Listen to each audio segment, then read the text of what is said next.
Hello. How do you go, my friends? How do you do? Sorry, I'm making the go in the live and the go in the posts. Go live post. I did it. I'm very good at my job. Hi. Good morning, everybody. How are you? Oh boy, it sure is Sunday. Hey, I'm feeling very all over the place today, which I think is, oh, pardon me, my hair's still so wet. Feeling very all over the place today, which means I kind of also just want to take that energy into the stream.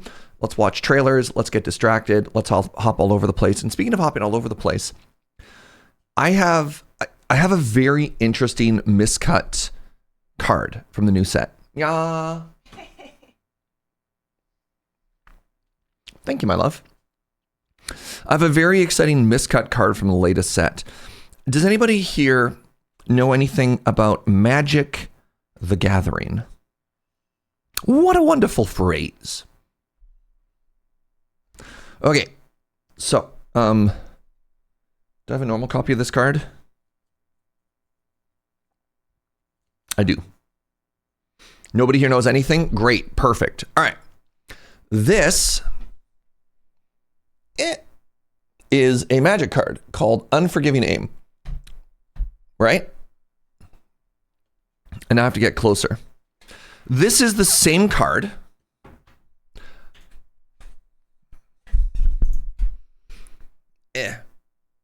Now, look at this corner.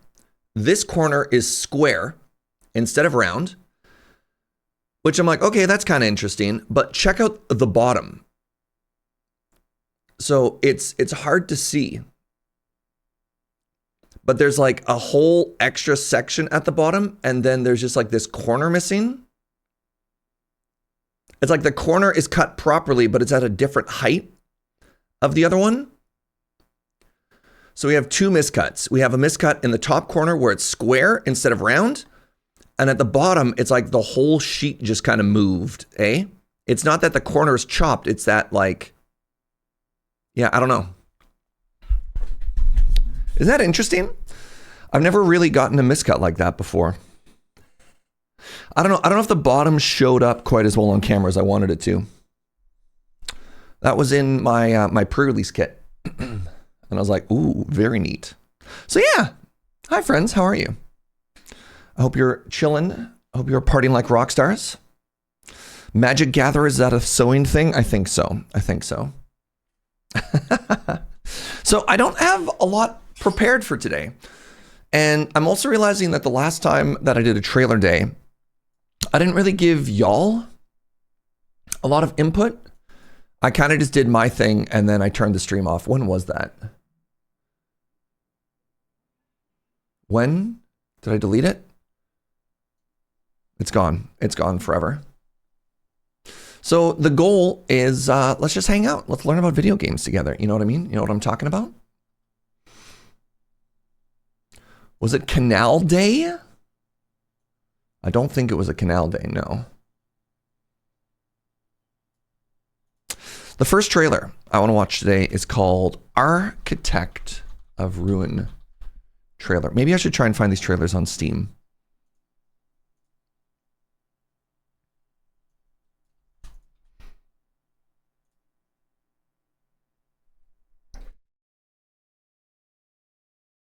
Pardon me. Architect of Ruin is a completely hand-drawn sword and sorcery colony simulation game. Farm, hunt, build, and survive as you rebuild an ancient temple from under the gaze of a vengeful god. There's no trailer here.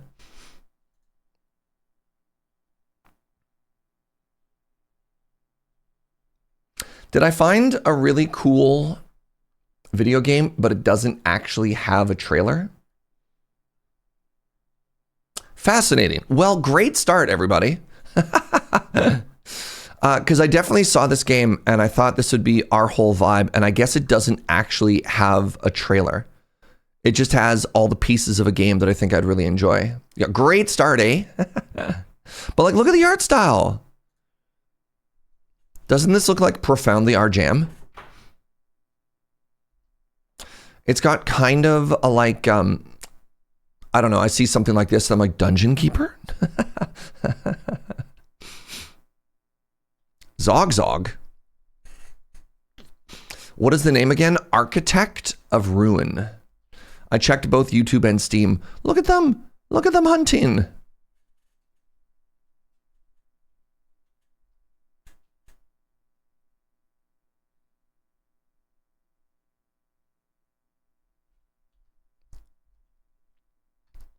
little bit of a colony simulator, but with troll and orc looking friends. No video there either. Okay, well, we still know that this would have been a banger. The Last Starship. Okay, this one I know has a trailer. So I've talked about this a whole bunch, how one of the games I keep going back to on my radar over and over and over and over is Cosmoteer, which was like an FTL-like, but also colony management, and you like build a spaceship sort of block by block, and how, exciting and how cool that whole game looked, and how I've been, a little bit bummed out that whatever. So somebody else is picking up that archetype, and I'm kind of thrilled about it. So peep this. 23rd century. Humanity has colonized the stars. Millions now thrive across distant worlds. Your challenge? Build a Stargate powerful enough to reach the nearest galaxy. Build. You command the design of every aspect of your ship. Trade. Transport vital goods and shape this galaxy's economy. Mine the stars. Fuel your ambition. Build, refine, automate, expand. Powerful colonies control the known regions, but the unknown, that's yours to explore. But most important of all, survive the emptiness of space. It's a factory game on a ship. Well, it's more than just that, right? Like, it's combat, it's... yeah, it's fascinating. The Last Starship. So it looked like... wait, what do you mean release date 2023? Hold on, no, time out. I literally just saw a brand new trailer for this. No! I refuse to believe... No. How could I not have heard of this game for 2 years? Ah, early access. Okay. Yeah, okay. Because I saw this trailer 2 days ago. 3rd century. Humanity has colonized the stars. Millions now thrive across distant worlds. The Interstellar Mining Corporation has issued a new challenge. Build a Stargate powerful enough to reach the nearest galaxy.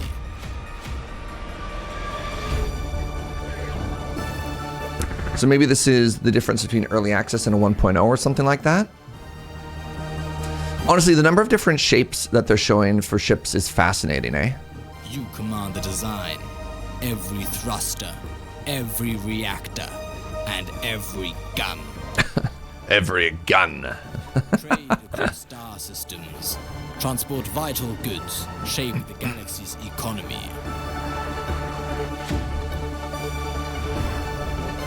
Mine the stars. This is a remarkably similar trailer to what we just saw. Build, refine, automate, expand. Powerful colonies control the known regions, but the unknown, that's yours to explore. Is this literally the same trailer? Survive the emptiness of space. Because the previous one didn't say from the makers of Prison Architect, unless I looked away and missed that one frame. I feel like this is like a 90% similar trailer, but it is different. Or am I completely full of lies? With untold riches waiting beyond the stars. Yeah, it's definitely okay. Thank you.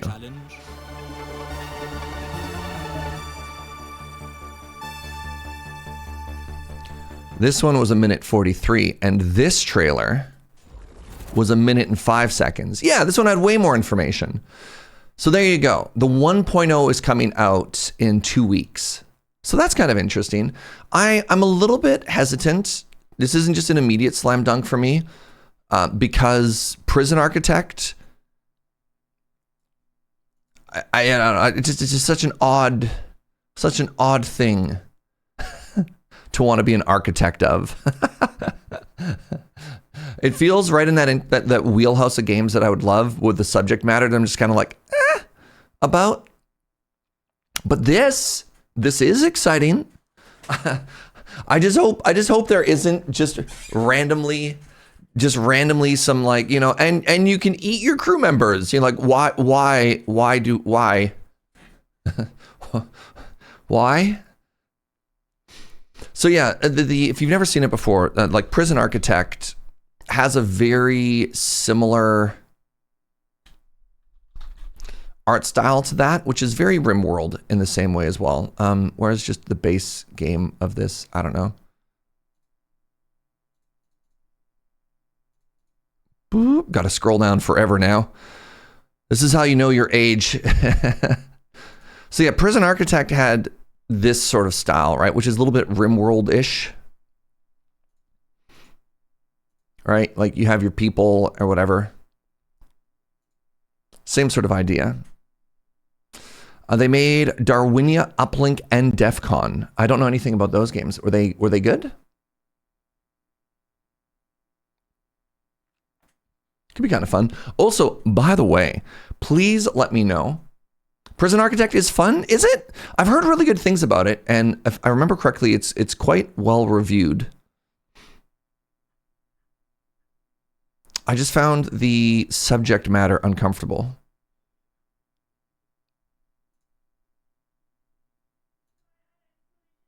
I've been in this.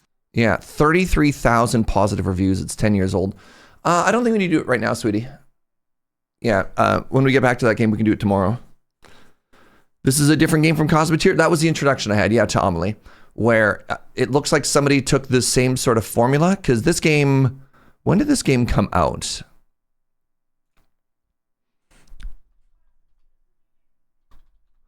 Cosmoteer feels like, I really hate to say it, it just feels like it's kind of been languishing. Like they've been slowly chipping away at it, but there haven't been any like major updates that takes it to the next level since it came out in early access in 2022.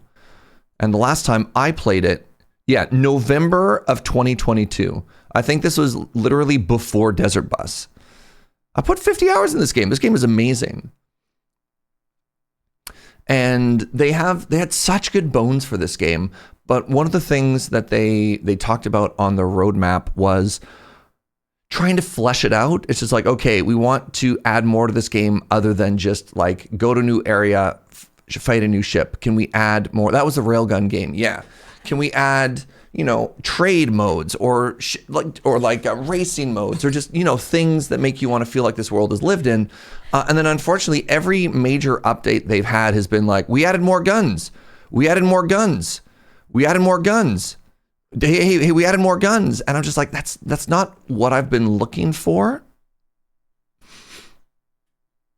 Do you see the one I posted recently? I haven't seen much. We can go through, honestly, we can go through our, that's a great suggestion. I do poke my head into the Discord stream suggestions channel fairly regularly. So it might be good to pop through there as well, because my list of games that I've prepared ahead of time is pretty limited. But anyways, Last Starship, somebody else iterating in this space is very exciting to me. We had a really good underlying game and it was popular, and then the money ran out, so we could only do minimal effort updates. I mean, again, I don't want to say minimal effort updates. The fact that any video game exists is basically a miracle. Like the last thing I ever want to do is sound like I'm like trying to undermine somebody's effort. It could just be that they are very, very, very happy taking the game in the direction they're taking it in, and it's just not what I've been excited to come back to. And maybe this new game does a different thing, and then I'm like, hell yeah. And then I get to win, you know? We went to EGX and play tested it. Unsure if it's a channel game though with the subject matter. Oh, Prison Architect? Yeah, absolutely not. But that's fine. Uplink is one of my favorite hacker games. DEFCON is a heck of a game. Interesting. Darwinia was quite neat. I love that. Oh, all certified bangers. Interesting. I love that everyone has suggested a different game and talked about how cool it was. All right, so apparently these developers are good. I like that a lot. All right, I only have two more here. Let's check out Signal Zone. So Signal Zone is a base defending... Oh, actually, I have a couple more. Where did I write these down? There's one called Dwarf Eats Mountain, which I'm excited about. Did I write it down here? I definitely did not. Okay, I do have more. All right, so first up we have Signal Zone. This is a tower defense game.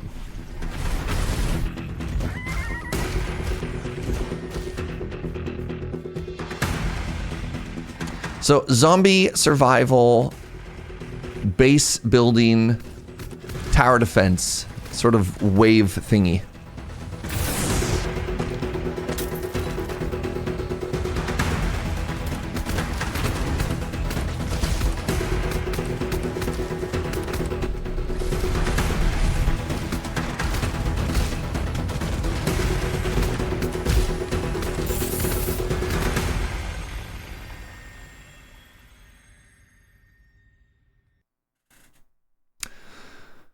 So yeah, energy management, collect resources. It shows where the next wave is coming from. Build walls, build towers. It seems extremely straightforward, but I kind of vibe with it, right? And it looks like it's coming out for my birthday. That's not my actual birthday day, but it's pretty dang close, which I like. Give me a second, Jay Blanc. We'll do community suggestions at the end. Similar to games that I've played, they are billions.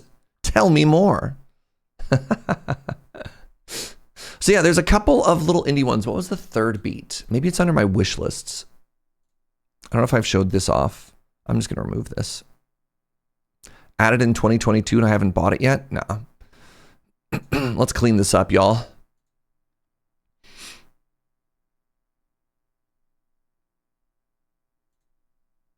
I keep threatening to buy and play Cyberpunk one of these days, and it keeps being $80. Which I find very challenging.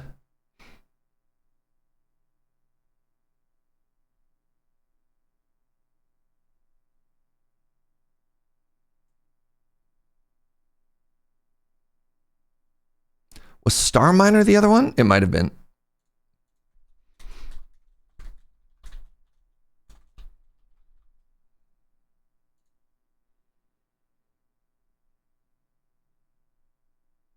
Right, Craftlings is out now.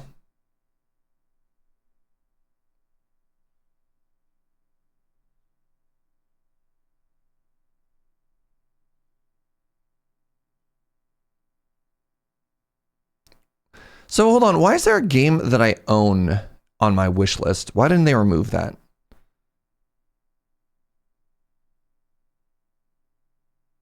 There you go, Dwarf Eat Mountain was the other one. Was it Starminer?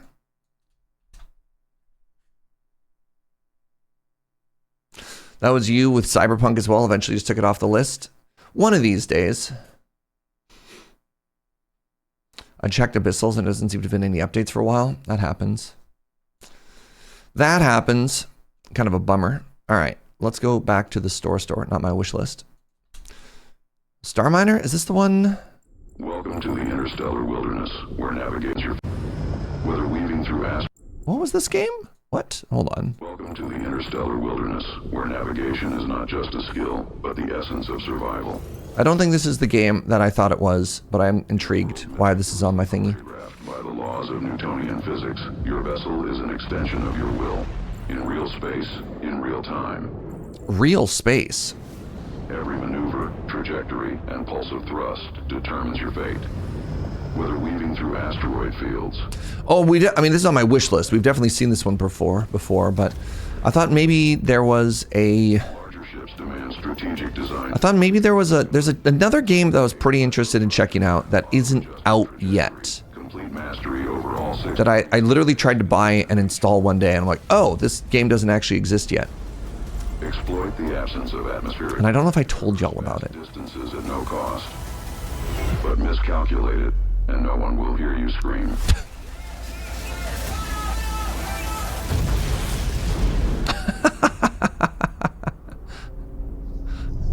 It's got the swoosh from the Bethesda game. Whatever that Bethesda game was called.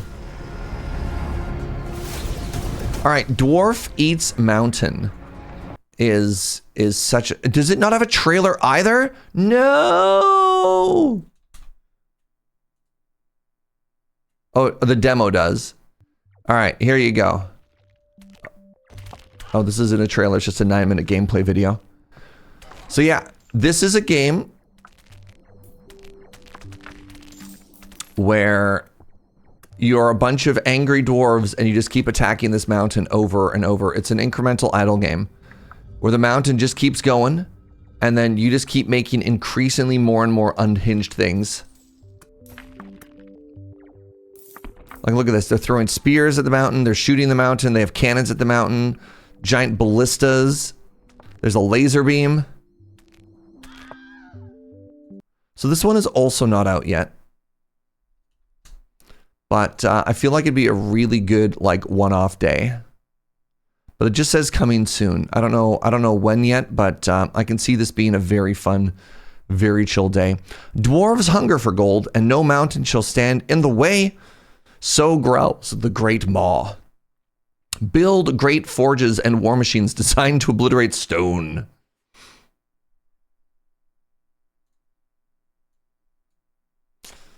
Here's a 33-second video of, oh god. Oh god. Endgame, all right, good. Aspirational. I like it. I like it. There was another game with a similar concept that I saw a while ago, and I don't know exactly what it was, but it was like it was a 2D game, flat game, and in the middle of the game there was like a mound, and then you'd like attack it from both sides. I can't remember if it was like a city builder or something like that. I can't remember. Looks like a clone of Gnorp. All right, a couple people have mentioned Gnorp now. I've never heard of Gnorp. What's Gnorp? The Gnorp Apologue. Oh, this is literally the game I was trying to describe. I'd never heard of it.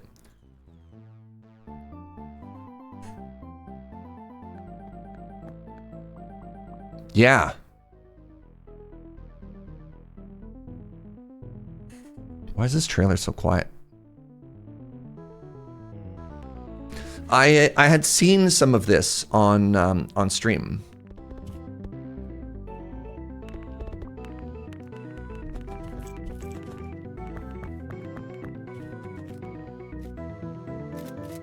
Gather your Gnorps. Does this game hold up? I never played this one.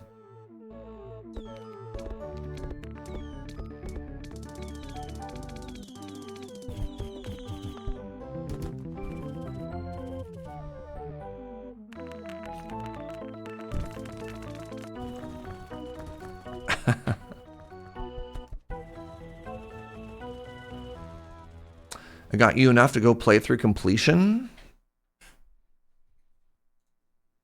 I should make a note of this.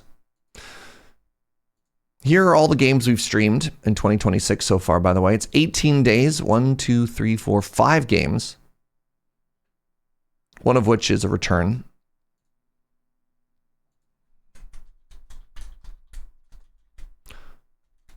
The Gnorp Apologue. What does this word mean? It's not epilogue.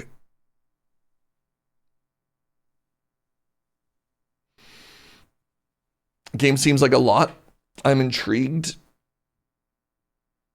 Came out in December of 2013. 2023, not 2013. Holy moly. A moral fable, especially one involving animals as characters. Really?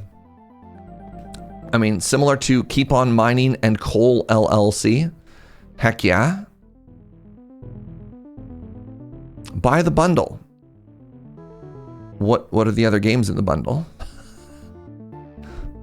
Huh? A story or relation of fictitious events intended to convey some moral truth. Interesting.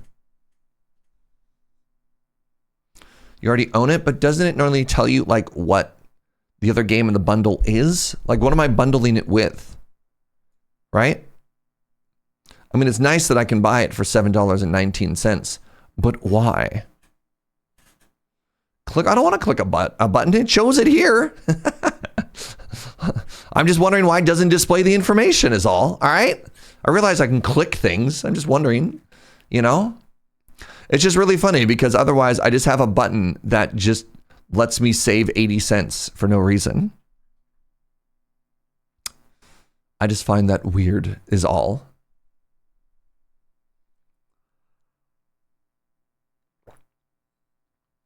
Mystery game. Exactly. Maybe it's bundled with the gnome game. It could be. It could be anything.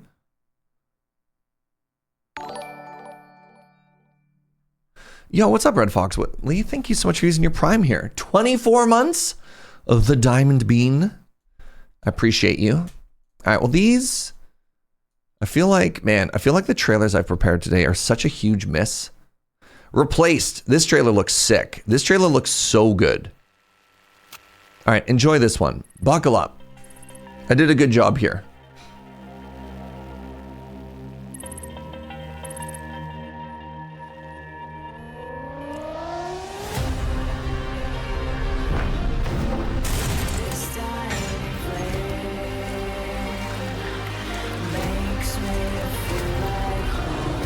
This game is stunning.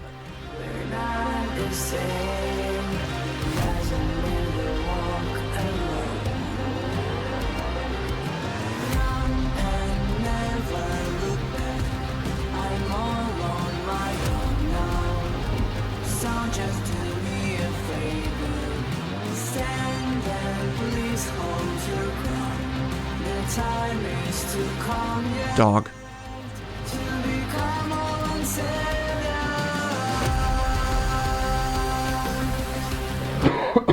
Pardon me.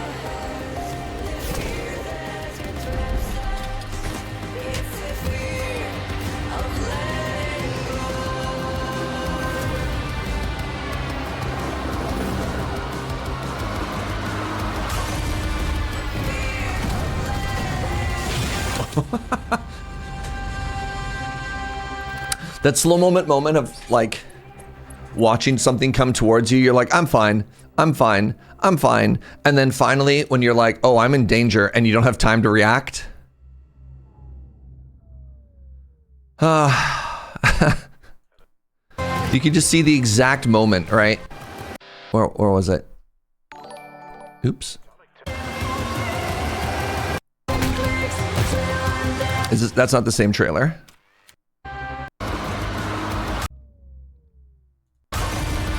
Right? You're like, neat. That's kind of fun. Okay, we're good. Wait. Oh no. Oh no. Is this the developer's first game? I don't know. According to Steam, maybe. That's kind of cool. Hey, what's up, Willie? Thank you very, very, very much for the 62 months. Holy moly, I appreciate that. Curious about how it plays. So the first, my question about that as well was the first half was very narrative, right? And it almost looked like, is it a side puzzle platformer? The part that got me intrigued, or the part that I thought was maybe most representative of the gameplay, was a lot of this combat stuff, which was neat. But I'm also curious if you're trying to fight. I really hope the camera angle isn't this chaotic, right? Like, I don't know if this is just for cinematic purposes, but could you imagine if you're trying to play a game and it's just like... Hey, what's up, Happy Pants? Thank you for the Prime. How you doing?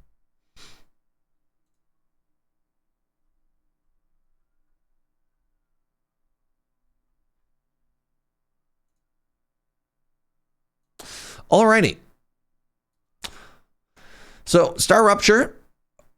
I mean, for those of you who don't know, in the Discord, we have a stream game suggestion, which is kind of great. And they have a old message board style thing where you make a post and you can like do threads underneath, which is very handy. And it's a much easier way to be able to look at games and also have conversations about them going to repost it or without like a game suggestion getting buried under discussion and stuff like that. Oh, we actually don't have a ton that are super new here, but that's okay. Check out Vital Shell. I think this is a survivor-like that looks like it's an old retro Gundam. God, this kind of reminds me of... what was that viral third-person Risk of Rain survivor-like?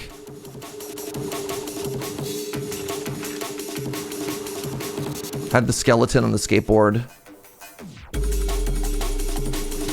No, not Hollow Cure. No. Looks very PlayStation 1 era. Oh god, the helicopter boss. Mega Bonk. Thank you, Phonic. Yeah. Kind of gives me like Mega Bonk vibes, honestly. I just saw a review of this where the reviewer said they really liked it. Is this game out? Just a demo right now, eh? Wait.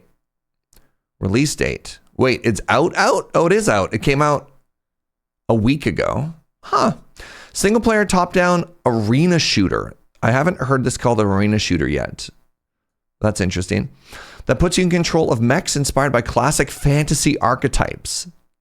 Really? This makes me think of like old school Gundam. We're gonna do community suggestions a little bit, Cam Cool. Please hold until then, because my goldfish memory can't remember that long.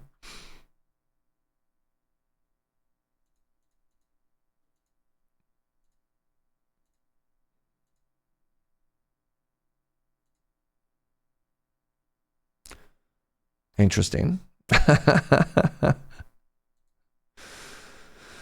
Everything is crab. Okay. Animal evolution.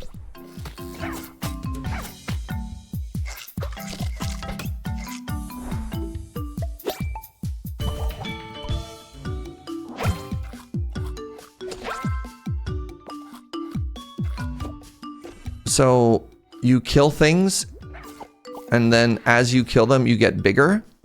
You know what this kind of reminds me of? There was like an old internet flash game. I think it was called like Biggest Fish in the Pond. It's like a very classic thing. They had a bunch of different versions of this, like of amoebas and snakes as well, where you can eat anything that's bigger than you or anything that's smaller than you, and every time you do, you get like percentage-wise larger.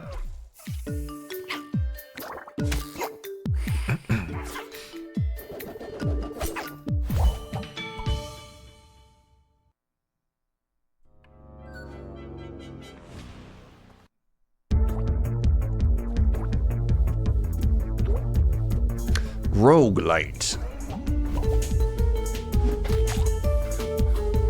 Apparently a lot of Spore-likes have been coming out lately too. Is this Katamari Damacy but with violence? Something like that.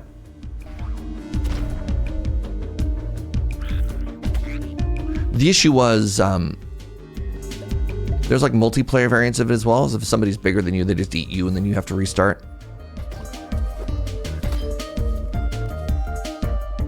There's always a neat decision point in those games of like, am I bigger than them? And you're like, nope, I'm dead.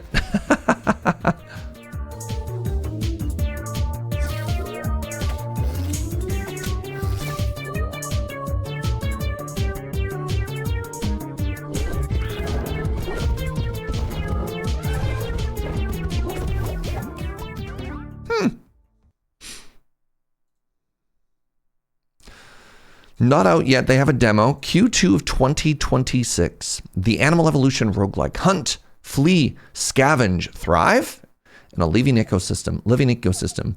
Choose from 100 plus evolutions and specializations for unique creature combinations in every run. Adapt to survive the natural curve in order to beat carcinization or get Darwined trying.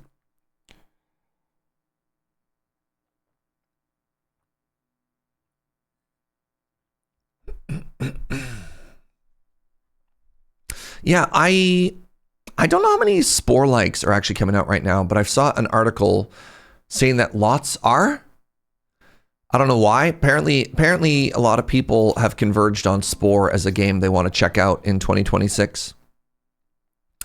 Aether and Iron.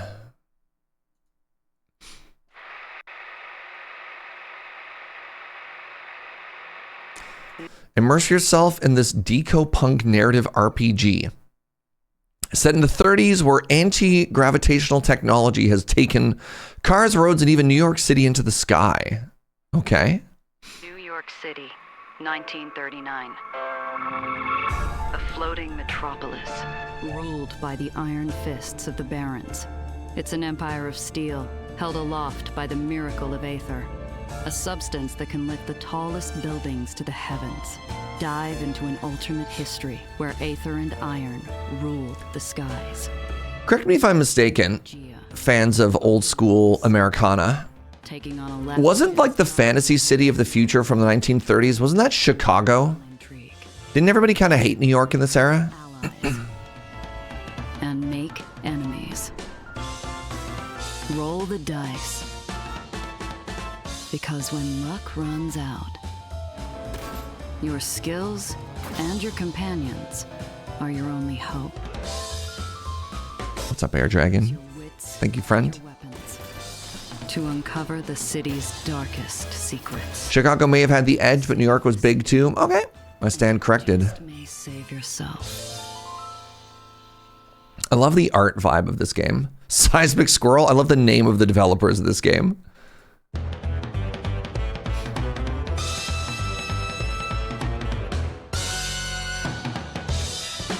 A lot of this is like a weird car race minigame, which is interesting. Narrative decisions.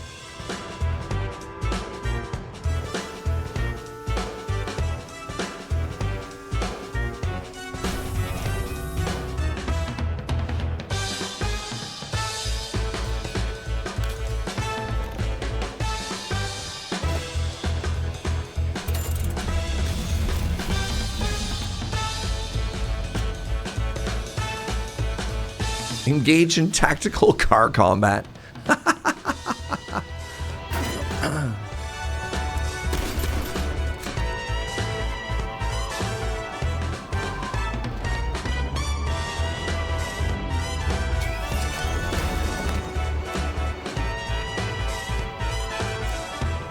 This reminds me of the fact that I don't know where we are in the development of the new Star Wars XCOM.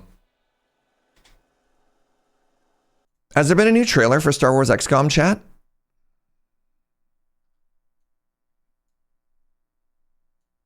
What the heck was that game called?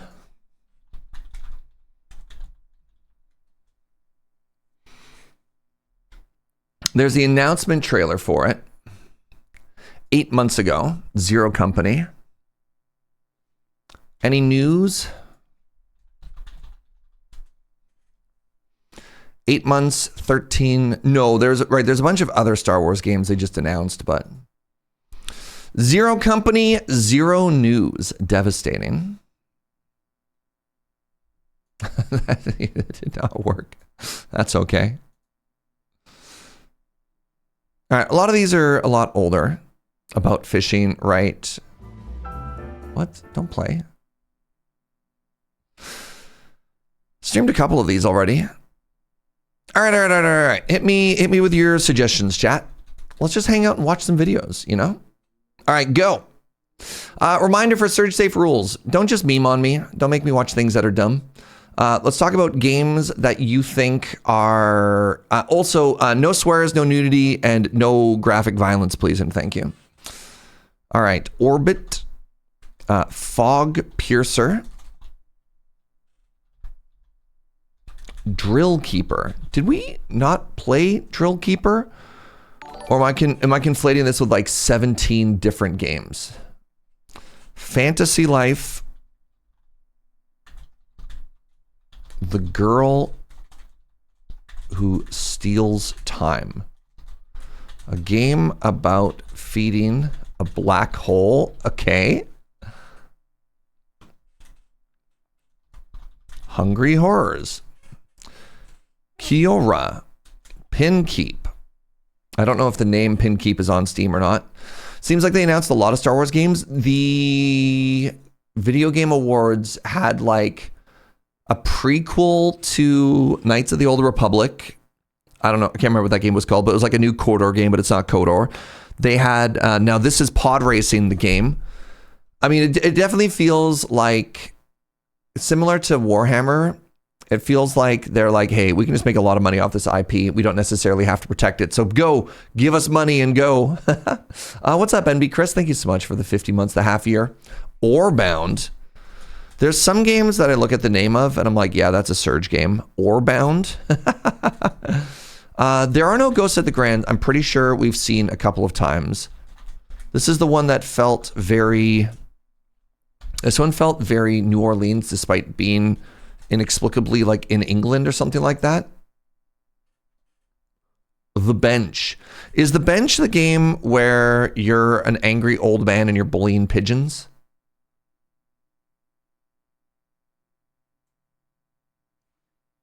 The first game is not just called Orbit, it's called Mio. Oh, it's an acronym. Get it? Memory is in orbit, Mio. Anyways. Where are we? Star Vortex.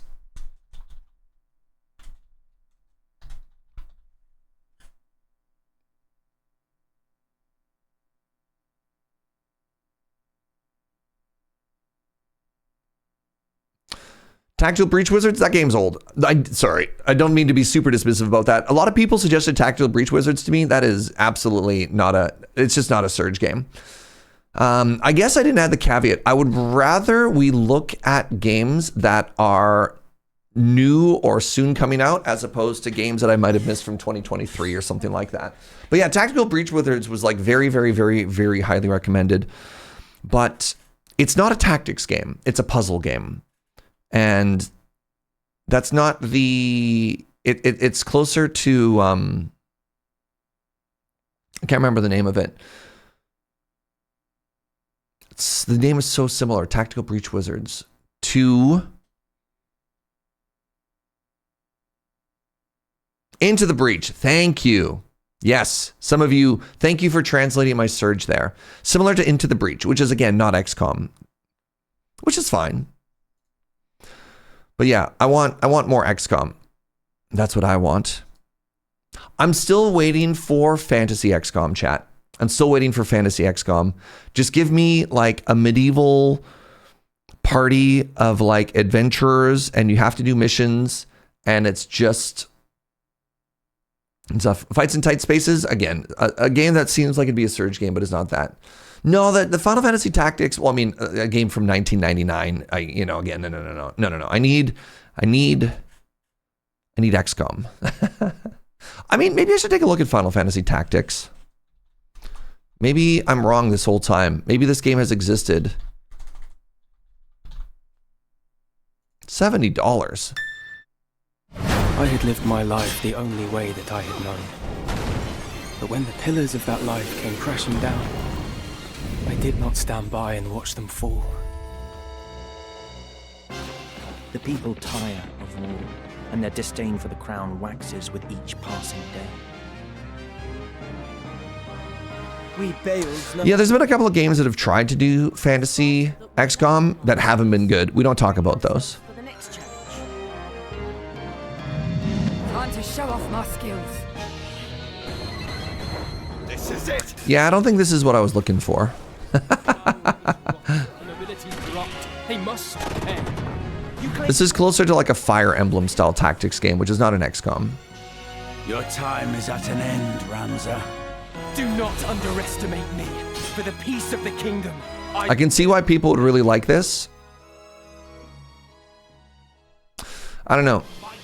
There was, I played a small amount of Fire Emblem for a little bit, and it felt more like rock, paper, scissors than tactics. I don't know. The XCOM sickos know what we're talking about. Everything that's close to it is just, we're not there. We're not there. What about My Adventurer Guild?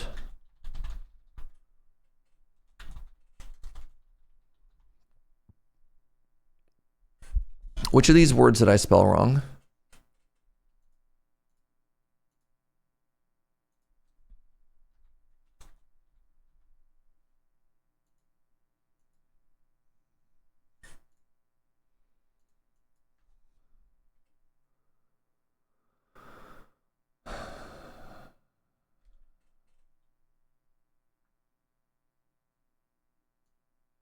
I'm going to copy paste exactly how they typed it. This game does not exist.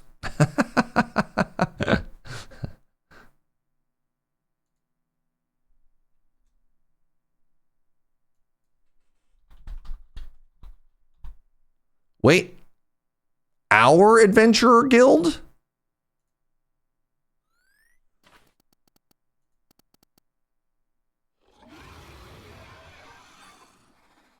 There's no cover.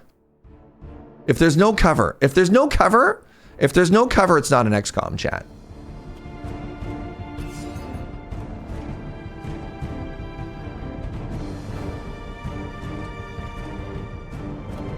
It's got to have cover.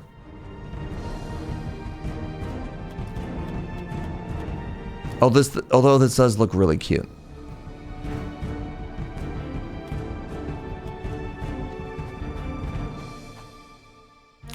Do I ever just scroll on the Steam recommendation page? No. Cover in Overwatch. Honestly, it's true, Dugma.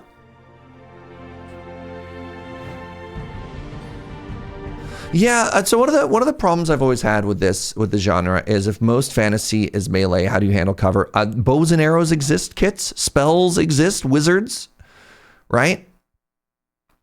Like parts of Baldur's Gate combat was kind of interesting for that, Baldur's Gate 3. You know? The problem is that game was like 300 hours. It came out last year. Overwhelmingly positive. Neat.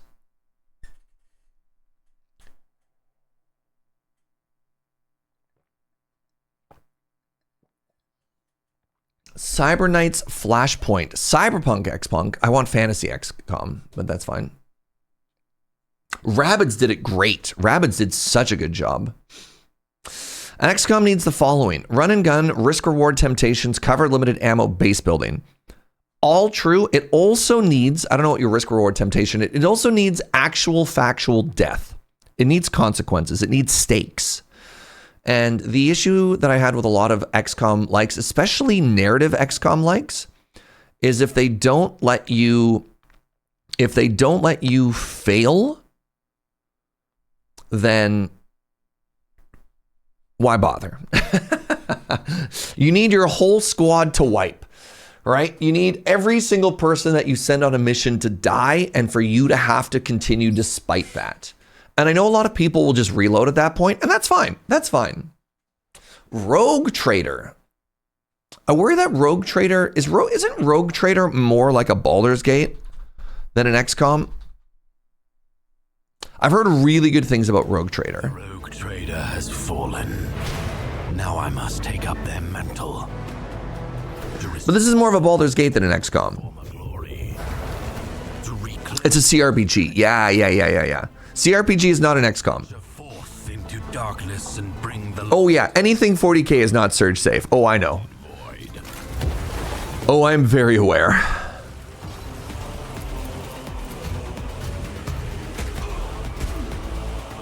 Dangerous heretics, vile mutants, and Xenos threats beyond. I mean, Darkest Dungeon is pretty close to being an XCOM. Honestly, Darkest Dungeon is more XCOM, no offense, than a lot of these recommendations. Dugma is the first person who's understood the assignment. Brownie point to Dugma. God, XCOM is such a banger game. XCOM also needs to lie about percentages. It's funny. XCOM doesn't need to lie about percentages. People just have to not know how math works. It feels like a 50-50 hits more than a 95 does, but that's just how math works. Oh man, what's it? A game about flipping a coin? Coin flipper. This is a game. This is a game that, if you want to talk about lying about percentages, this is all it is.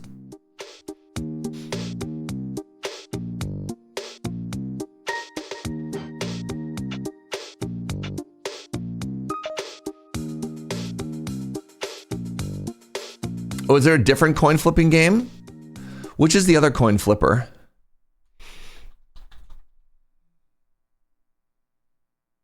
Yeah, this is probably not the right one. Unfair flips, that's the one. There you go.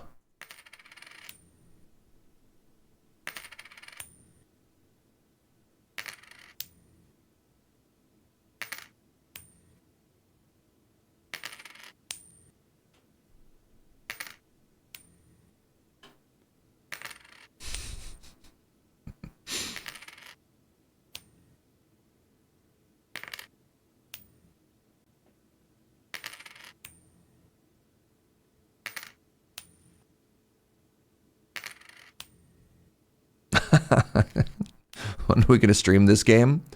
I think this is the one that my friend Maggie was telling me to play. Just like, is this just showing what the probability is? Yeah, that's it.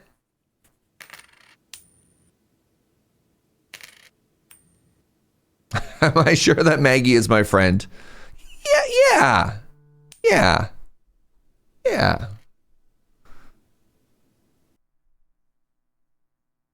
All right, give me a second. I'm very warm. I need to take my sweater off.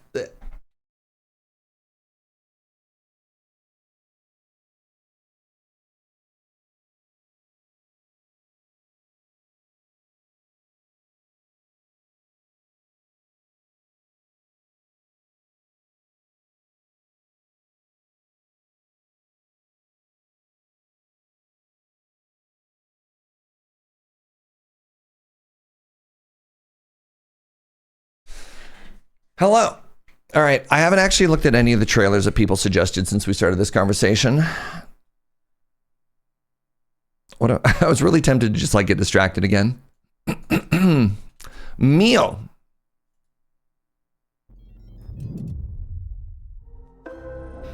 You awaken. Oh, we saw this. This was on the Game Awards. Not a race. You tread long forgotten paths. Echoes. I like their hair, their weird spider hair. Faded voices. Walls remember what you lost. And Oh no, Jay Blanc, we're all about getting distracted today. in the dark, engines breathe. In the shadows, they watch. Some will aim, Another sort of like, will hunt. what would you describe Return. This world remembers. Silk Song as? Fragments Combat puzzle platformer? stitched back together. Metroidvania? Forward, Metroidvania. a memory awakens. And each Very of pretty. these memories is what shapes you.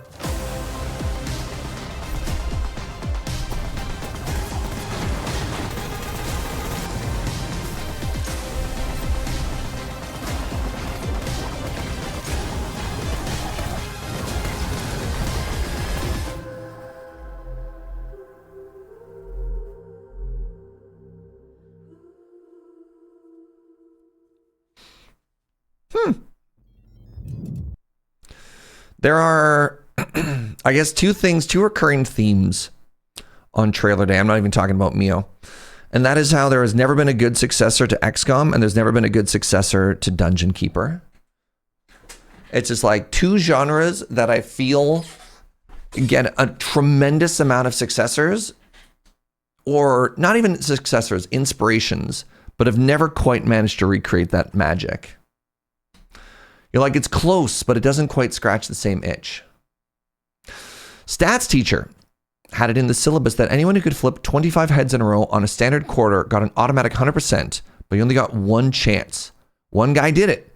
He said he'd been practicing for 6 months to cheat the flips. The prof said it would have been easier to study for the class. What if they combined a Dungeon Keeper XCOM? That'd be cool if that was the base builder. One of the more interesting missions in XCOM 2 is the one where your ship crashes and you have to, like, instead of sending the squad out, they like flip the formula and you're being attacked over and over and over. That'd be really cool. Oh.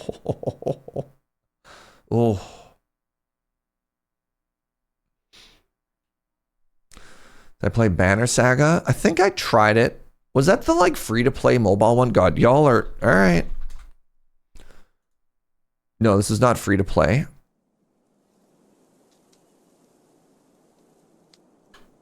We're never getting through the list. Oh, the Last Spell. Last Spell was a banger game. Last Spell was such a banger game. Listen, there's nothing you could have possibly... Dad, stop. Last night, I had a dream.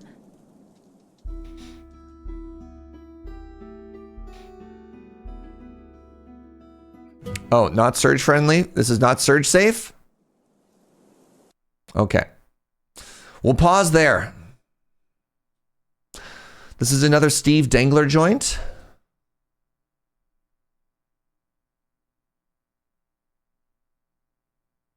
You might be wrong. Oh, no, well, it's too late. It's dead to me now. 2014. This is like 2 years ago, right? Everyone keeps, every time I say any date, you correct me. So I'm just going to deliberately start saying the wrong years. Basically yesterday. All right. All right. Fogpiercer. Fight through the fog in this sci-fi roguelike deck builder where clever positioning, explosive chain reactions, and the environment itself can make a difference between life and death. Okay?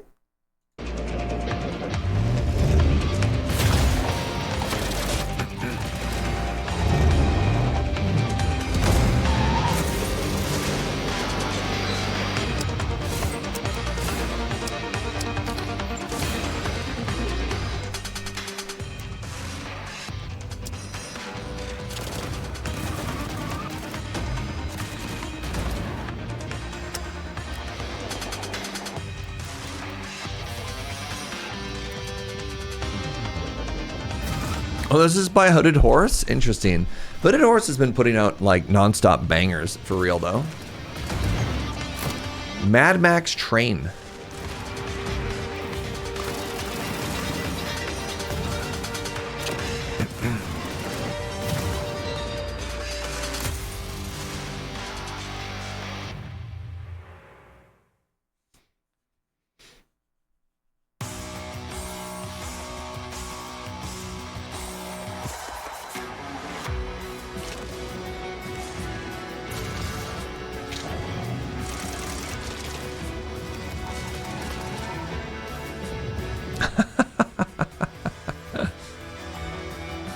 Enemies destroyed, give cash afterwards. Yeah, it's also a deck builder.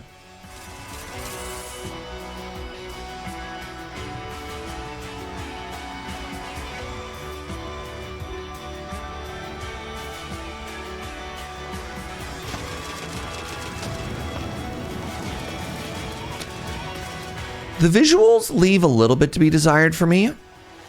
But I can also see myself really enjoying this. I'm intentionally picking games that I think hit the Serge vibe. I appreciate that. I mean, there's two parts. There's three parts to this day. There's one, which is just hanging out and yapping. There's two, which is trying to keep my finger near the pulse of the video game industry. And there's three, that's also trying to find games that like I might want to stream. But I kind of like that all of these are options, right? I do like that occasionally we get games that are not deliberately for just me. Man, what's Hooded Horse up to these days? Substructure. Really? Did I know that Substructure was published by Hooded Horse? This is the Factorio mod maker who's got his own game coming out, which is kind of cool.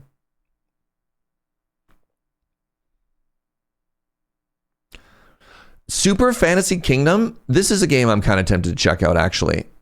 Release came out October 2025. It's like 10 years ago. Have you seen this? This seems like such a Serge game.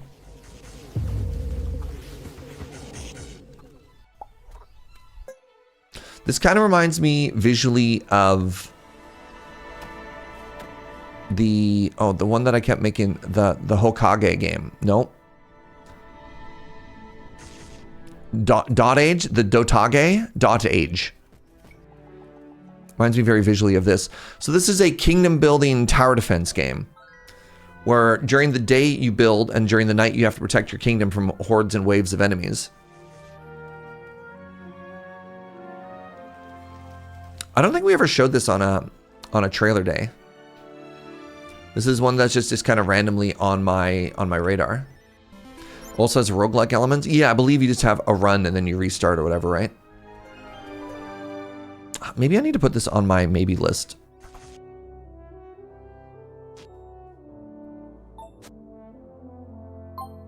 I stand for the light. Do you now?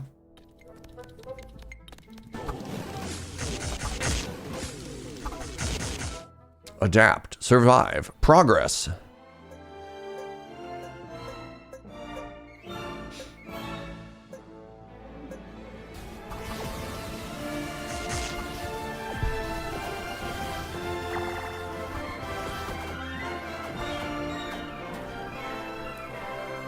Oh no, your kingdom did not fall. Stand, it fell. I didn't realize this was also Hooded Horse. Unreal.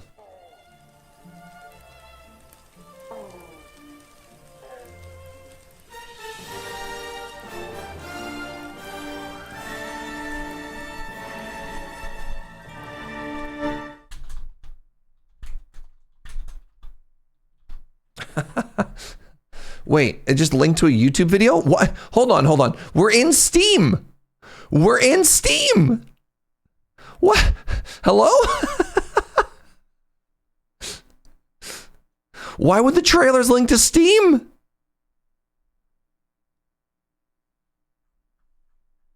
Steam is just YouTube now, apparently. I did not realize that. That's so funny. All right, give me a second. I have to pee. Let's take a short bio break, everybody. Get up, have a stretch, have a bend. I'll see you in 1 second.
My hoodie was too warm.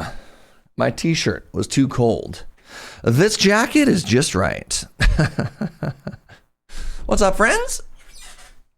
Good morning, Trimantha. All right, next up we have Drill Keeper, which I have to have played this game. There's no way I haven't played a game called Drill Keeper. I don't think I've played Drill Keeper.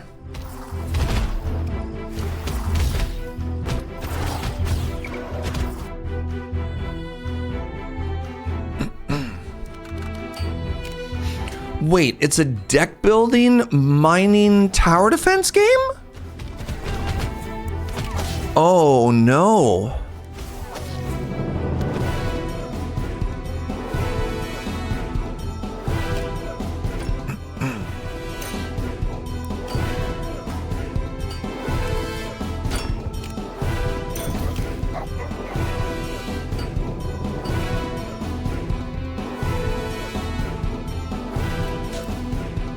Also published by Hooded Horse? I need a Hooded Horse affiliate code. I'm like their number one fan.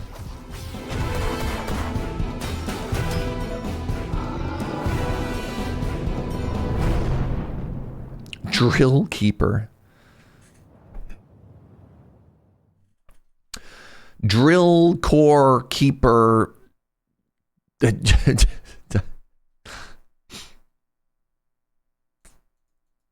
What? What? 2026. Terra Invicta is too smart for Serge.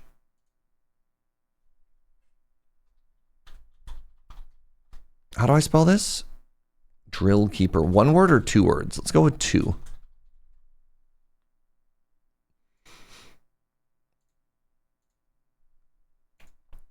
Isn't Terra Invicta the like XCOM, but for people who are way too smart?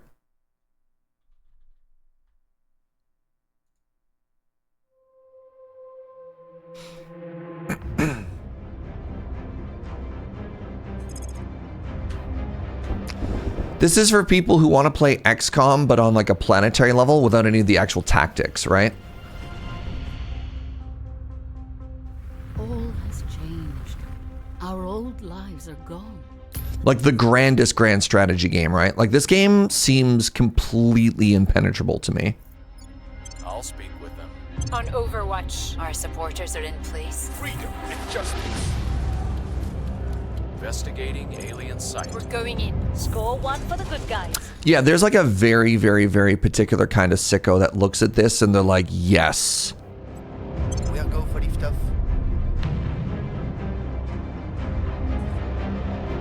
Kitty played this? Sure. Right. You know who else I think would really enjoy this game?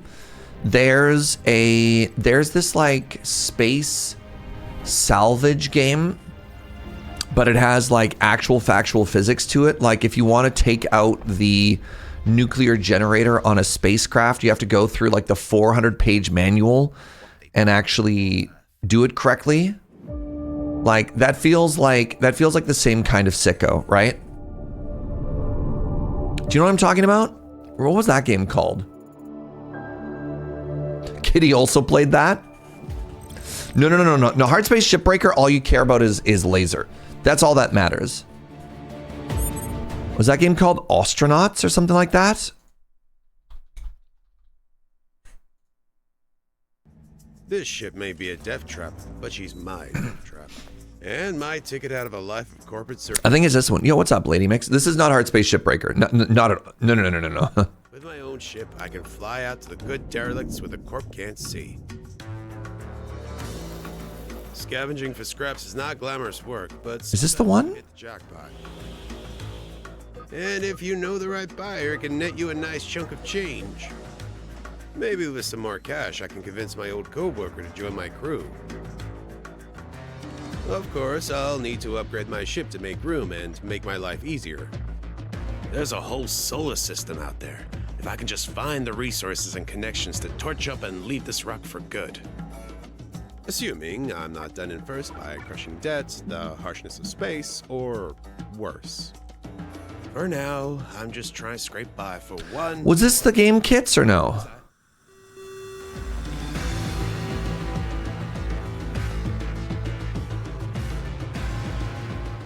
This didn't seem right.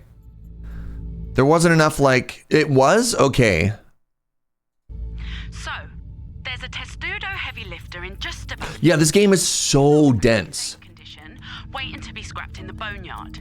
And I need to be off K-Leg by tonight or the Adaemis are going to cut my hand off.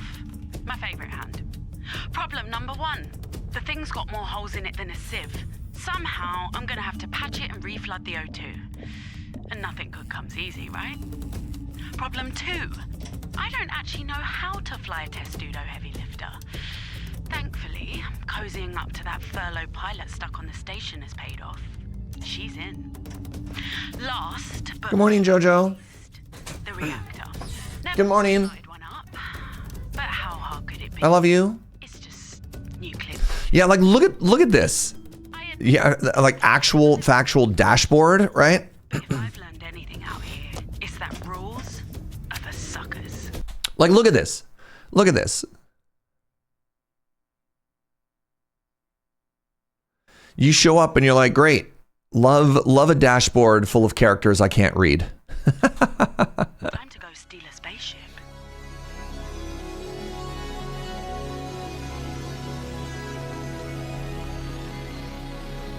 Someone made a really heartfelt call for people to play Caves of Khud on the Switch Reddit the other day. It was a great read.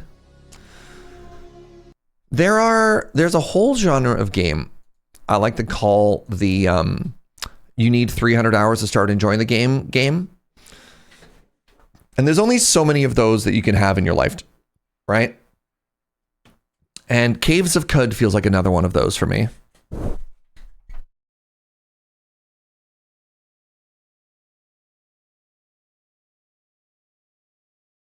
Knowledge games, you know, Dwarf Fortress, Caves of Khud. Honestly, Escape from Tarkov is another game you need like 300 hours.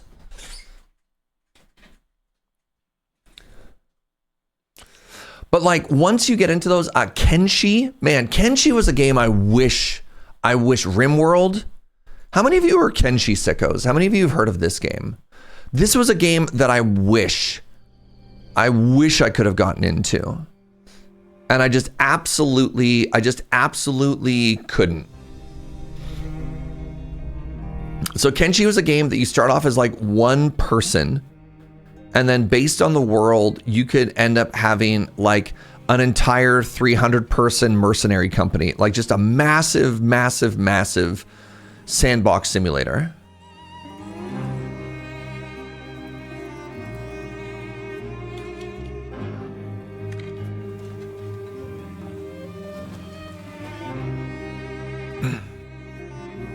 You can start with no limbs.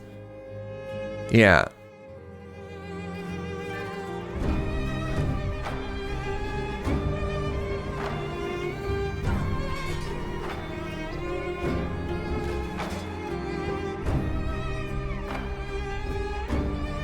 Well, very much. I mean, it's interesting. There are games that are. It's funny. There are games that are Serge games, but not Serge stream games. I love stuff like this. All right, Kitty would like to defend himself. I want to note that the second game you described, I have not played. The one I had only had a 4-page for the manual for the reactor. Okay.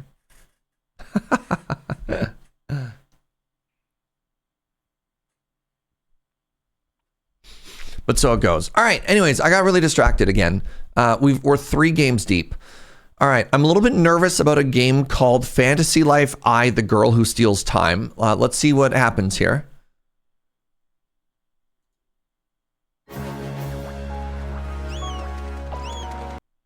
This game came out in May of 2025, so about 8 years ago. Step into this slow life RPG where you can freely switch between 14 unique jobs, so-called lives, and enjoy a carefree life in a fantasy world. Okay, I'm going to be honest. This could have been so anime, and I was really worried for a second. So let's watch now.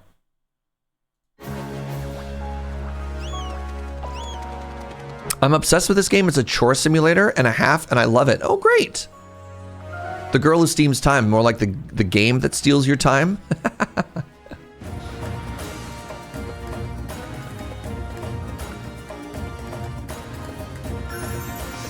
I'm gonna give Camcool an apology. Camcool routinely comes in and is just a criminal, like talks about food crimes and stuff like that. I'm going to be honest. As the boy who cries wolf, I was very skeptical about the validity of your video game suggestion. Yeah, it's anime, but not that kind of anime. Again. Look, you can only come in on a full offensive so many times. My trust can only be betrayed so many times. This game actually looks great.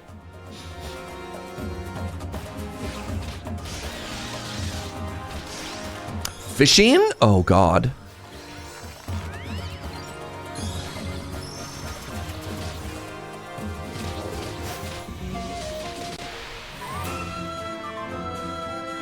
This game is like 20 other games in a trench coat. Horse racing.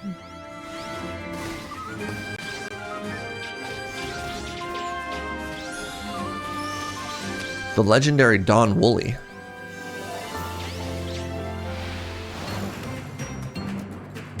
Shiny poop.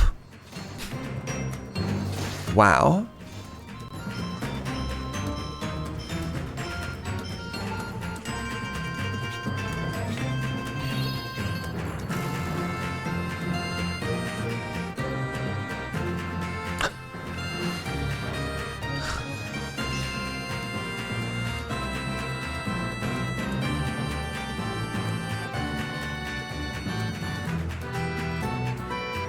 Is this on the Switch? This looks like a Switch game. This looks like Animal Crossing. I've never played Animal Crossing. Is this what Animal Crossing is like?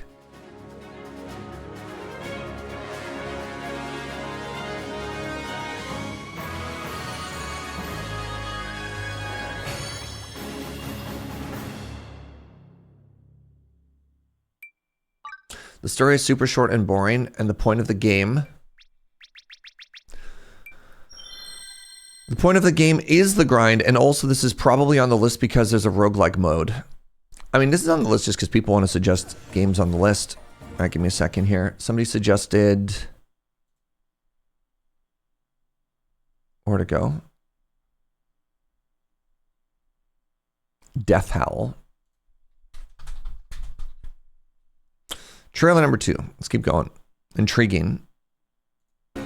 Did Camcool suggest this and then dip before we got to it? I'm just gonna tease Camcool in particular. Oh, you are here! And you didn't even defend yourself once despite all of my slander? All of my character assassination of you?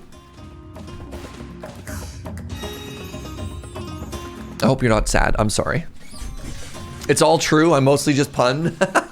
There's nothing to defend.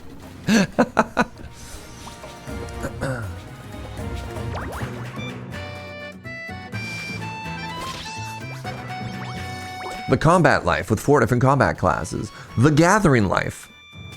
The farmer is new. The crafting life. Okay. Wait. I know what this is. This is actually just Final Fantasy XIV, isn't it?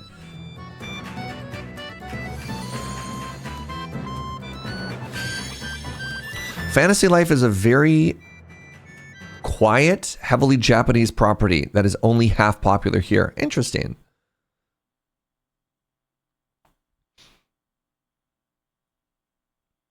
I've heard it's similar to old school RuneScape. Man, that's a game that one of these days is going to take over my life. Right? I'm going to get into old school RuneScape and then it's going to be over for me. That's going to be all I do forever. I'm going to be that sicko that they're going to write an article about and be like, 30,000 hours later, this one person has dedicated the last 8 years of their life to getting this one red hat to drop. They had to run this one dungeon 372,000 times to finally get the hat. Asked how he feels about it, Serge said, "Please kill me." Like, I don't know.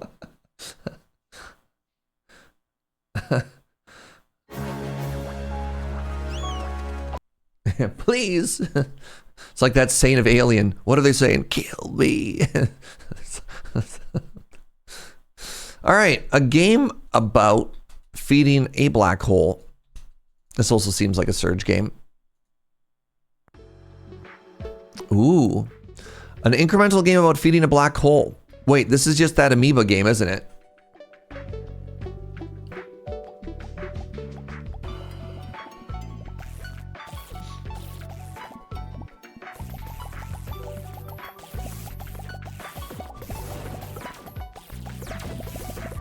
Steam desperately wants you to get this black hole game. Yeah. Angry Tom was playing this, and honestly, you two play a lot of the same games. I don't know who Angry Tom is. But it sounds like they have excellent taste in video games. I'm watching this again. This looks like the Rock Flicky game. That's what I mean, right? This is just, there's these incremental games, which are a great way to spend an afternoon, you know?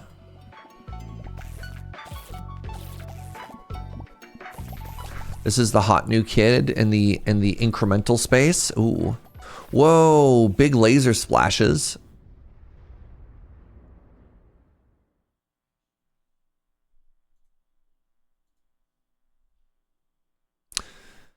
The 15th of December, 2025.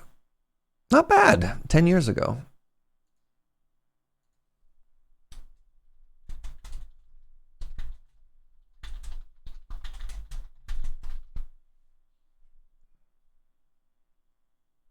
Ancient in astronomical terms. True, though. Makes you want to replay Donut County. I've got Donut County on my iPad. And sometimes when I travel, I'm like, yeah. Let's fire it up. Great suggestion. All right, several people suggested Hungry Hungry Horrors, which I'm going to assume is like Hungry Hungry Hippos. A card-based adventure inspired by the British and Irish folklore. It blends deck building and cooking with narrative and permanent roguelike progression. Feed legendary monsters instead of killing them. Oh, satisfy their cravings or become the next meal.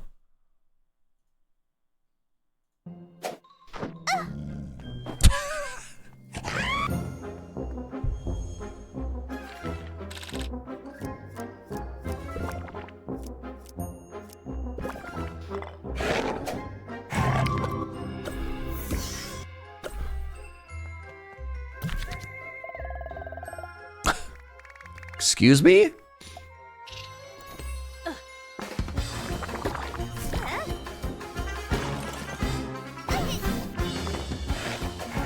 Feed the hungry horrors.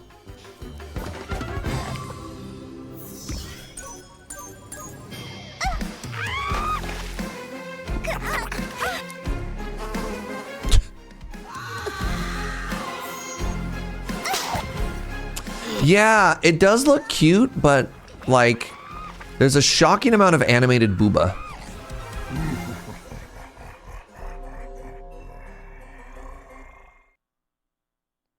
Very mature humor for a game that looks very cute. Yeah. Yeah. Yeah.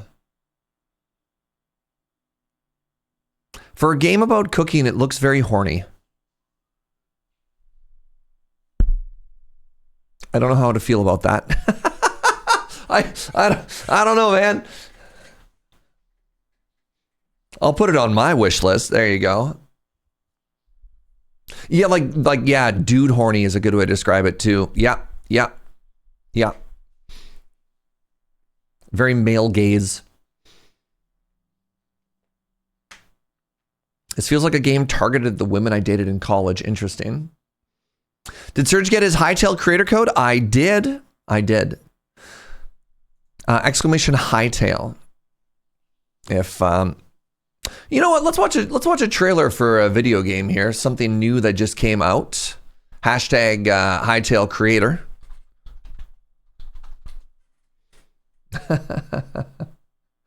I love this. You're like 7 years ago, 60.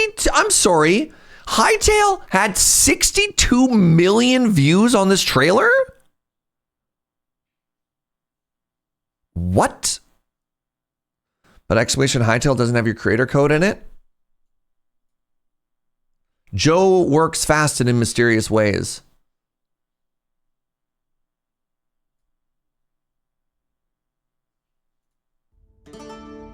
$62 million. I had no idea how anticipated this game was. So this is the trailer from 7 years ago.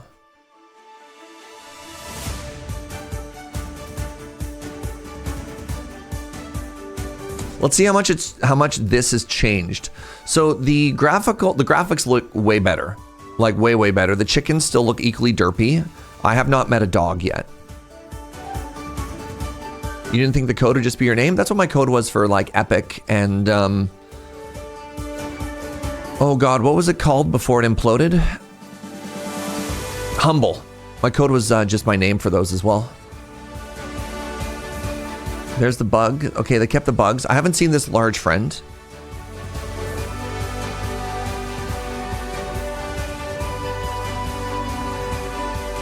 What? Rideable rams? Oh, okay. I also didn't see it throw a rock like that. Scuba? That does make sense. There was underwater stuff.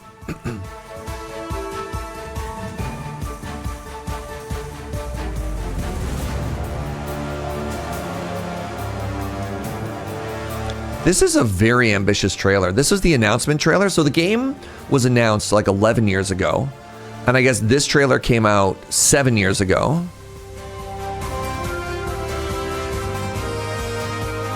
Is this game worth getting? I've been having so much fun, Chris. I'm going to be streaming more of this game on Monday if you want to check it out.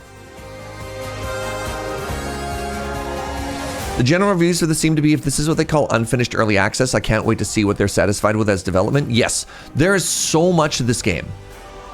Because so the story of this game is they announced it 11 years ago. Okay, this is getting, what the movie theater. This game was announced 11 years ago. Then randomly, between the pandemic and a bunch of stuff, Riot bought it. And Riot made them recode a huge chunk of the game because they're like, hey, we're a C++ studio. And also they wanted it to be like a free-to-play thing because that's what Riot does for all of its games.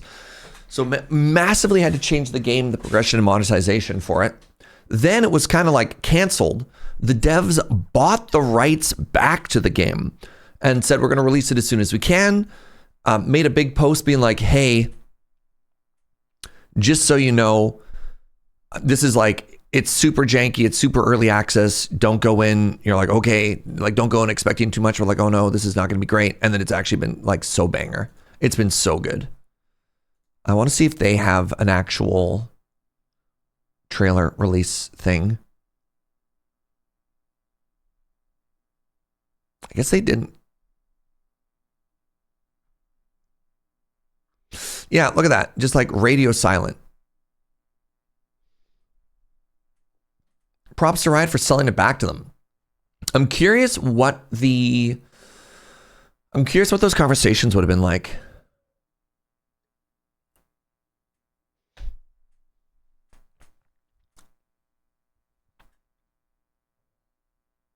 Apparently already magic. Sorry, XL Gold, can you add more words? I don't know what your sentence means. It's going on your wish list. Exciting. Didn't have something like 2.6 million users on its first weekend. Yeah, I have no idea. But like when you look on Twitch,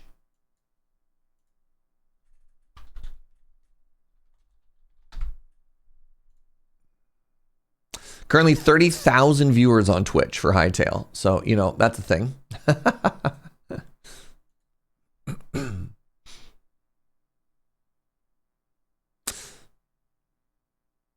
It already has a magic system. I didn't see spells, but I believe you. Yeah, the big thing in that game as well is it's like made by modders for modders. So there's so much to check out. And I'm looking forward to more of it. I don't know. They had a big I'll talk about it more when I actually play it tomorrow. But they had a big patch over the weekend as well, which all seems cool and good.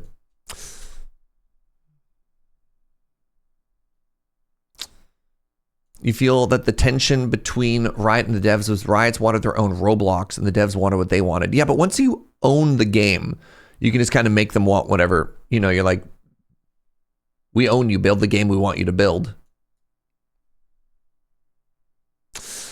To be fair, the folks at Riot are mostly really chill and decent people, knowing a bunch of them personally. Not sure about their legal department, though. That's valid. Yeah, the culture at Riot has gotten much better since it hit rock bottom. And again, coming from having quite a few friends who work there now. All right, Kyora. A lot of people suggested this as well. Delve into Kyora, a mystical multiplayer sandbox adventure where every pixel is yours to shape, mine, build, or explore.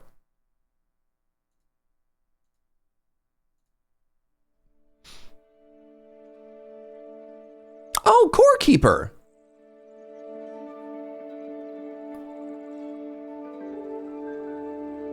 Not an unlucky start.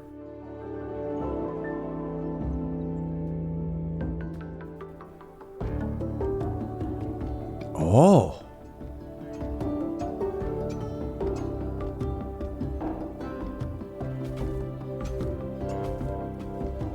Oh. Is this Minecraft? Could be.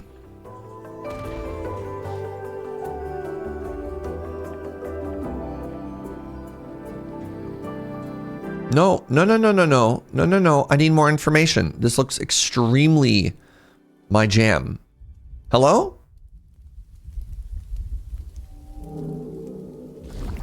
Is this the Terraria killer?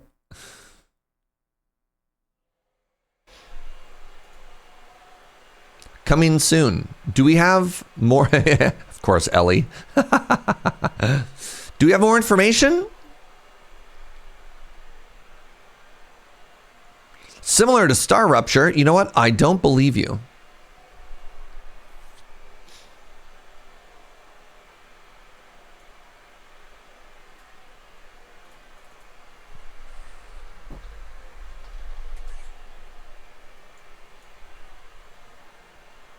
This isn't Terraria. I don't know how I feel when a YouTuber has 4 times as many views as the official trailer. 107, 107, 107. Yeah.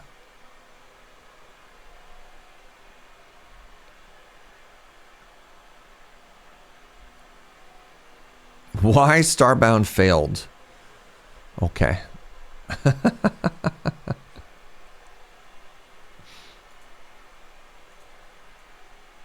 Ooh. Ooh.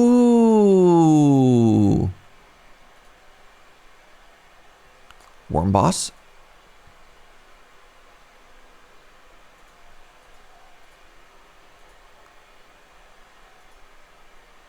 Neat. Okay, this seems my jam. Let's go ahead and put this on the watch list. Kyora. Coming soon. I'm going to wish list it. Is that a vacuum in the background? Joe's blow drying her hair.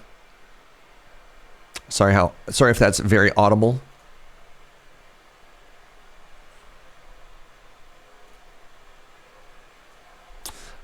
All right, let's move on to PinKeep. What are you? PinKeep is a pinball deck building roguelike. Use the ball and the flippers to collect resources and defeat your enemies. Sick. All right.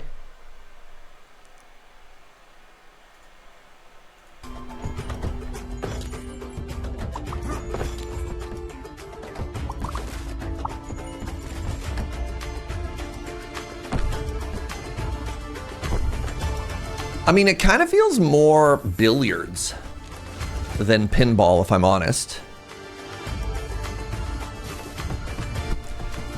Oh, there's the pinball part. When you walked up and you flicked it, or I mean, I guess maybe more crokinole.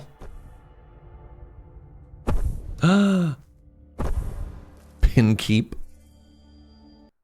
All right, let me watch again.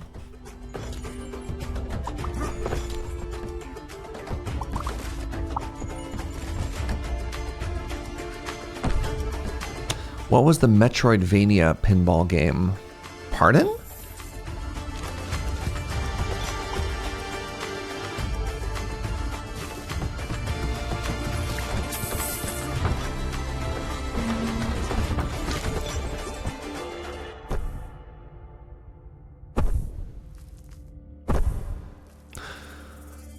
Weird. Man, weird.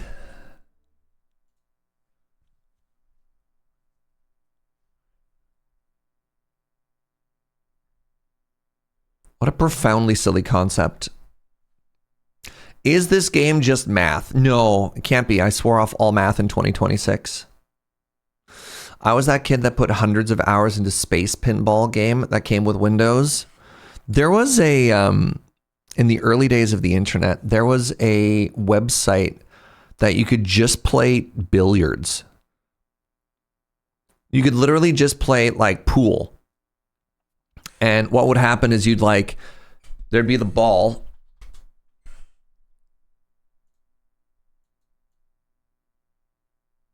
You know, there'd be the ball. And what you'd do is you'd place and hold your mouse and then pull back the stick. And based on how far back you pulled the stick, it would be like how hard you'd hit it or whatever. Man.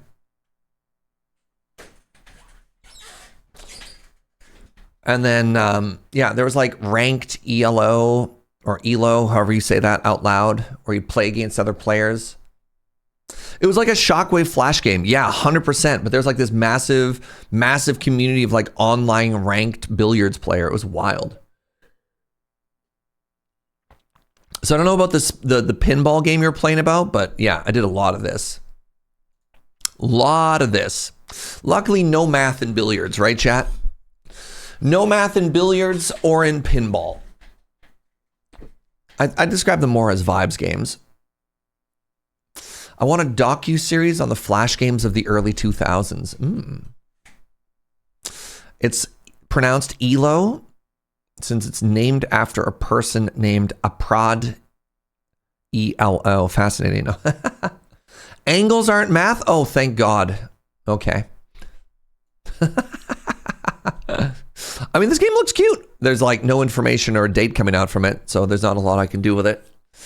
I don't want to speculatively wishlist anything. Kyora I'll speculatively wishlist, but the pinball game, I'll wait for more info on that one. Orebound. So in Japanese, ore means me. I don't know what bound means in Japanese, but I'm excited to see what this is. Maybe this is another Yakuza-like. Speak of the power held by the runic gem of Thandor. A powerful runestone which split into three many centuries ago. Each fragment buried alongside the three kings who once held them. We don't yet know what will be revealed once we have uncovered the gems of the three brothers and reforged them. It is here within the Deep Seeker that we... I need to pause this. This is update 3. Where is an introduction to what this game is first? Aye, 'tis a hard life as an engineer. And a new frontier means new equipment. All that new equipment needs setting up. Then there's quality control. I feel like this is also a second trailer. These are update trailers. These are deep dive trailers for people that already know what's happening. Occasionally some goblin-brained fool messes up. Ready? Ready. Oh, wait, don't. Oh, this is OSHA. This is OSHA the game, but for dwarves. Oh no. Turn it off your phone. Oh. Help me! Help me! Help me! Is anyone there? Someone help me! Anyone? OSHA. Orebound is a voxel factory automation game set in a first-person open world. The king has tasked you with locating the elusive Emberstone. Go forth and use your dwarven prowess and knowledge to mine, craft, and automate through anything standing in your way. Build up, dig down. How far will you go? All right, let's watch this again. There's no, like, trailer. Find out. So instead, we have to fill in the blanks. By the runic gem of Thandor. A powerful runestone which split into three many centuries ago. Scroll to the end of the screenshots. Okay, let's pause this video for the third time. Oh.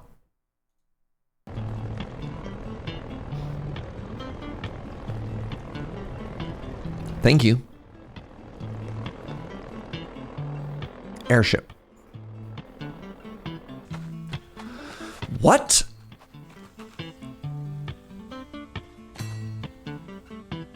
This is not what I expected this game to be at all.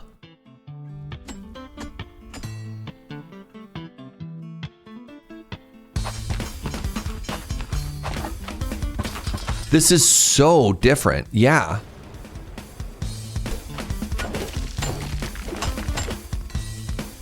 See, this is why I was like, I need a trailer that introduces the concept of this game, not the Anvil update, right? What?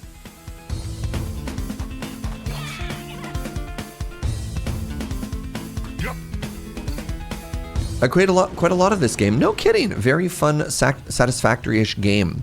Huh.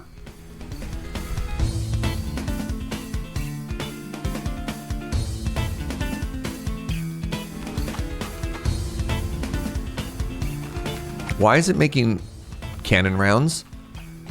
Why is there a giant auto cannon?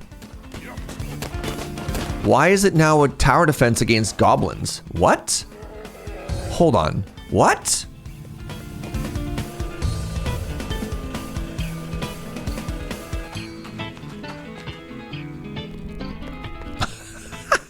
Sorry, the cut from like meeting a pig in the woods to then just like meat over the fire is very funny.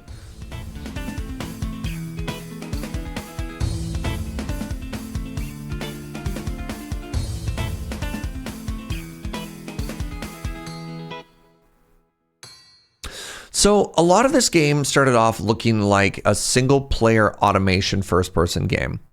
So why then are we now in workplace safety crimes? Of the power held by the runic. Why don't I have cannons in my house to defend against goblins? Because I live in an apartment. For starters, apartments are typically already goblin safe. We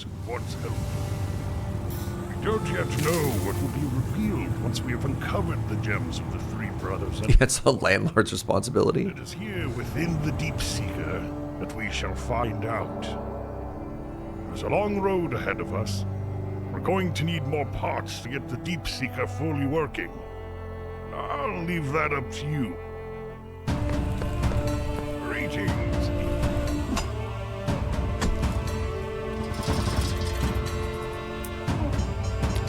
You have a special tool that lets you find ores. Okay. The mountains themselves will bow before us.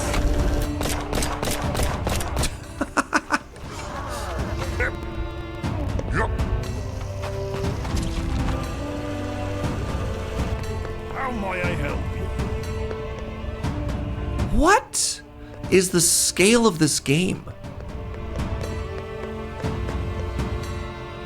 How have I literally not heard of this game until right now? It is a hard life as an engineer. So this is the next trailer. This is the research and development trailer. It looks like 1-to-1. Thanks, Hosk. Then there's quality control. This is maybe a decent game with a less than capable trailer team. Oof. Not to say there isn't perks to this job, but occasionally some goblin-brained fool messes up. Ready? Ready. Oh, no, wait, don't!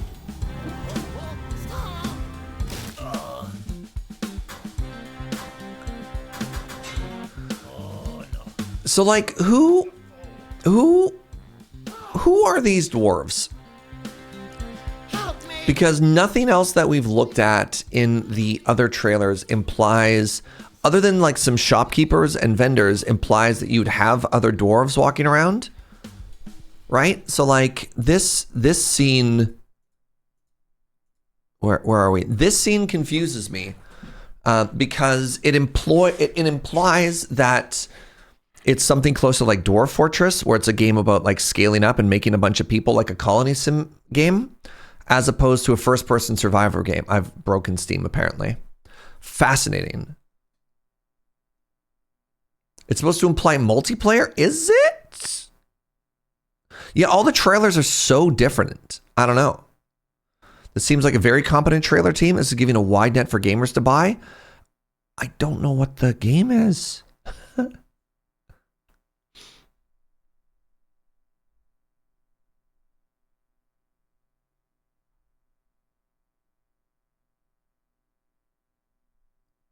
but you want to buy it, don't you? I'm going to be honest. Having just played several back-to-back early access factory games, I'm a little hesitant. In the past 2 weeks, I've bought Alchemy Factory, which I played for 90 minutes and I'm still waiting to hear back from. I've played Star Rupture, which I'm going to be putting on pause for a little bit.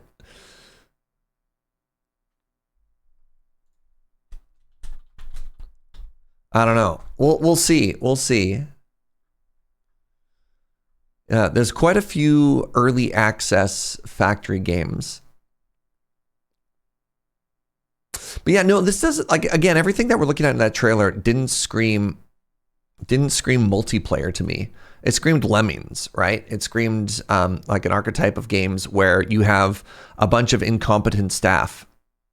Did I actually kill Steam? Steam, are you okay? Steam?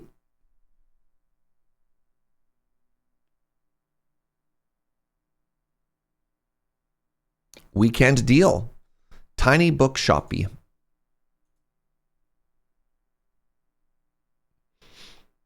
One of the game's tags claims co-op. Yes, that's not what I'm talking about, though. Like, when you're doing co-op, you're not expecting one of your friends to fall into your furnace, right?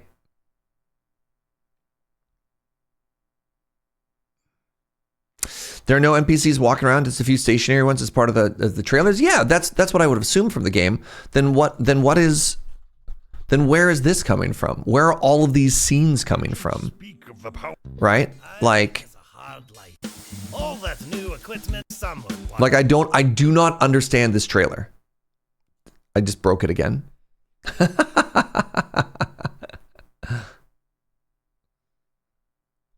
Right, if this trailer was called like the multiplayer update or something, then maybe. Frontier means new equipment.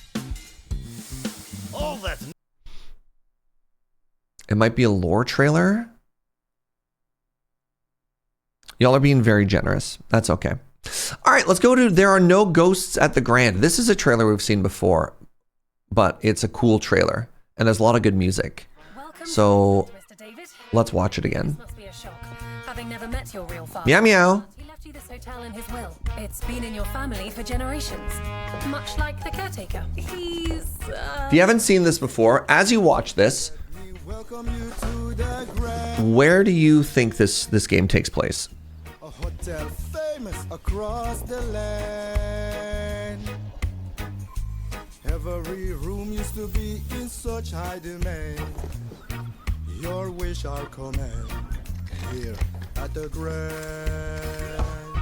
Well, hello there. It looks like you're about to do some renovations. Would you like some help with that?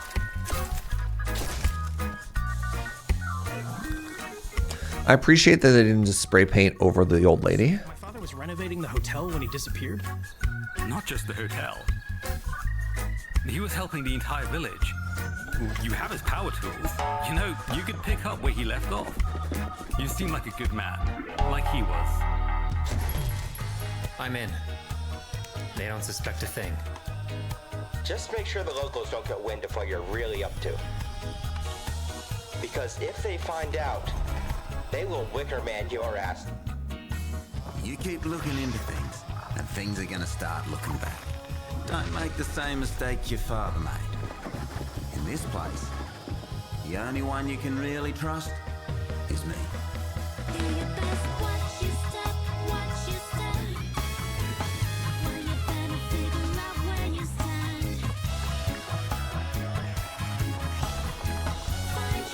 This game seems kind of rad. It really does, yeah.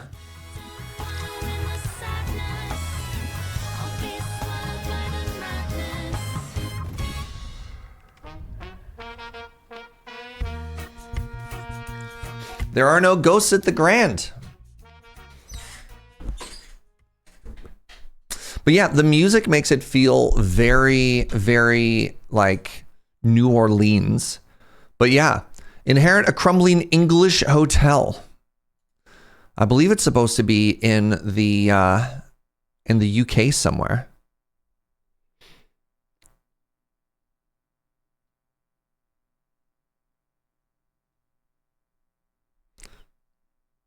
Where's Innsmouth?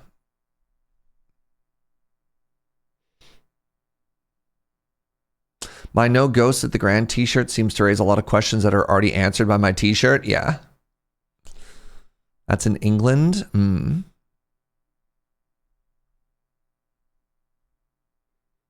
Discover a ghost story, but there are no ghosts. How could there be a ghost story if there's no ghosts? From spooky ska to wartime jazz to skater punk, each song is uniquely theirs. And sometimes surprisingly so. Duet with them to reveal a deeper story. Cute. A faded English seaside village full of activities. A Lovecraftian mystery. Wow.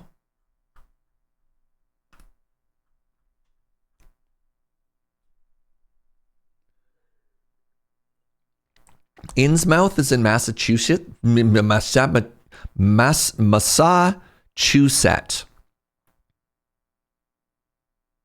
Massachusetts.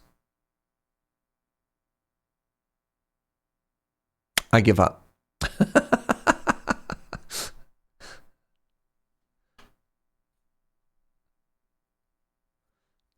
That is how it's pronounced. Yeah. Wisconsin, Minnesota, Massachusetts. God, what a mouthful.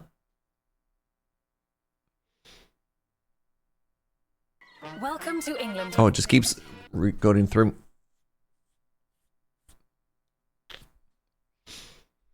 Poglings. What's up, Zebra?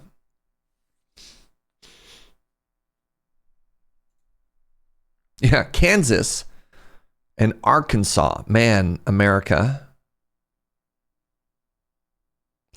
Have you heard of Port Marion? It's a beautiful and weird Welsh village where the show The Prisoner was filmed. Interesting.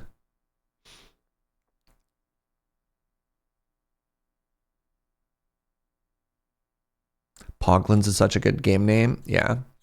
All right, let's check out Pluto next.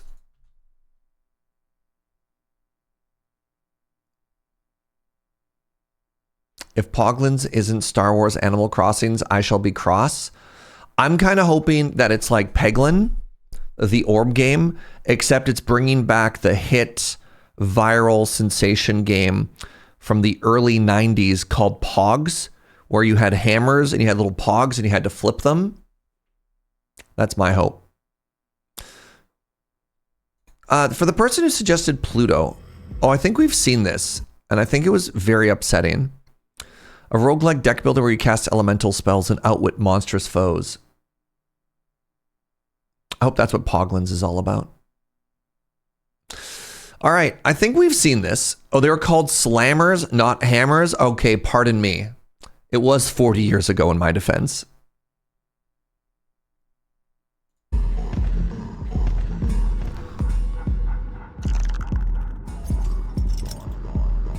Fake 90s kid over here. You got me.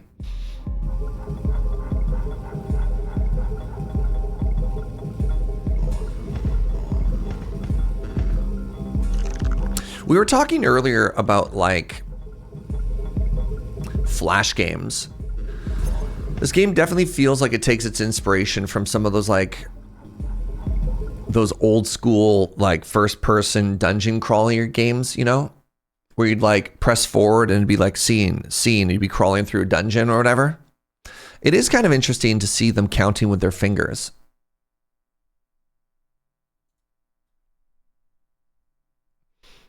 I kind of want to check this out again. Like, what's happening here, right? Wait, is this just a deck builder, except instead of a hand, you just have one thing at the tip of every finger? That's kind of interesting.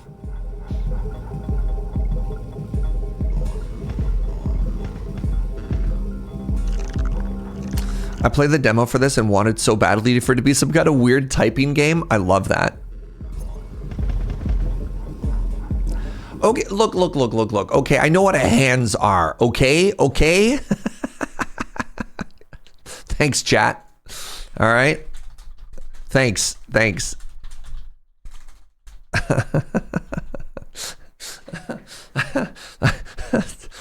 Very good. You've correctly identified what hands are. But you ever just think about your hands, right? Like, what if every one of your fingers in your hand was its own unique spell, but you didn't count your thumbs, just your fingers? Riddle me that. Why don't your thumbs do anything here?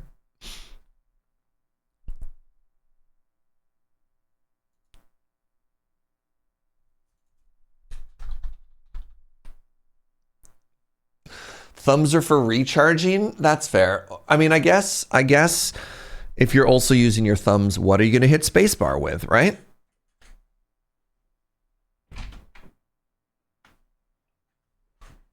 Oh, Nova Roma we've had on our list for a while. Yandere.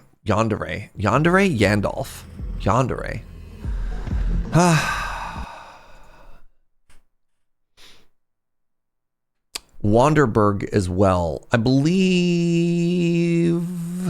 Whatever, I'll check them all out. See if Nova Roma has anything new. Nova Roma, I'm excited about. MENACE, interesting. Wanderburg. Wanderburg was the other game. Actually, that's really funny. Wanderburg that's the one where you're the castle. Wanderburg is like, is that the one where... What was that weird young adult movie where there were cities that ate each other? They're like cities on wheels and they went yum. Mortal Engines. Is that one?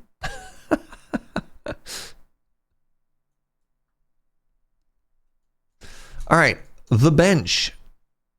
Yes. Okay. This game looks hilarious. In this game, you're an angry old man who hates pigeons. If you haven't seen the trailer for this game, you're going to love this, chat.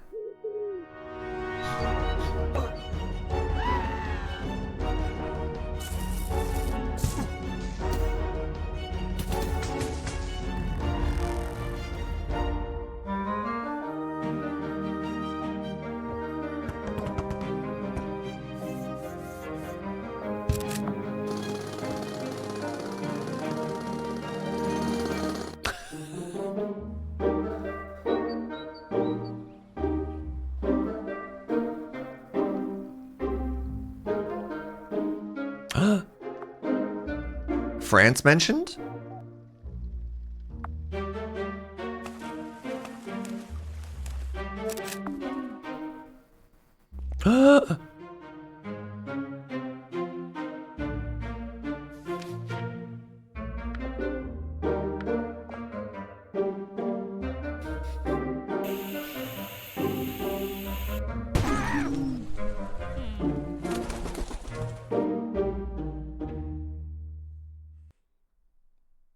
Maybe it's closer to say he hates the world and pigeons are his weapons.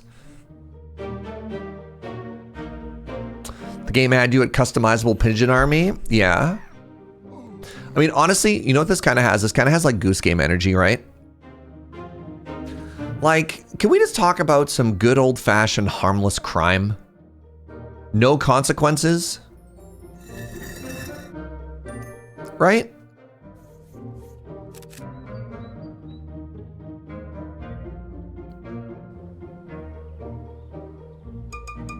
Ooh.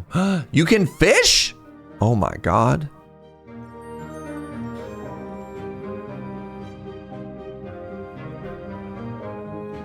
As someone who works in a retirement community, this looks so hilarious to me. Heck yeah.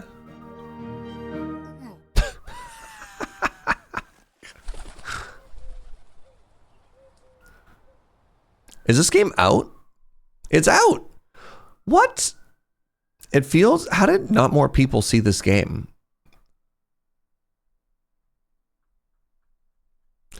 Came out in October of 2025. It only has 77 reviews. Huh. Windows only, devastating. I'm sorry. And increasingly people are getting fed up with Windows, which I kind of like here. The new owner of Good Old Games is just being like, hey, Windows is full of garbage bloatware and we're moving big into Linux, which I kind of like. With Windows increasingly forcing more and more bloatware on it and like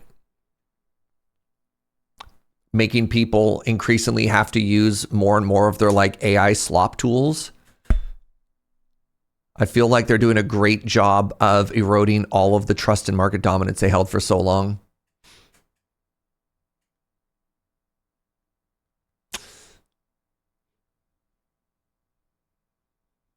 Sadly, I'm too dumb for Linux. I think more and more people are just getting fed up enough that they're learning anyways. Windows has gone downhill, it's nosediving. But man, what do you think? Which company do you think has done a better job of eroding its own goodwill? Microsoft in Windows or Google? Google's another thing that's just like, ugh.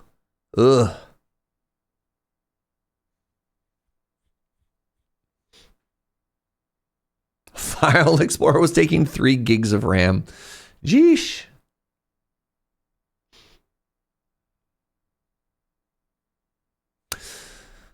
Anyways, we don't have to talk about the state of the world. I feel like that we circle back to these topics almost every day.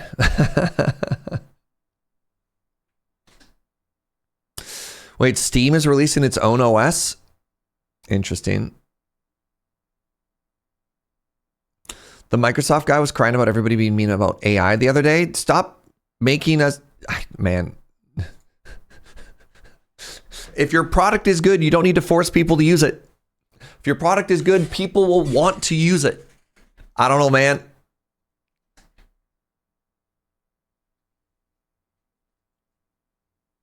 The NVIDIA guy was also sad that people are being mean about AI. Uh-huh. My only hesitation with Steam OS is Steam is just a marketplace.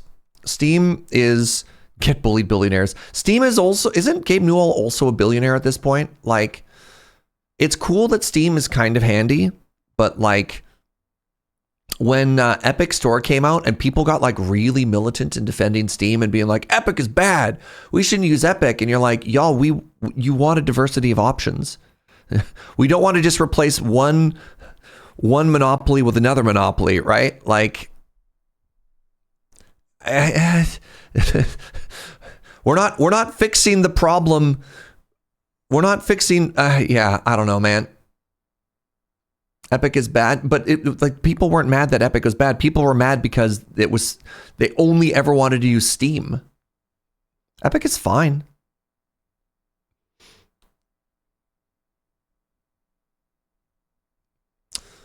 Valve isn't publicly traded, so it dodges many of the late-stage capitalism issues.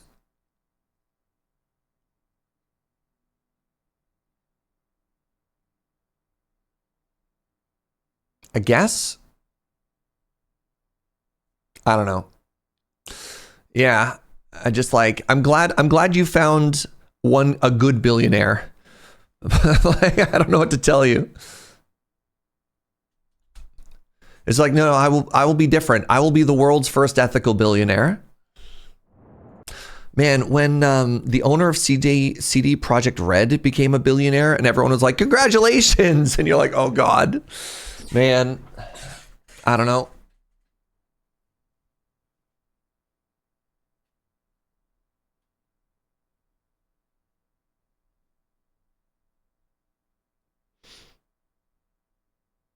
I've been refusing and unable to upgrade my Windows, so a lot of the Steam games don't work anymore. Yeah, no worries.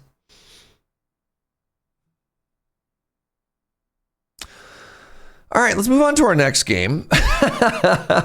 Me picks up the bee's nest, shakes it, and then tosses it and be like, well, anyways. Star Vortex is a fast-paced action RPG inspired by classics. Okay. Design your ship and fight your way through hostile alien sectors.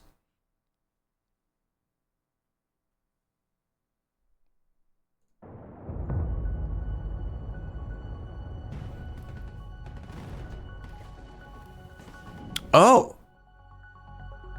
This does feel like a classic. Any asteroid enjoyers in the chat? Was that what the first one was called? When you're literally just a triangle and you had to shoot asteroids and they split in half? And then you'd start moving so fast the game was completely unplayable.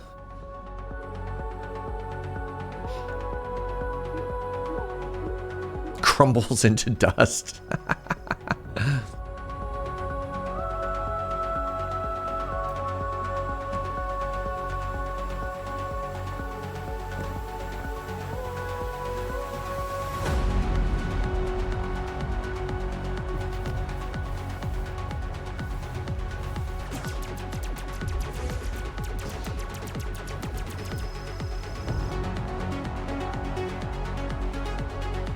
I don't think I ever had a game of Asteroid last more than 30 seconds. I would just like start flying in a direction and just immediately die.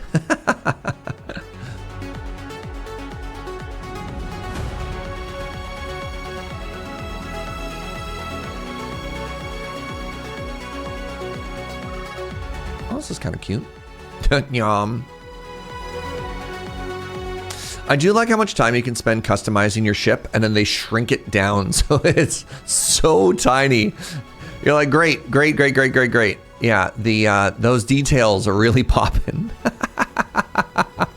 I mean, I guess there's enough visual difference that it actually matters a little bit more than I thought.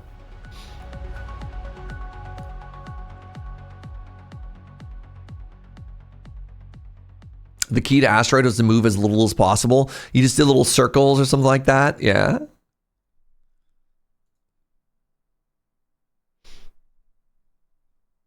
People want good old games, but with the reach of Steam, good old games is solid stuff. Look, I guess like I weighing back in on the Steam versus Epic sort of thing like that. There are legitimate criticisms, but at the end of the day, if all you end up with is only one marketplace, that's bad. Right? Like, you want options. You need options, right? Like, people routinely talk about how brutal it is that Steam takes, is it a 30% cut? Steam takes a 30% revenue cut. Like, that's a lot of money.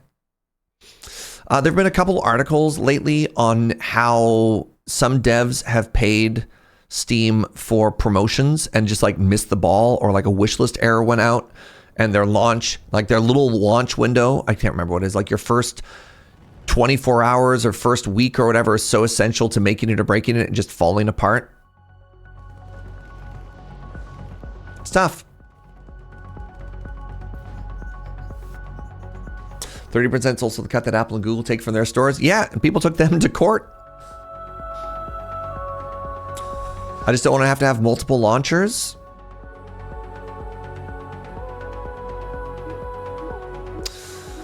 I really want to have different options for coffee, but I can't be bothered to go to multiple cafes. If only one cafe would sell me everything, so I don't have to go anywhere. Like, I get it, but also, really? You already have a computer that centralizes everything. Like, God, I can't be bothered to play Minecraft because it's not launched through Steam. Like, I don't know, man. Yeah. God, it'd be so much more helpful if I didn't have to go to multiple restaurants. If just one restaurant had everything I needed.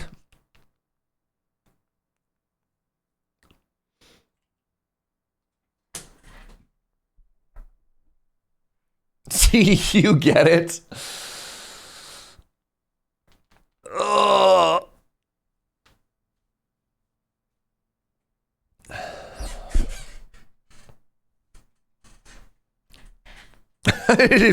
We could all just use DOS, yeah. But like, it's already centralized. It's all on your computer. I don't know, man. I still remember being forced to use the Games for Windows Live in order to play GTA 4. You poor thing. I hope it'll be okay. Man, remember when you had to have a different CD for every game that you wanted to play? You'd have to physically pop it out. I don't know. I'm being a little patronizing. Star Vortex is interesting. This game isn't, I don't know. This isn't quite what I'm looking for. The funny thing is, when I look at something like this, I wonder if, like, this could just be another survivor-like, I guess. It's neat. This exists somewhere in an intersection between like an old school classic arcade game of like, what were the side scrolly? You'd always go left to right or top to bottom, and then there'd be like the OG bullet hells, right? This looks like somewhere between a bullet hell and a survivor-like.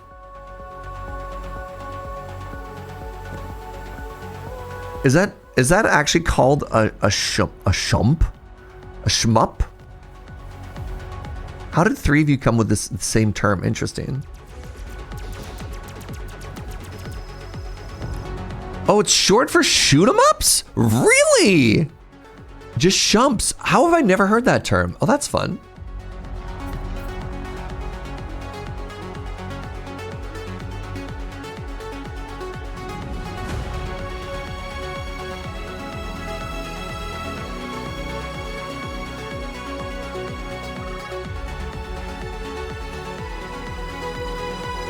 Not shump, shmup, for shoot 'em up, shmup. Huh.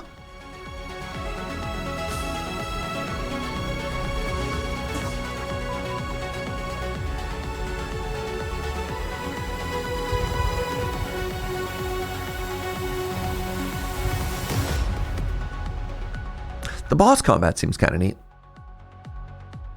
All right, give me a quick second, friends. I have to pee. Short bio break. I'll be right back.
Okay, hello.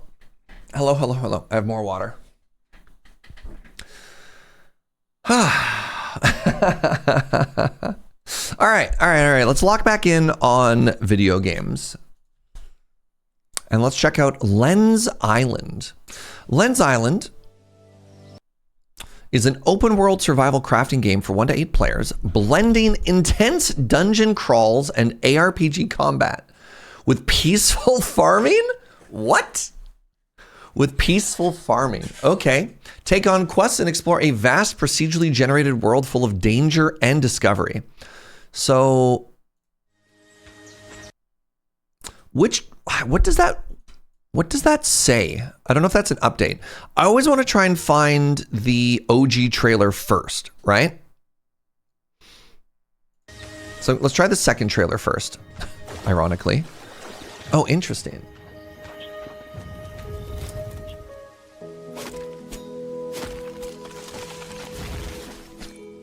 The tempo of all these trailers that start off with like a big grand exploration thing for like 5 or 10 seconds and then immediately cuts into chopping a tree is like so classic, right?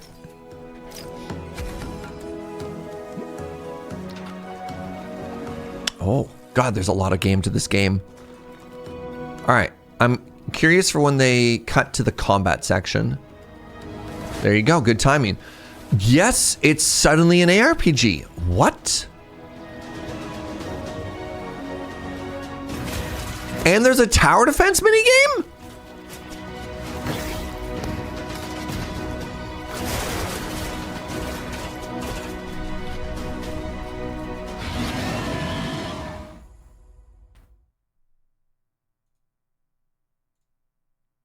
What in the world? Why are they always barefoot? I don't know.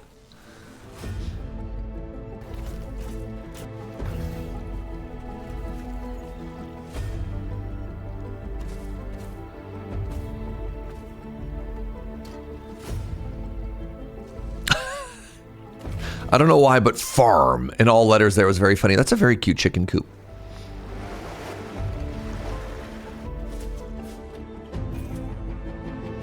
Chop arg. Oh. Meow meow.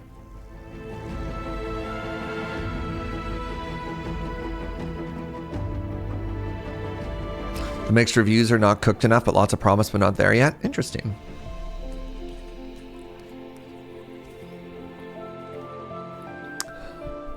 You're really into cutting things down right now? You're in your chop arc?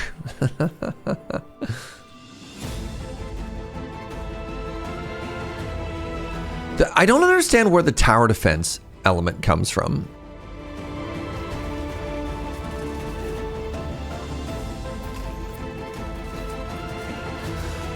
Huh.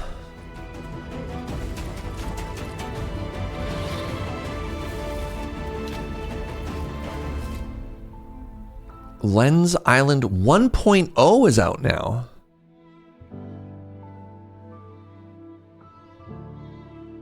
Fireshine Games. That one's familiar to me.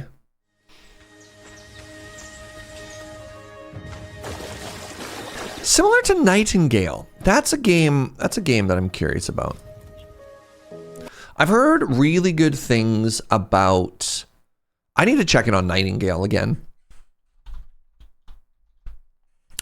Nightingale, Realm Walkers. It's still in early access. Interesting.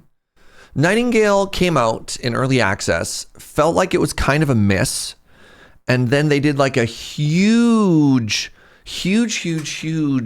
re-release of it that people were like massively stoked on. Like, it's still in early access. It's got 10,000 reviews, which is kind of wild.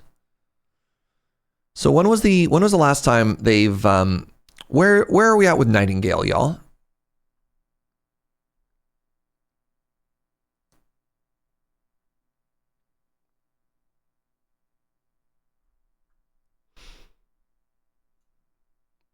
God, there's so much here. All right, what's this first one? The wait is over. So this was a Victorian world hopping like combat survival game. Enhanced customization and major improvements to building and combat. They updated last November, taking December off. Neat.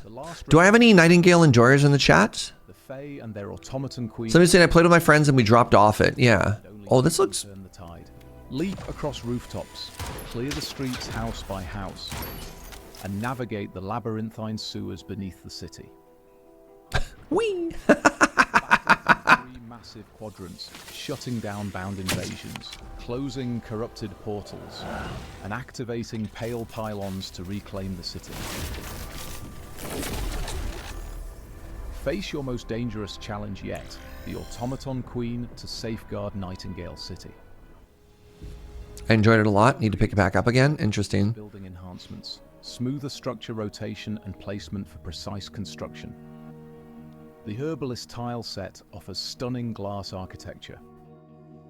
New Regency... Oh, that's the titular city of Nightingale. Interesting. To your home.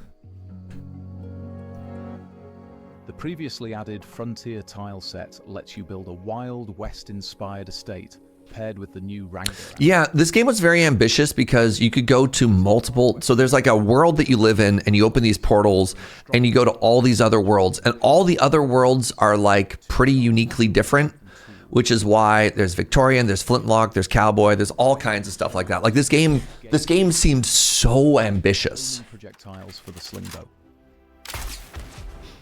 Instant reload for pistols after landing all 6 shots. gradual acceleration while gliding for better traversal.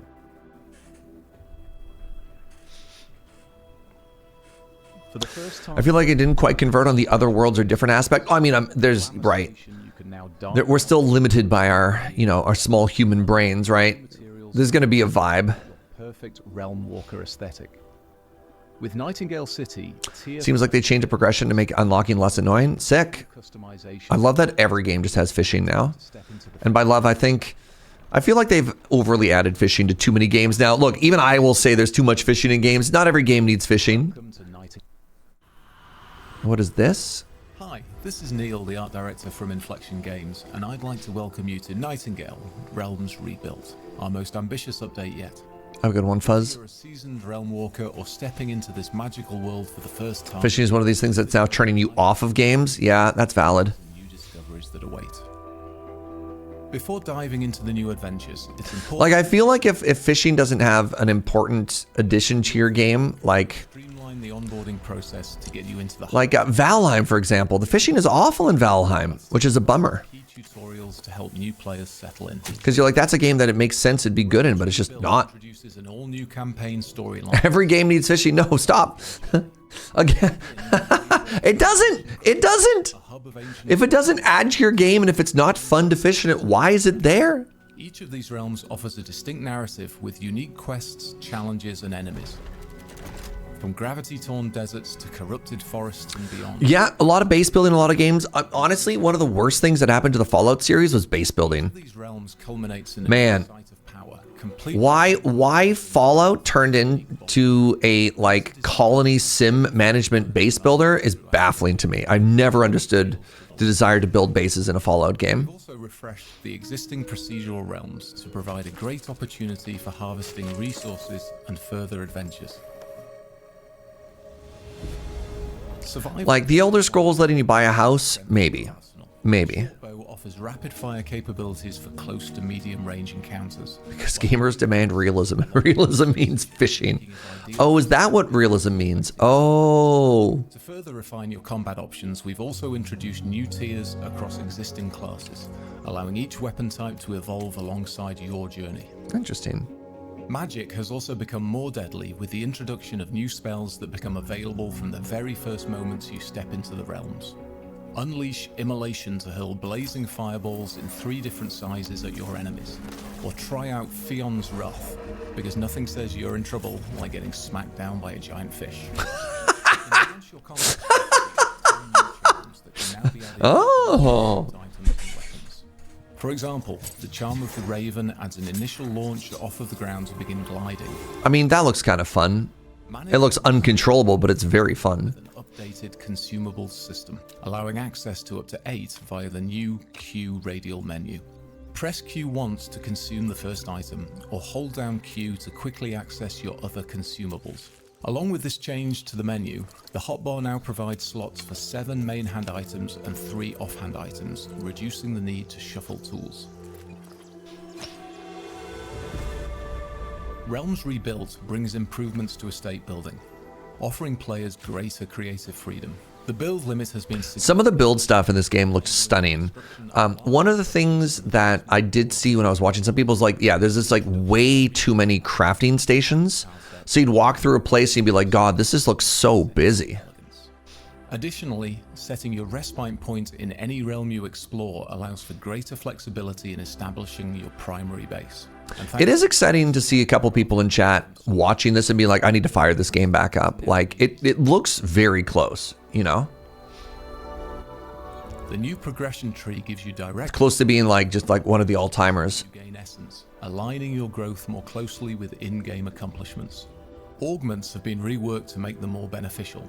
They're no longer required to unlock recipes, but instead provide powerful bonuses to your crafted items or increased yield from refinement benches. And for those who place a high value on fashion, ooh, the true endgame? The truest endgame? Allowing you to maintain your preferred without sacrificing functionality. This is just a glimpse of everything we've added. Realms Rebuilt is truly a game changer for Nightingale, and it's a great time to jump in. For the full patch notes, check out our Steam page, and we invite you to join us. All right, I have a... Is it called Is it called Really Good Fishing Game? Shoot, there's give me a second here. Hold on. I have to look this up somewhere. There's a fishing game coming out soon. Got it.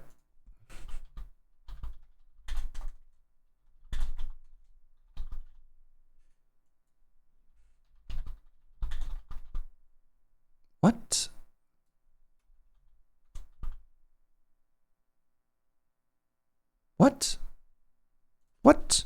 What's happening here? Hold on, please hold.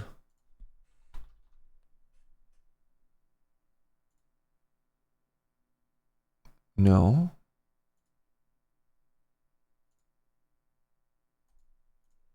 Is it this one?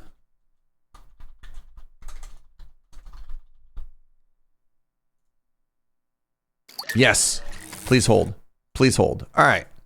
This is the only fishing game that I'm excited about. All right, you ready?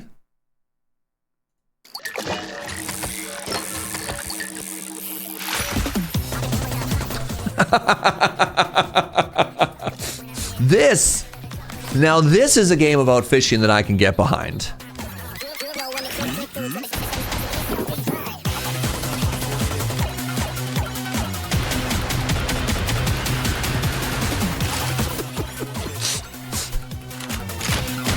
K-Kona.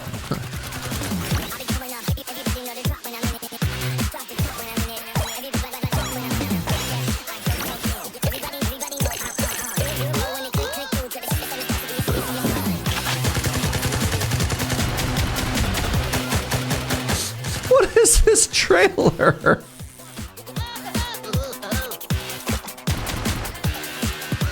Get you? Fish hunters.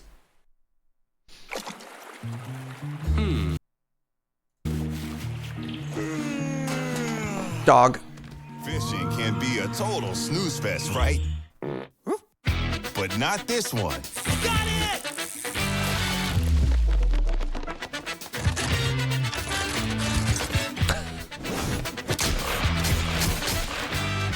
Take it away, Eddie. I was trying to look up ridiculous fishing and I couldn't find it before. I thought that was the name of the game. This is called Fish Hunters.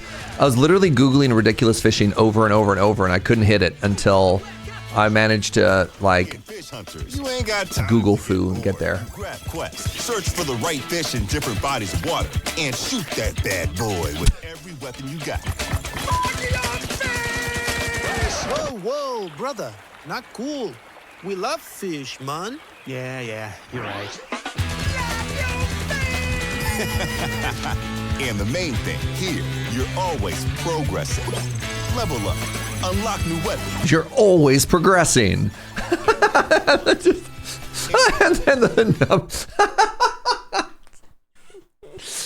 Oh, thank goodness. I'm glad that I'm growing as a person because my level up is constantly going, man.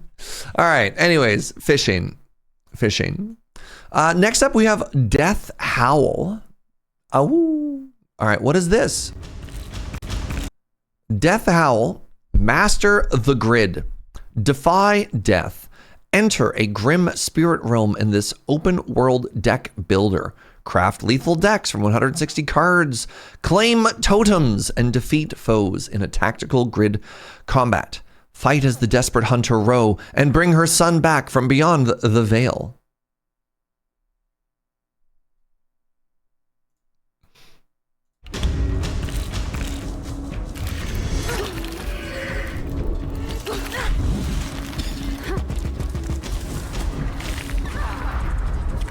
A Souls-like deck builder. Why is it a Souls-like?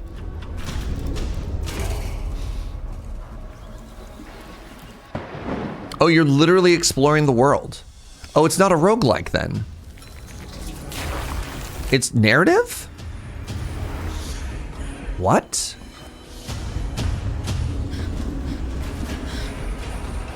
Interesting.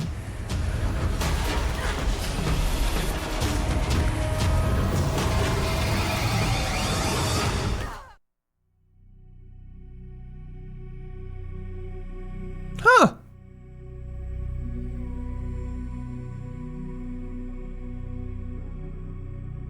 a game is Souls-like when it's hard.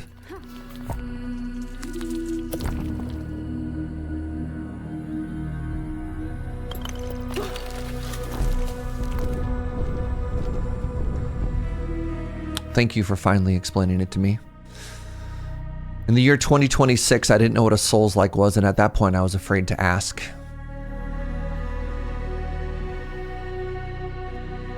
Interesting.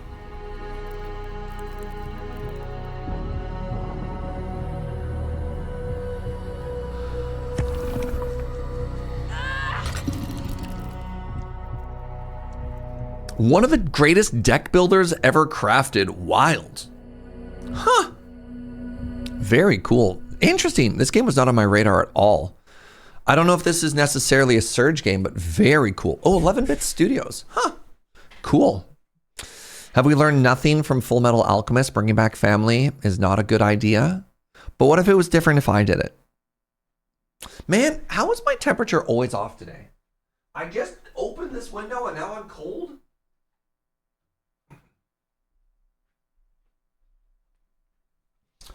I was too warm, so I took off my sweater, and then I was too cold, so I put on this sweater, and then now the window, and holy moly. Similar to games you've played, this looks exactly like Balatro, actually. This seems exactly like Balatro.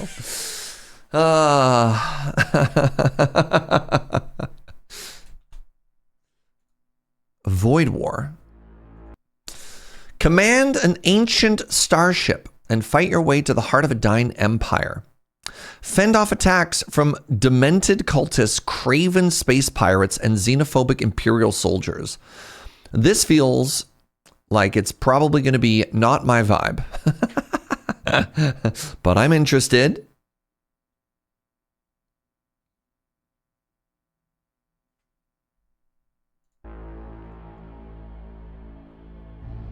What's up, Fry? Did I like FTL? Yeah. This is like a Warhammer FTL.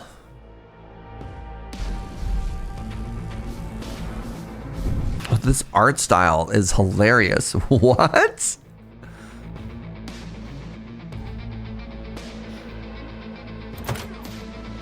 Oh my god, it's so FTL. It's so FTL? What?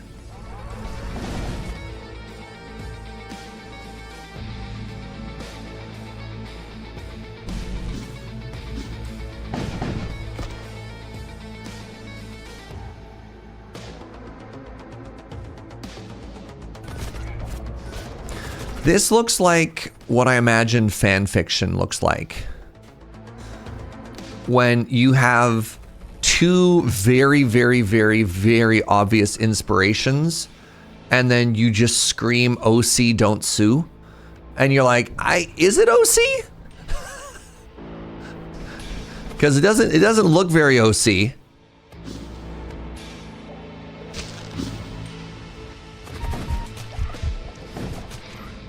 But I kind of also love it.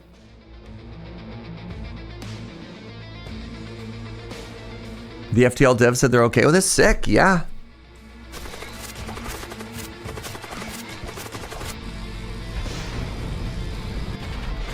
Like even the animation of the ship breaking, right? What? Yeah, everyone knows 2 copyrights makes a copy left. Yeah.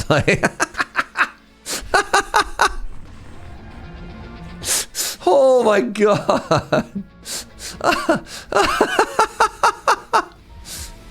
That's incredible. That's so funny.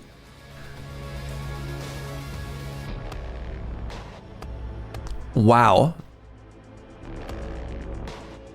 Wow. I actually love that so much. I didn't think I was going to love that, but the more I watched, the more I was like, this is incredible.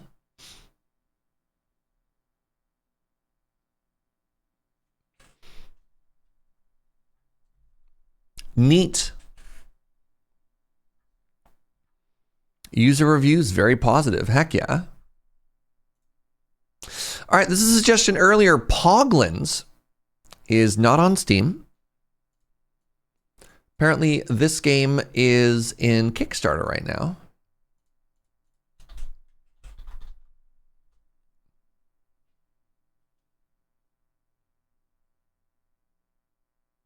I don't have any information on this game. Is the person who suggested Poglings around? Is there a linky somewhere?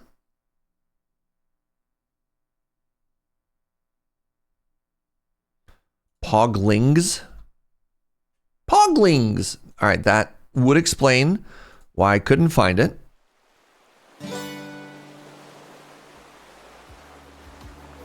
Thanks for adding like 4 games to my wish list. Yo, I got you, Galderon. Welcome to the Wild Vine Islands. Okay.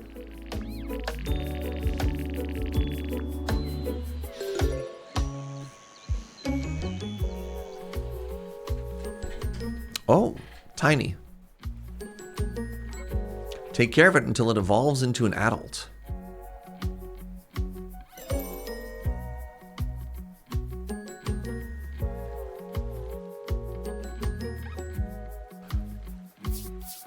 Oh my god.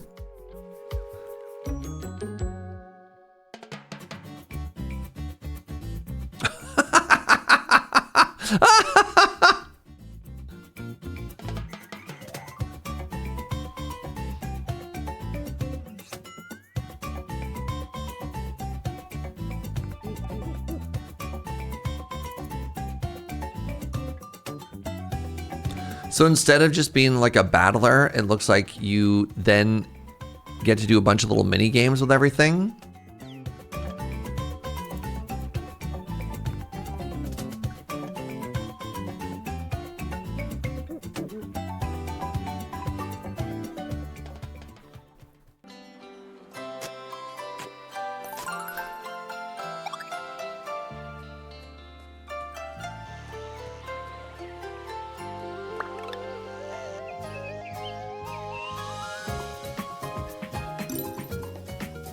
Oh.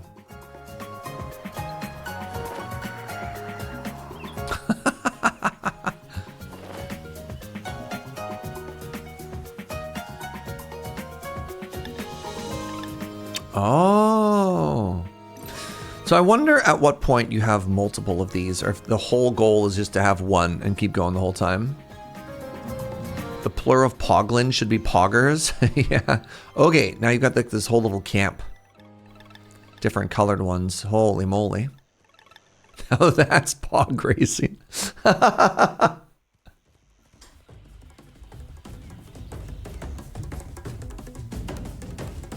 And you can fight them.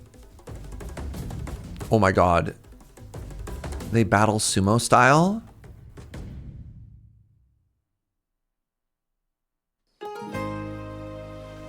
Pardon me.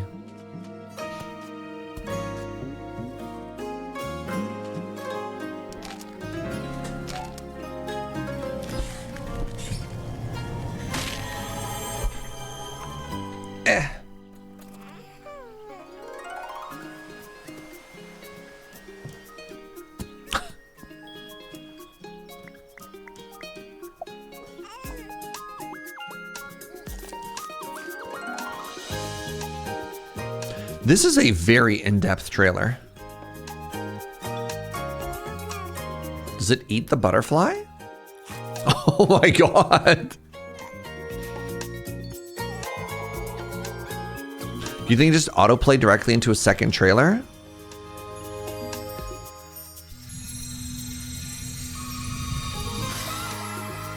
Oh, you feed it wings and then it flies. Interesting.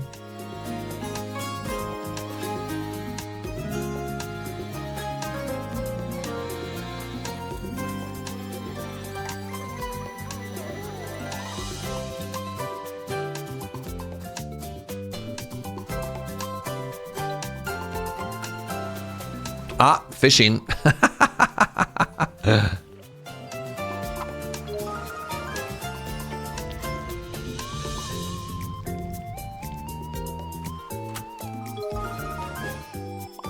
What game was the first game that showed you the animation of you kick a chest and then it opens? What an odd animation to become like the standard. Was it Zelda? And then since then everyone was like, yeah man, you just kick a chest and that's how you get your loot.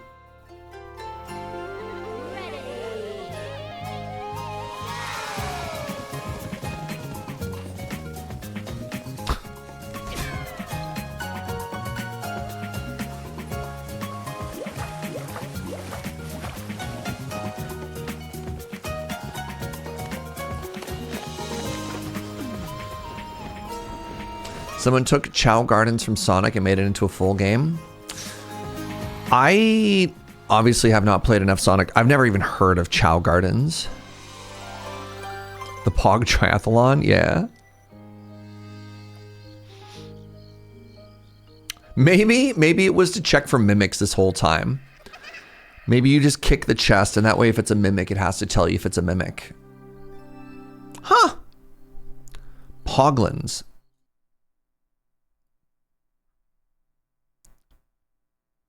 400 possible Poglin variants. Oh my god. Ellie wishlisting this? Not surprised. In Breath of the Wild, there's a little touch where if you're barefoot and you kick the chest, it hurts. That's kind of funny.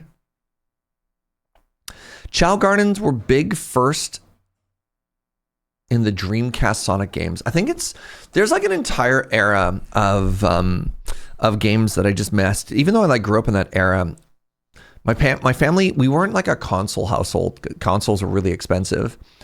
And so, you know, growing up, you had like friends who had all the different consoles.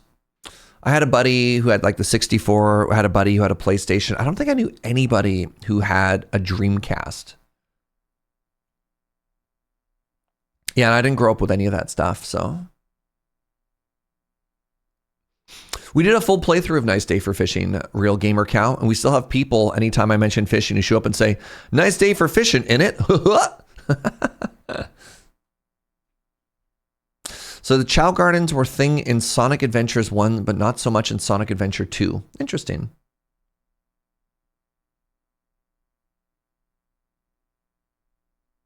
I had a buddy with all the systems and even had a Dreamcast. Dang. Didn't live long. Huh. The console you bought in college was Dreamcast. When I had my first, like, job, the first thing that I bought is I picked up a used and refurbished Nintendo 64. Man, I had so much envy for all my buddies who had 64s growing up and I didn't have one. So I picked up a 64, 4 controllers. I got the little stupid memory expansion for the console. I picked up GoldenEye, Smash. I picked up Mario Drive, Mario Kart. Mario Kart. I was like, yeah. And then I didn't have anybody to play with. Because I picked up all these party games. I love playing with people, and I realized that I had very little interest in just having it for myself. But it was a big moment. And then it sat in storage for like 10 years, and then I sold it. I sold it just after the pandemic for like a small fortune. Man, I managed to sell the 64 and all the games at just the right time. Like, I think it was Legend of Zelda for the 64. It was like $200. I'm probably getting some of the numbers wrong, but I managed to hit that sweet spot where they were like in actual retro game collector value. So I was like, let's go. Maybe it's Ocarina of Time. Maybe, yeah. We used to rent a console around the holidays every year as we're only allowed one console in the house. So I played a weird eclectic collection of games. Yeah. Recently got a working 64. Commodore 64. Oh, okay. Everyone moved on to Halo. Yeah, I guess. Did I ever play Oberdeen? I did not. I'm not a huge... Oberdeen, if I remember correctly, is like a very like narrative text-based game, I think. Or is Oberdeen the detective one with the flashlight?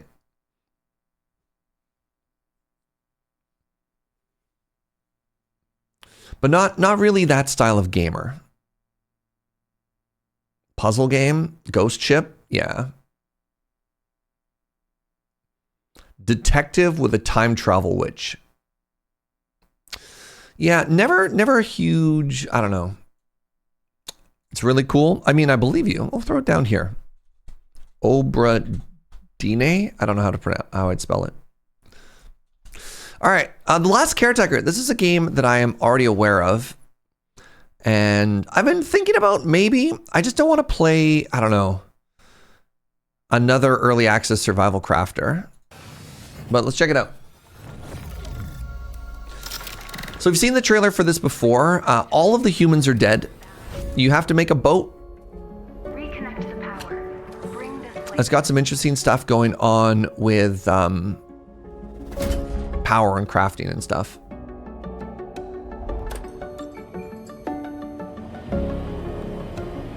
It's awfully rude of you to say, considering I don't know how to read Invitare. Honestly hurtful. So we can sail again.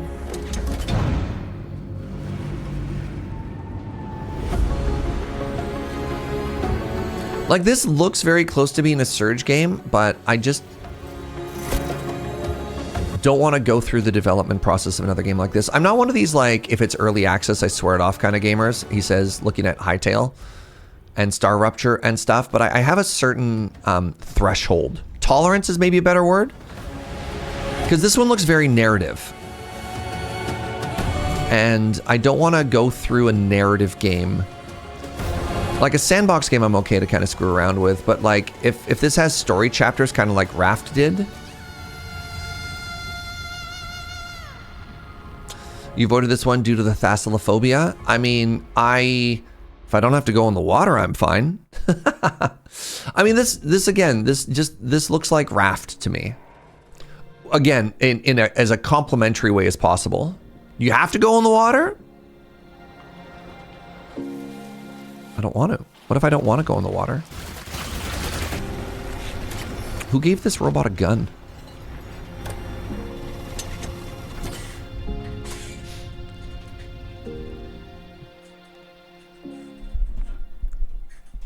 Get in the water? No. You can't make me.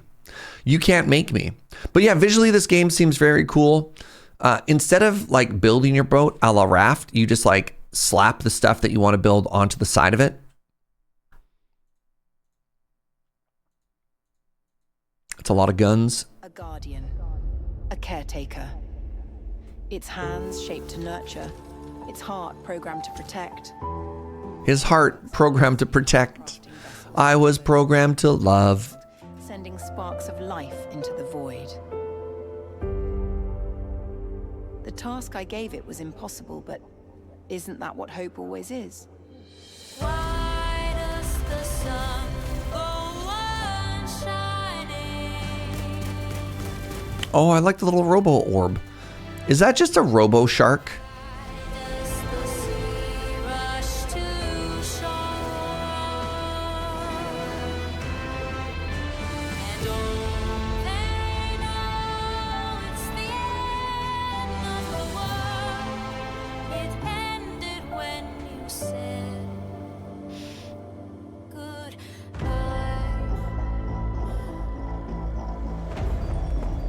Add something else to the list. We could talk about The Lift. We've watched the trailer for The Lift fairly recently as well. I think we had, but I'll throw it back on. I'm a lot more meh, whatever today. I'm just kind of vibing. So yeah, Last Caretaker, I've been thinking about this. I think I'm more likely to do a playthrough of Planet Crafter, because this one's done. I'm tempted to do a Planet Crafter playthrough. I almost bought it and fired it up this morning, but I've bought like 3 games in the past 2 weeks, and I try not to spend too much money on games in a particular window of time. But I've bought Hero Shape, whatever, Star Rupture, and Hytale, and it's only the 18th, right? Like that's a lot of games. We've looked at PVKK several times, yeah. I mean, I guess we could throw it on there again. Y'all need to watch all of my trailer days. What I'm learning from a lot of you is you don't watch all of my trailer days. And if you just simply watched all of the trailer days, just simply tune in for all of them, you know? Then you'd know. Then you'd know. All right, what's Relooted? Who suggested Relooted, please and thank you? Because I'm getting, did you mean Worms Reloaded? Oh, Relooted. See, there we go. Thank you.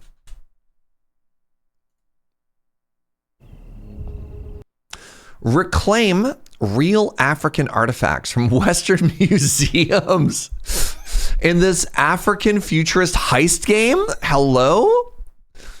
Recruit crew members, plan escape routes, and acquire the precious cargo and bounce out as fast as you can. I'm sorry, what? That sounds hilarious. Talk to me, Cryptic. It's in the air. Good. Let's do this. What's the target? Behold, the Bangwa Queen from Cameroon. We must return her home. Anything else while we're there? Ooh, that Asante gold mask would be great to have. Okay, how do we get in? You can go through the front doors, but you'll need to be quick. Through the garage. Wednesday is garbage collection, so security is lax. Locked. New shutters. I can handle the locks. Look at that combo! You're welcome. Okay, I'll take that. Stairwells are closed after hours. We'll need him dead. I'm on it. I'm in. Have you got a surefire way out? Once the alarm is tripped, we won't have time to think. So think ahead. Got it. That door will close when the alarm is triggered. Your exit route is through the construction site. However you get here, we'll be waiting for you. I'm ready. Let's bring it home. Go, big sis! It's time to get out of there. I've almost got it. Luckily, Africa has you on their side. Nearly there, Nomadi. Bad guys are coming. Go time. Run!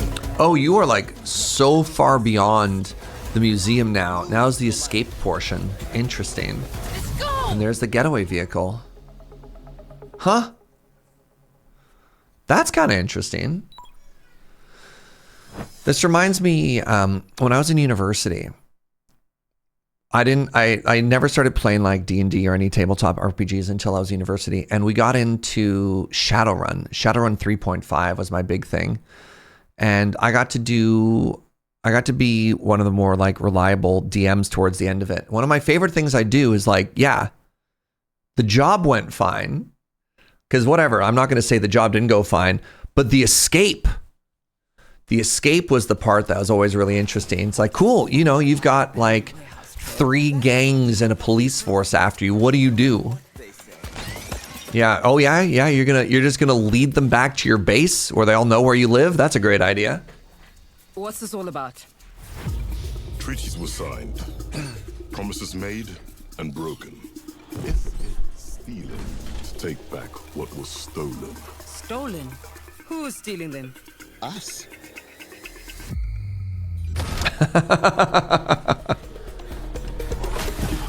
It's time to get out of there. Let me introduce a friend of mine. Smart, agile, and will let you look into places with the tightest security.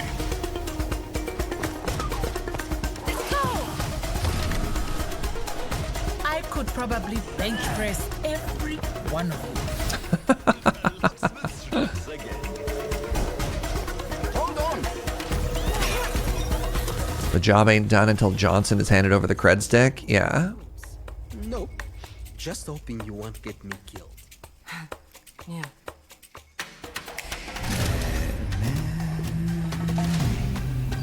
I know what you and your little crew are doing. Nobody threatens my family or my friends and gets away with it. So we are going to do whatever it takes to take back Africa's belongings, and we're going to do it together.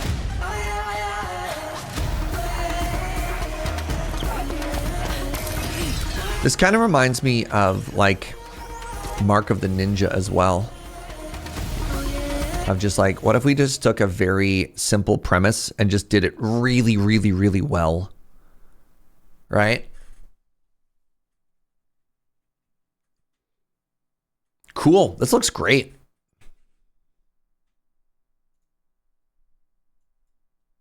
Am I aware of the altars? I am aware of the altars. That is unfortunately not a Serge safe game. Yeah, altars I had in some of my discussion for like 2025 Game of the Years. It seemed very fascinating, but was just like a little too intense. You have a friend that's looking forward to this game again? It's not going to surprise anybody. It's Ellie. I think we talked about Absalom at some point as well. That game's also familiar. All right. Here's what we're going to do. We're going to stop suggesting games one at a time. All right. let's hang out. Let's watch a couple games and we'll do a big collection of everything. Because I feel like we're having a slow trickle. It's in the air. So let's load up. Let's load up. Let's save up. Nova Roma. This is a game that I've been following the development for quite some time. I don't know if there's any new info on it, though. It has a solid release date. I don't know if I knew that at the time. So this is from the same developers as, I believe it's from the same developers as Kingdoms and Castles. Yeah, Kingdoms and Castles, which is a very cute game that we played. And then it is being published by Hooded Horse, Pog. We love Hooded Horse. And so this is a Roman era city builder. We like this because, of course, it has water physics. We all love water physics. Except there's also a pantheon of gods who can hate you and make your life harder, which is kind of fascinating.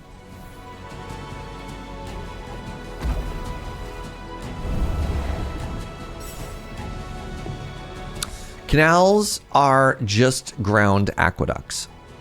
What's up, Brain Fist?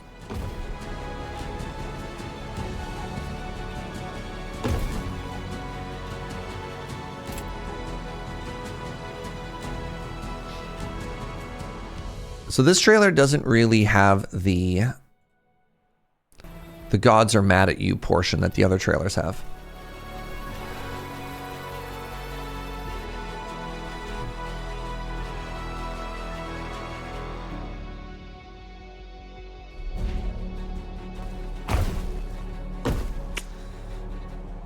Gunner, you here? Inkslayer is here. There's a question for the canal sill. How wide can a canal be before it's no longer a canal? Great question. Great question.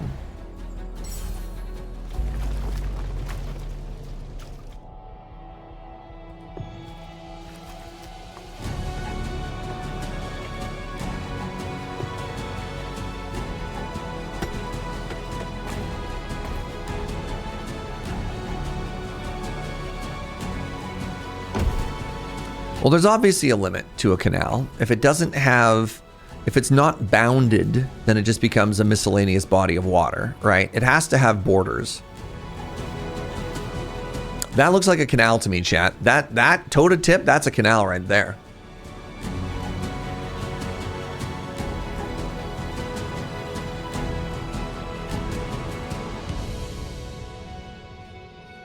Interesting. Ooh, it even comes with horse NASCAR. Wow. Has to remain somewhat linear. Valid. Valid.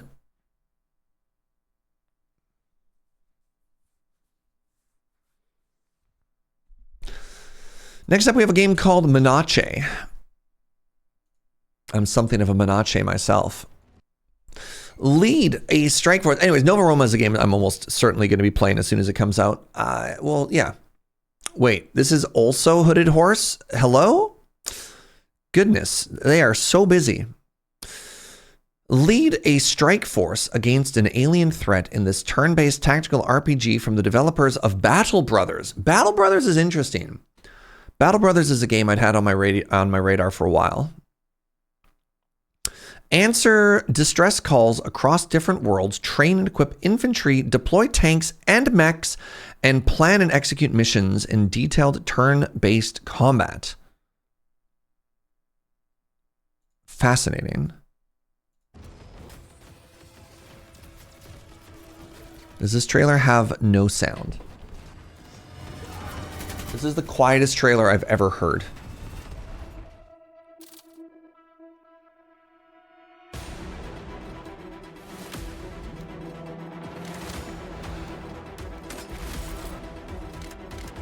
I have this set to 95% max volume right now, by the way.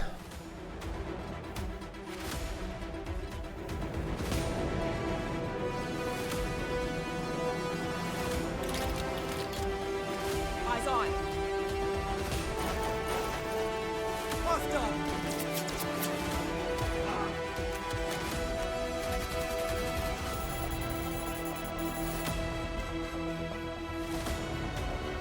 Oh no.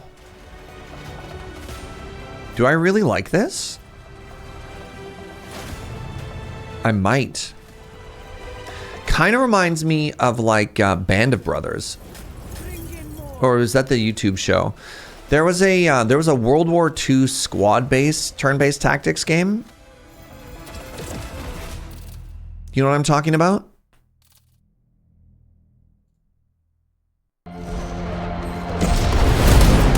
So much louder. Why are the two trailers so different?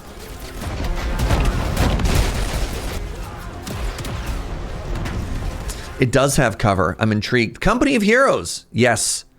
That is the game I was thinking of. Thank you, Zenily. Kind of reminds me of Company of Heroes. Coordinates loaded and spec'd. Hardware ready to operate at maximum. I like this little buggy. Look at it. Oh.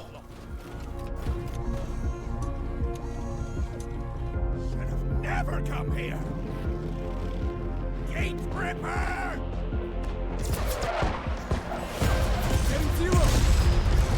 Yeah, I'll help in a sec. Kind of reminds you of BattleTech. I mean, the giant... the giant mecha robots, you know.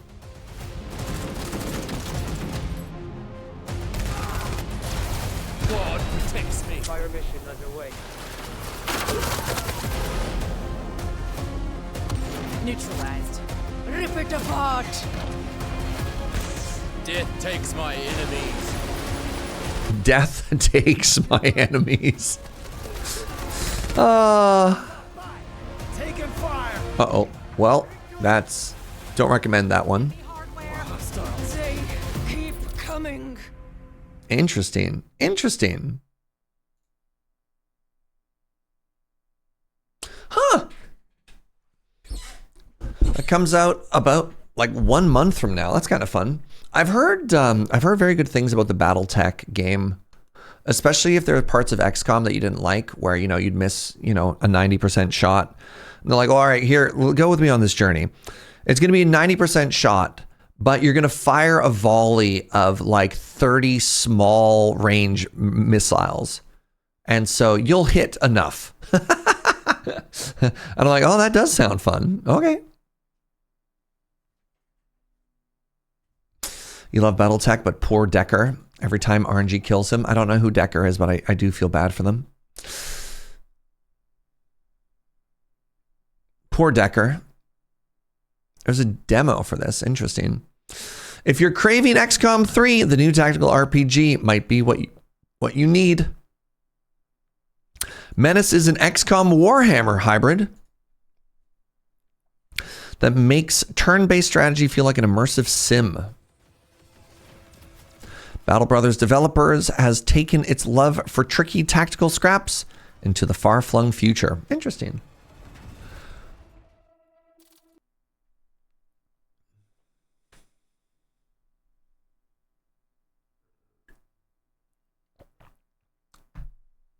The volley missiles make no sense, but they are cool. That's fair.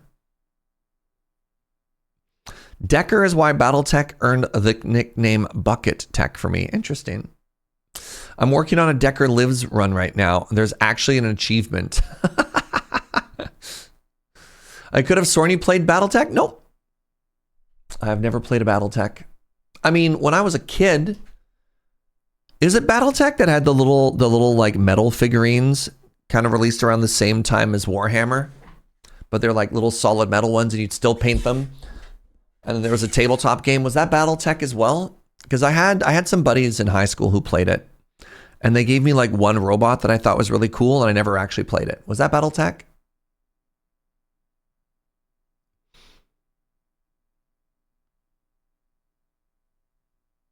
There are so many miniature games like that. I mean, yeah. Battletech is a tabletop game. Back then it was on a hex sheet. Oh. Battletech is What If Feudalism, but giant robots instead of armor. I mean, I never got into it, but that's fine. Used several Macross designs, which led to problems in its day. Battletech is still going in tabletop. All right, give me a second here. Battletech tabletop. I would love lunch, sweetie.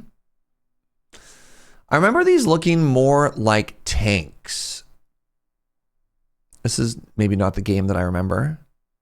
Maybe?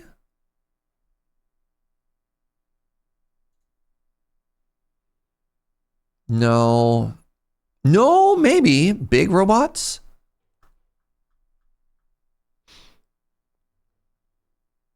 Warhammer used to be metal figures as well. But if it was robots, it's probably Battletech. It was robots, but it was also giant tanks. Look up a Battletech Goliath. Battletech Goliath.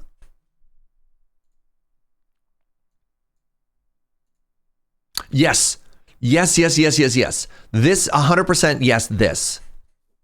This is what I remember from my childhood. Like, specifically this.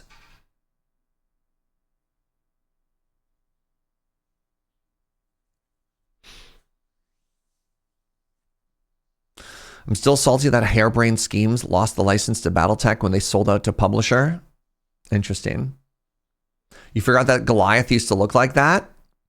I don't know why. This is just what I remembered. The walking tank. This thing is just so silly looking.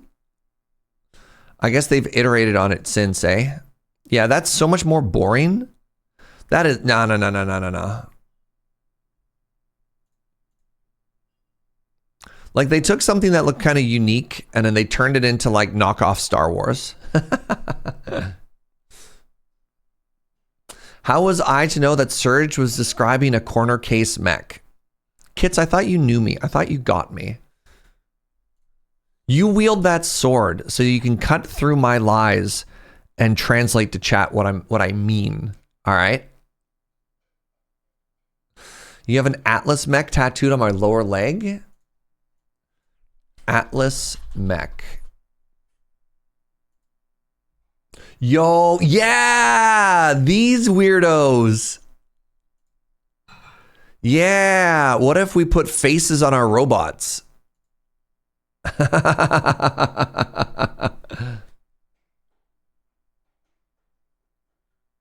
Check out the Timberwolf or the Marauder.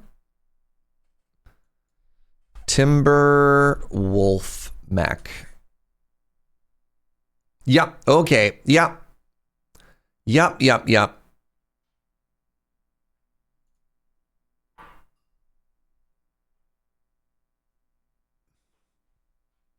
Is this still in Battletech, or have we gone from Battletech to Mech Warrior? I ask this as...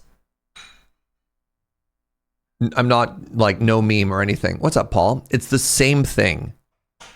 Is it actually the same thing, or somebody will yell at me if I say it's the same thing? Mech Warrior is Battletech. It's the same universe. Okay.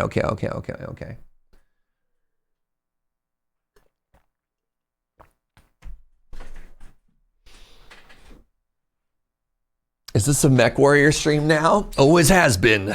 Cox gun.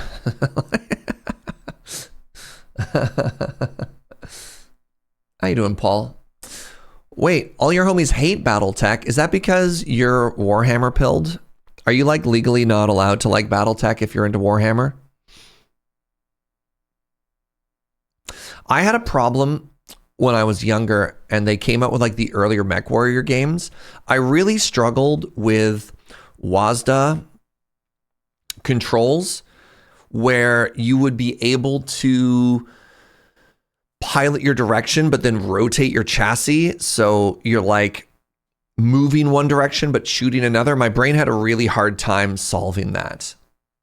Battletech models are booty. As a person who likes big stompy robots, that's too bad. Battletech is strategy. Mech Warrior is first-person piloting. Interesting. You hated the torsos being independent. Mech Warrior 5 gave an actual FPS mode that made it easier. Yeah, you'd like set your movement speed in early Mech Warrior games. Or you'd be walking, and then you'd rotate to start shooting, but then you'd be like walking into a tree, and you're like, I hate this. I hate this.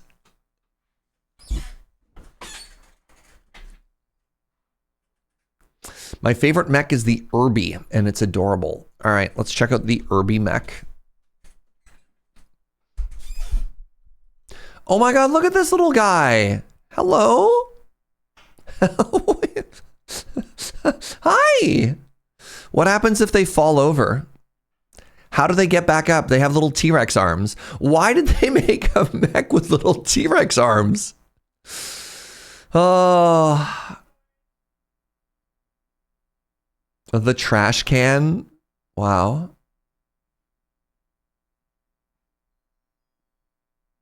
It's a walking trash can with the biggest gun possible. This is the worst design of 3025. You'd think after 1,000 years they'd come up with something better. In this house we love Irby. Okay, I stand corrected. I'm sorry. I'm sorry. I will not stand for any Irby slander.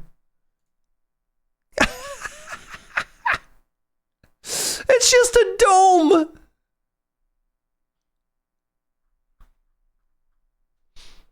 As the name implies, it's not meant for an open battlefield. Designed by Committee for Economical Urban Combat. Huh.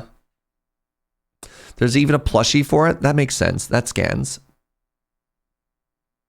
If you ever want to go down the rabbit hole for complicated IPs, read into Battletech. There's 14 different IP holders who somehow each own 1/10 of the IP. Huh. Was Mech Warrior / Battletech the game that got people really angry in the early world of game expansions? Because you could buy the like $1,000 gold-plated mecha. Was that Battletech?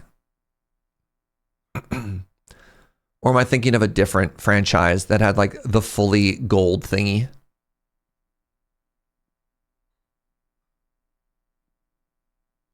That doesn't sound familiar. This might have been around the like horse armor DLC controversy of the early video game stuff. Maybe Mech Warrior Online. Hold on. Mech Warrior Online Golden Mech controversy.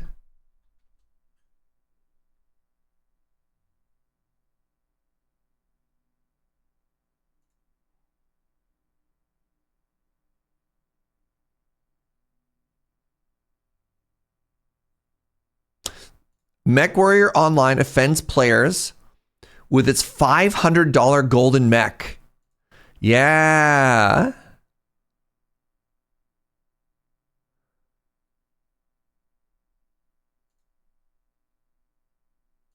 Got there.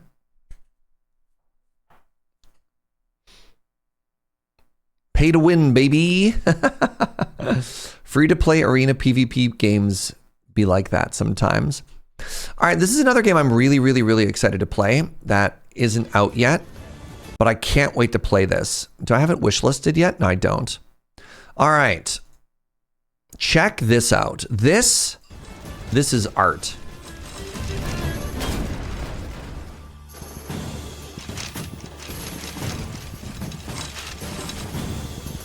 Mortal Empires? Mortal whatever? Mortal Engines. Yeah. This is the Mortal Engines game.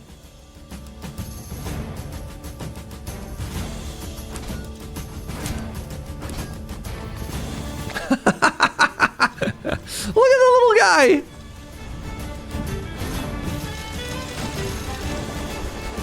Yum.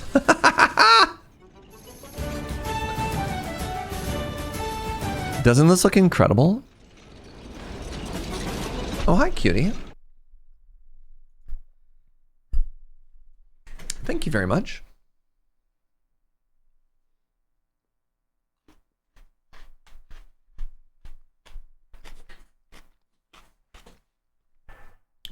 All right, give me a second here. I need to put on something a little bit longer.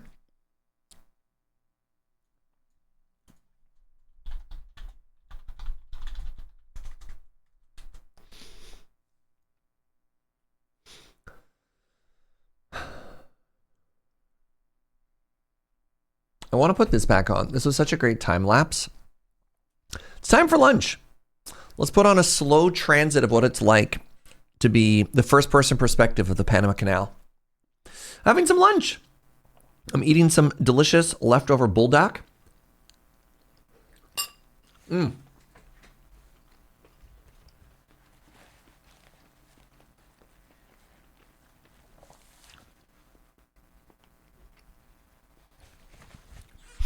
are you, everybody? Happy Sunday. Thank you so much for joining me here today. Appreciate you tremendously. A little bit of canal content for the OGs, for the people who've been around for a while.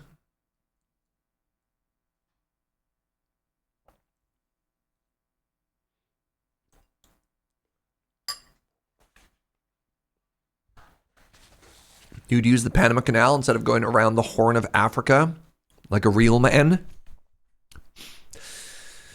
Do sailors still get tattoos specifically for like ocean crossings?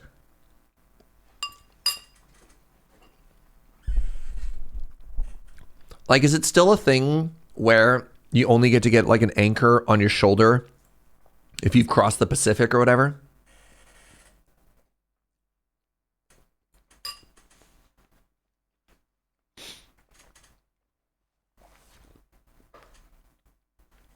My favorite sailor lore I ever heard was sailors would get chicken and pigs tattooed on their feet to prevent them from drowning because chickens and pigs hate water.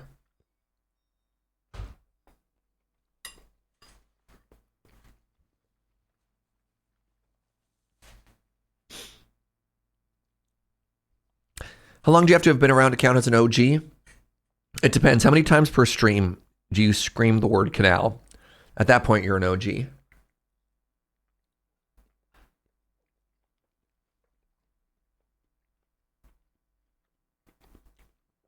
feel like dolphins would be more effective? Well, dolphins live in the water. And as a sailor, you don't want to live in the water. You want to respectfully live on top of the water. So I wouldn't recommend a fish tattoo, no.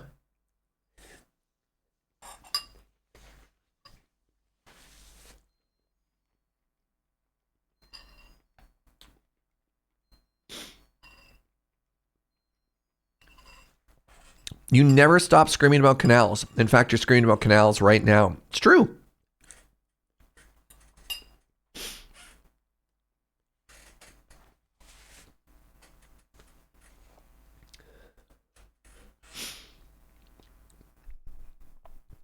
There's a point in time when I was in university that I thought it'd be really cool to just like get on a boat, like work on a anything,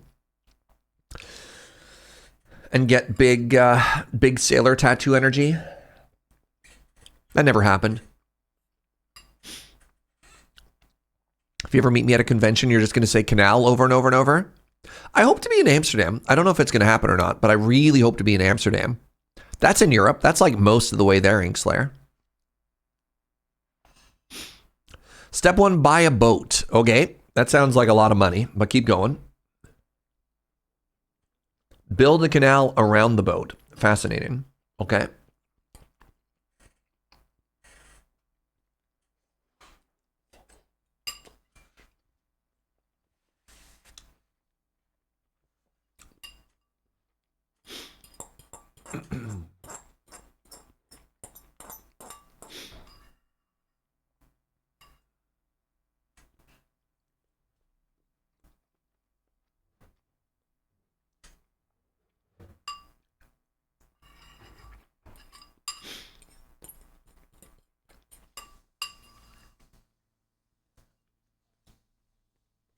Amsterdam does have a lot of canals. It's true.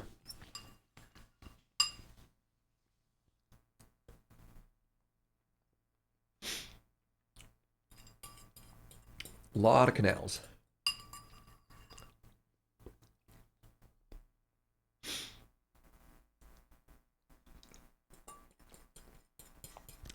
You'll need a job first? That's fair. That's very fair. Conventions are unfortunately not cheap. What's up, Pixel Art Dragon? Thank you so much for the 71 months, friend. I really appreciate you. Hope you're doing well. Have I ever played the Panamax board game? No. I don't play a lot of board games. I'm not what we would describe as a board gamer. I like spending time with friends, but I'm like, I don't know. I don't have a natural attraction to board games per se.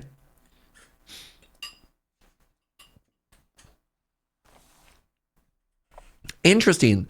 The chicken pig thing reminds me of how sumo wrestlers don't eat pork or beef during tournaments because they're four-legged animals. And if you're on all fours, you've already lost. I had never heard of that before. That's so cool, Real Gamer Cow.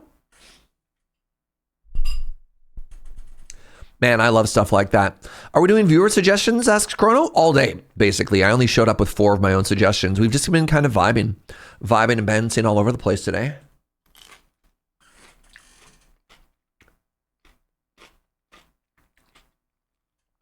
We're going to do suggestions later, though. Hold your suggestions until asked for. Sorry, I just hit you with like a big bait and switch there, Chrono. I'm not writing anything down. I'm having lunch right now.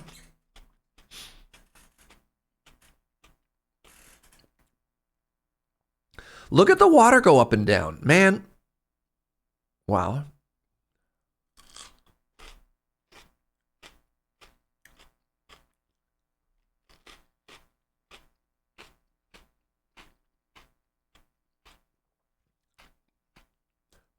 Do you set your PC in a boat? Buying a boat would be a business expense.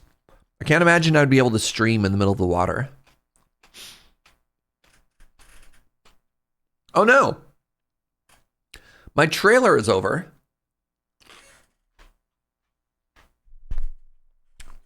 Actually, give me a second here. There's the wildest thing. Why are they strangling that person? That seems rude.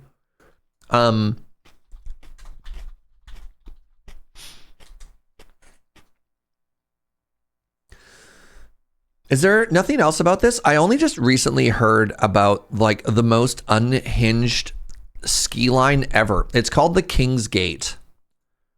Okay. And this kind of freaked me out. Look at this. Look at this approach. What's up, Anti-Muffin? Thank you for the 61 months. I've recently been getting into a lot of like extreme downhill skiing videos because I haven't been able to ski for a while. But look at this natural arch. No. Don't look at that. So that's just one side of it. Okay, so here we have the actual descent. Right, here we go. Here we go. Oh, no. I just want to scare. No, we're watching this whole video. We're watching this descent. So they had to hike up. 20s in skiing. They had to hike up. We're going to mute this. Is this a full send? Just wait, okay? Just wait till you see the other side of this. This is unreal. Your brother wants to ski this? I mean, the issue is the hike. There you go. This is the other side. This is the other side of it, right? On that side, you're like, that's not too bad. You're like, there's a cornice. Then there's a cliff. And then... look at that, right? I just never heard of the King's Gate before. What a beautiful natural arch. So yeah, you have to send. And then this part's fine, right? You're like, okay, wait, gets a little bit more hectic. Oh no.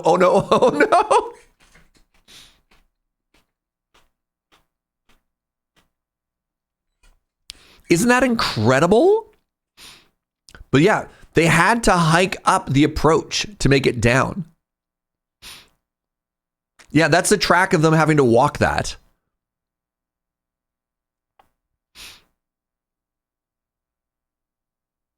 And then you could see the cross hike they had to do to get up because it's too steep to go straight up. They don't want to fatigue themselves.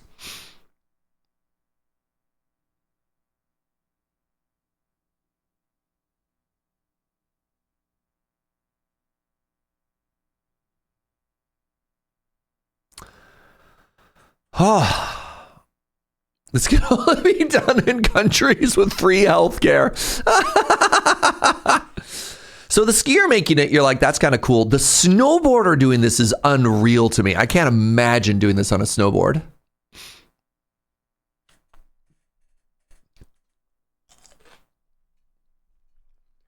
So they fell and then they recovered.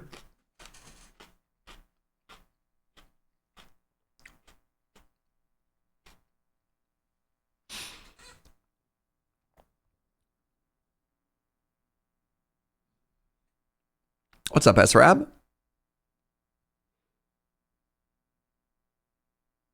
They did this a couple times. Are you kidding me? Like, this is just a thing that people ski all the time. I mean, I'm going to be honest. The only part of this approach that looks really gnarly is that. Other than that, every other part of it seems pretty straightforward.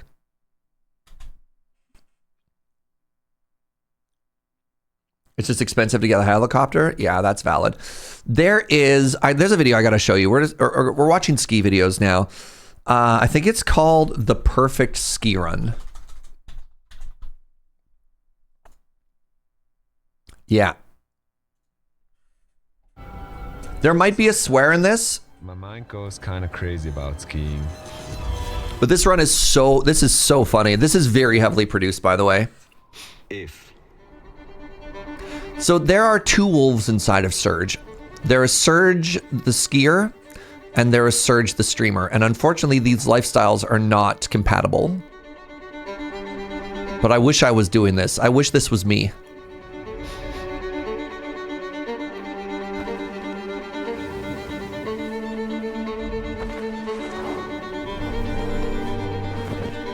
There are parts of this that I could ski. That part, the backflip, not so much me.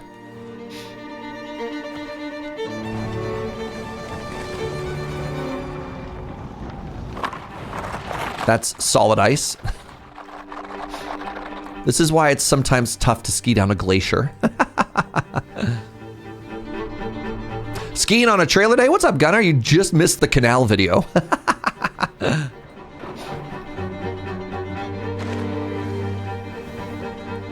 But isn't this, oh my God, it's just like,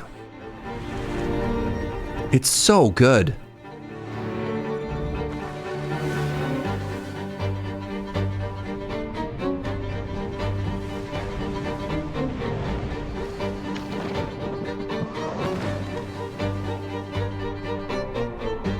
This is the third movement of winter from the 4 seasons. It's very fitting.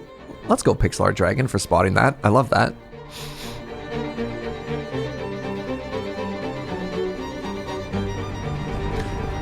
So this starts off as like a normal ski video, right? It's very artful, and then it starts to get absurd.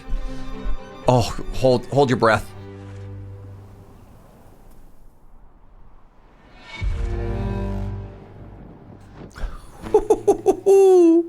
Goodbye.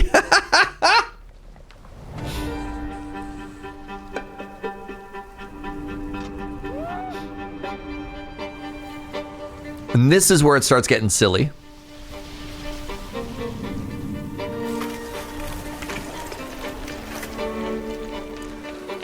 Like, I can't believe they set this up. I can't believe this. Where is this?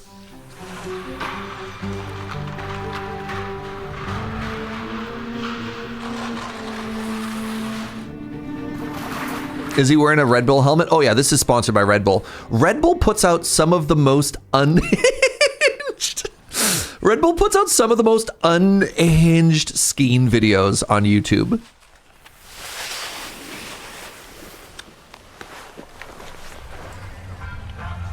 And now we're at a resort. Okay, why not? This is what I like to call chapter 2 of this video.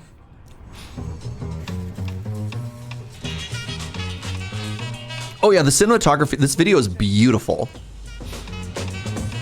I just like the idea that all of this is just above a ski resort. Don't sweat the technique.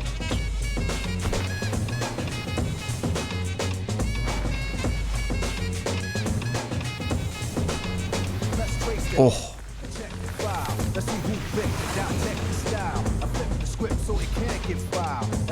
Can you imagine if you're just like that person in the green skiing down the side of this video and it only shows up and does like a triple backflip over you.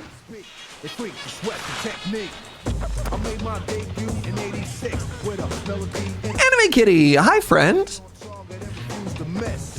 And I still make hits for beats. Parties, clubs, and cars and jeeps. My underground sound vibrates the streets. MCs wanna beef, then I play for keeps.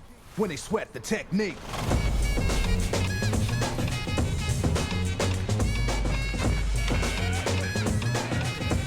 Don't sweat the technique.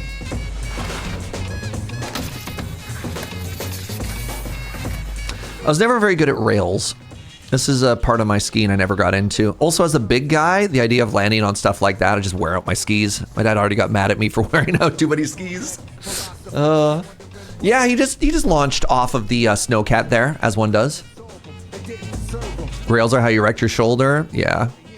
My opponents, it might take years. Pencils, pens, and swords. Letters put together from a key to chords. I'm also a sculpture, born with structure. Because of my culture, I'm a wicked instructor. Style that'll be full of technology. Rails are a regular thing for skiers. It's more like snowboard park for like snowboarders typically like rails more because it's easier to not die. But like every ski hill now has a terrain park where you can screw around and do stuff like this. Did I show you what happened to my last skis? The last day I went skiing, which coincidentally was like the day before I moved back to Victoria 18 months ago. Oh, I destroyed them. Oh man, yeah. I've never completely destroyed a pair of skis before. Classical, too intelligent to be radical. Masterful, never irrelevant, mathematical. Here's some souvenirs for all the years you fought the sword and thoughts and not. Have I snowboarded before? No. Möchte nicht wieder einmal. No, I skied and then I thought to myself, hey, I'm really good at skiing. Why would I go to a place that I really enjoy doing something I'm good at and pick up a sport that I'm worse at? Yeah, I ripped the edge off a ski. I destroyed them. The unfortunate thing about skiing is it's not a cheap hobby. Yeah, it's cool. Skis are cheap, right? Even off-season skis are not cheap. A Red Bull sponsorship would help. Now, I'm old and washed as a skier now. All right, welcome to Chapter 3. So the mountain area, you're like, okay, that's pretty. The resort area, like, okay, that's kind of neat.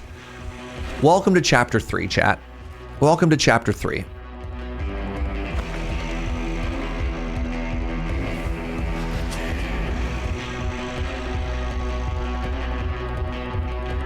How much do skis run? A brand new top of the line pair of skis is like $1,000. I think off season for like a couple years old model are maybe in like the $200 to $400 range for a pair of skis. That's just for the skis, not the poles, jacket, gear.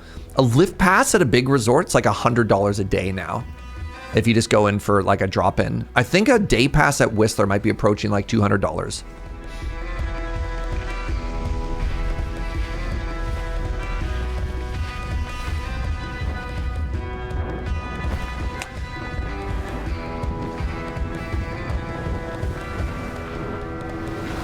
Yeah, skiing is unfortunately not. Yeah, look at this. Yeah, now we're just. This is the part I love about Europe. Like skiing in Europe, you just can ski through a village, like legitimately. One of the things that I hadn't really considered, with as a consequence of global warming, I was reading an article about this, particularly in France, like the parts of France in the Alps, like the low Alps. Apparently, like, shit, he landed in the back of a truck. He landed in the back of a truck. There's like 100 ski resorts have gone out of business in the past like 2 decades, just because the snow line is moving up and up and up, and so many small. Yep, he just backflipped out of the back of a truck, chat. So many small resorts are closing just because they don't have snow anymore.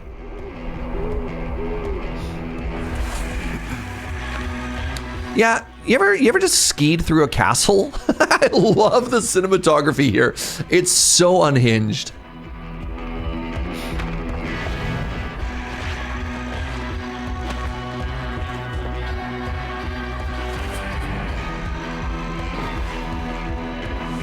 So hold on. I need y'all to notice something here. All right. So please take a look at this video. His poles are in both hands, which you need to do. And then between this trick, he puts his poles into one hand so that he can right here do a grab and then switches the poles from his left hand back into both hands so he can keep going.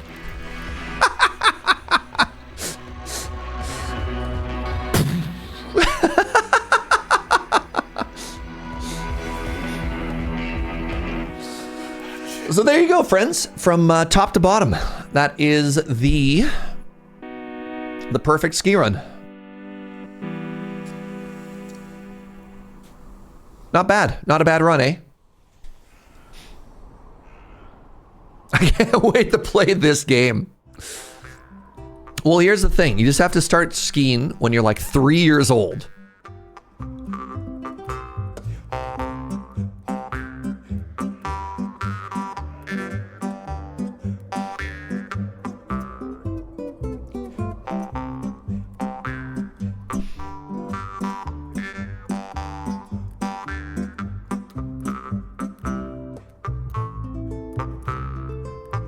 Now you gotta hike back up and grab all those GoPros.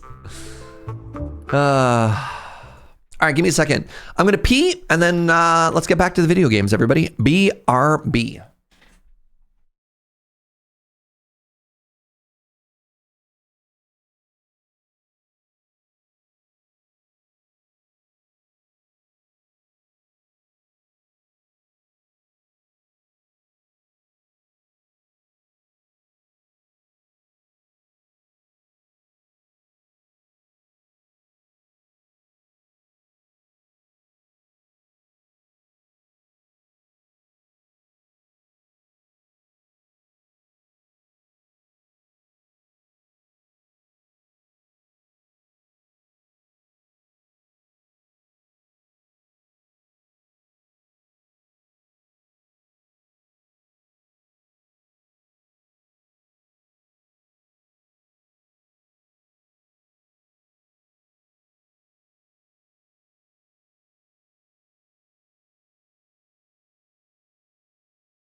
Hello.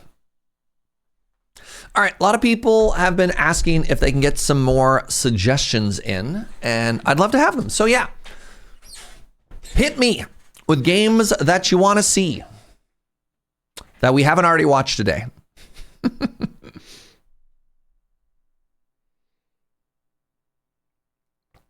Broom Sweeper. We've watched Grave Season several times, but Broom Sweeper is interesting. Broom Sweeper. Stop it. Vampire Crawlers. Town to City we are aware of, but I'll put it on anyways. Town to City came out a couple months ago. Hello Sunshine is interesting. Hello Sunshine. 2 Automatic. Kingdom. Earth of Orion. Moatmancer I've heard of before, I think. Moltmancer sounds familiar. The 2 is a mistake in typing. It's just Automatic Kingdom. If skiing has taught me anything, that game was only a blue square. Probably. It's probably a green. Have I checked out unpronounceable Aztec cities? No, throw that on there as well. Anybody else got anything? I mean, obviously we can get distracted while we're looking at stuff and see how it goes, but looking for more suggestions. Grave Seasons is too spoopy to watch another time. Botany Manor.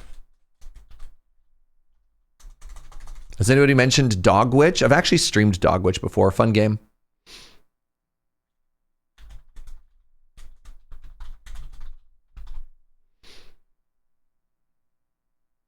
Craftlings just came out a couple days ago. Yeah, I've got it on my wish list, but we can watch Craftlings again. Pioneers of Pagonia, yeah.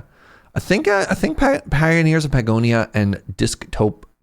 I think I literally just took both of those off my wish list because I hadn't bought them for so long. The Gothic remake.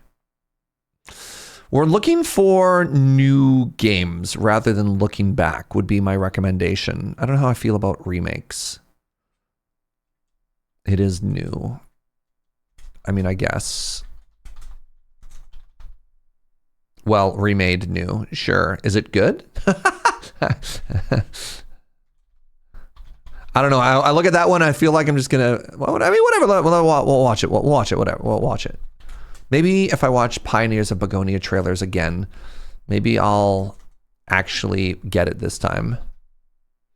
It was fantastic. Okay. I stand corrected. I can stand corrected. No Skyrim. Yeah, is it? Yeah, I guess the other one is it's stream safe. Because if it's not safe for Serge, then what are we doing here? Oh, I know Pagonia went 1.0 recently. Yeah. All right, Obra Dinn. I think this is like a 2022 game. 2021 nudity. Okay, unfortunately, no dice. Sorry, trailer. That sounds not very safe for Serge. We saw the trailer for this one before. This game looks interesting. This is actually, hold on. Let's check out there's like a cinematic trailer. This one.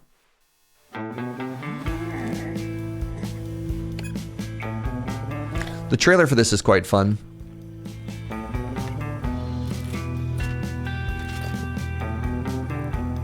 Again, I'm aware of Obra Dinn. I just haven't played it. So yeah, you are the handyman in a supernatural elevator that leads to different dimensions that are slowly being corrupted by stuff.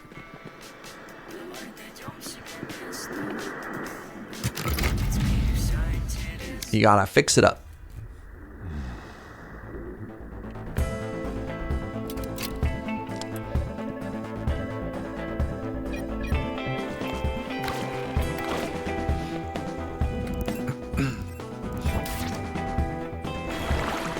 Again, I don't tend to play a lot of like narrative puzzle games, so.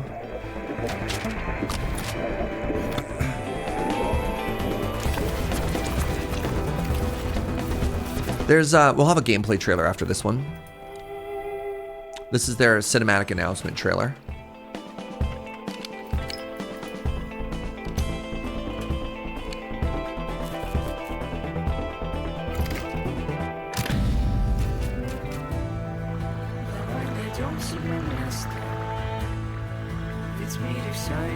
I don't know why there are fish in the library, but here we are. Welcome to the fish library.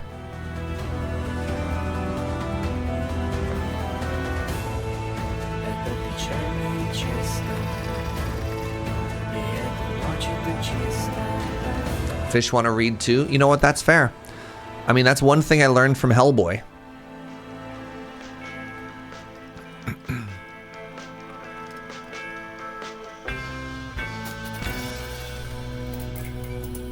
All right, so here's a actual gameplay perspective. So if you're like, what is this game actually like? There you go. Oh, this looks like an interview with the devs as well. Hello, my name is Ivan. I'm studio director of Fantastic Signals, and I'm here to tell you about our game, The Lift. Producer brain here. I can only imagine how many takes they had where they're like, okay, elevator opens, walk out, say your line, door closes, right? Like, that's scripted. And that would have taken so many times to get right. Oh my God. Holy moly. In The Lift, you play as a handyman, renovating the Institute, a massive research facility abandoned after a mysterious incident. The Lift is a surreal first-person adventure where satisfying repair gameplay collides with an eerie, unnatural mystery story. Think classic Soviet sci-fi meets SCP weirdness, with lots of bolts to screw in and some wires to mend along the way.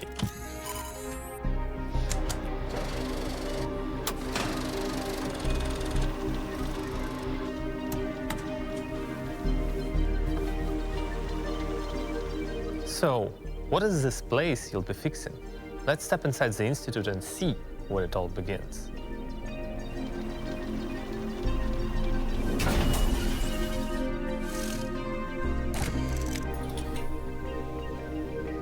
The Institute was once the most advanced research facility ever built, until a catastrophic incident left it drifting through the void. You play as a keeper, a handyman, awakened from a long stasis with one mission: bring the Institute back to life and uncover what went wrong. I love the idea that you're a career repair person and you went on vacation and you come back and you're like, oh no. It's like, guys, I was only gone for like 3 weeks. With your gadgets. And how? You'll slowly breathe life back into the facility and restore it to its former glory. The lift serves as your mobile base, taking you deeper into the Institute. Behind every door, something new awaits. Hidden tech rooms. I was gone for 3 days. Yeah. The ruins of the Institute. Some will share their stories. Some will test your nerves. And all of them are part of the bigger mystery. Step by step, you'll piece together what really happened when everything fell apart. The time gets smaller and smaller. Basically means if something is broken, it's your problem. No matter if it's a wobbly chair, a generator, or an interdimensional satellite dish. Along the way, you'll tinker with circuits, chase down faulty wires, juggle power flows, and spin up heavy machinery until it all starts humming again. It's practical, it's hands-on, and every fix feels like you're breathing life back into the Institute.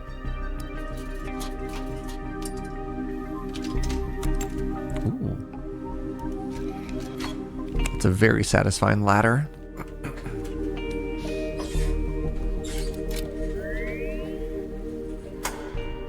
So hopefully that helped SRAB. You're like, what's the gameplay look like? I mean, it looks like this. 3 years, pouring everything we love about science fiction, immersive themes, and stories that stay with you long after the credits roll. We're launching on PC in 2026, with consoles to follow. But you can try the early version of the game right now during our limited time Steam playtest. So wishlist the lift on Steam, join the playtest, and hop into our Discord. We'd love to hear your feedback. There is so much more we want to show you on our journey to release, so stay tuned. Until next time. Speaking of Abiotic Factor, is that game Serge safe? I played it for 10 minutes and then actually Steam refunded it because I have a rule that if I don't play a game right away, I just don't do it. Sure isn't? Okay. I remember the trailer had a bunch of bad words in it and I didn't know if that just like came out of the game or not. I guess not. That's too bad because if I don't play it on like the main channel, I'm never going to have time to play that anywhere. I just don't have time for like an 80-hour survival playthrough. So Lift seems really fascinating. This seems like a very cool, very narrative game. Profanity and violence. Yeah, that's a bummer. But no, I don't have time to play a survival game like that. That's just not the vibe I want in my extra hours time.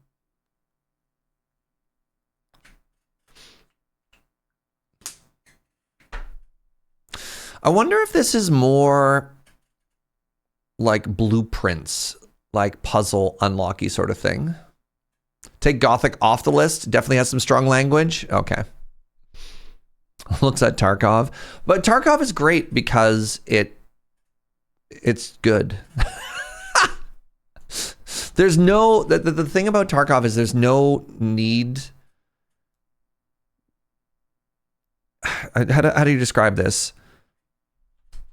There are a lot of games where you can sit down and a bunch of little things added together equals one big thing.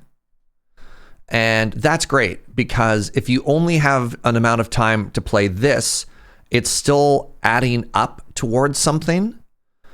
Whereas I call this the Baldur's Gate 3 problem. If you don't have this much time to play at once, any individual time you sit down, you're just like, wow, I played for 3 hours and I feel like I've accomplished nothing.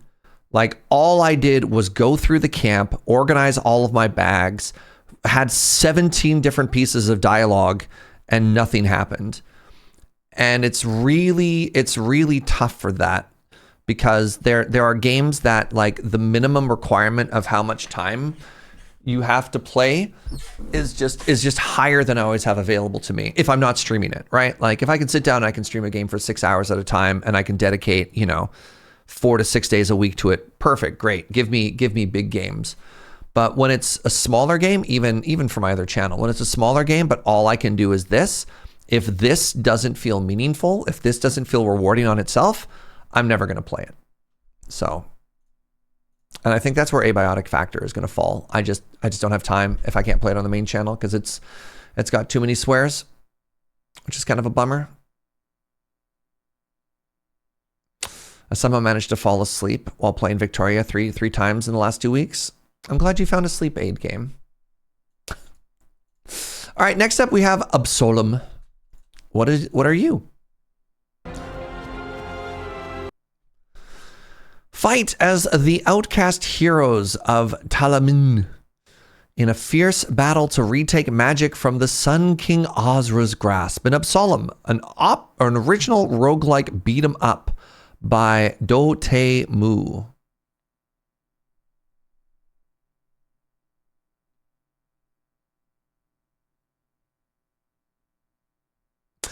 I have Baldur's Gate 3, but I haven't played it. It's really good. Baldur's Gate 3 is really, really, really good. It's just a commitment. And like I said, sometimes time is a pretty reasonable constraint.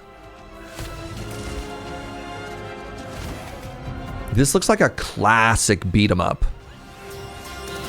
Challenging, fulfilling, and full of personality.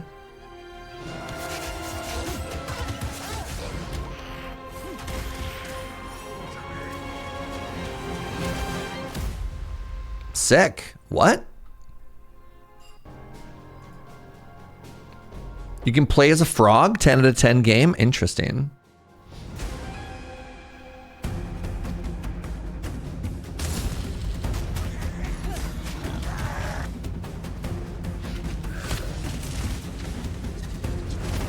Yeah, there's a lot of repeat trailer days. If you watch all the trailer days, you're going to see a lot of games you've seen before. I think this may have been, the most recent trailer day we did was watching the Game Awards.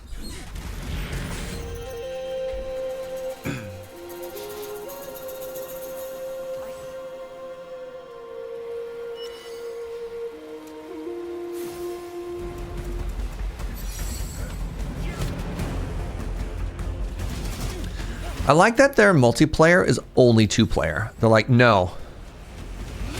This will be solo or co-op. And you're like, you know what? I like that.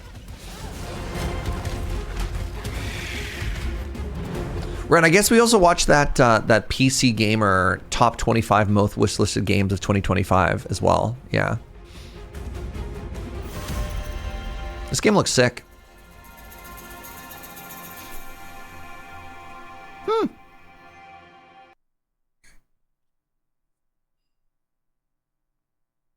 Just recently came out in October. 3,400 positive reviews. Similar to Brotato, I don't believe you. Man, it feels like the Steam tags are maybe not that helpful. Just going to throw this one out there.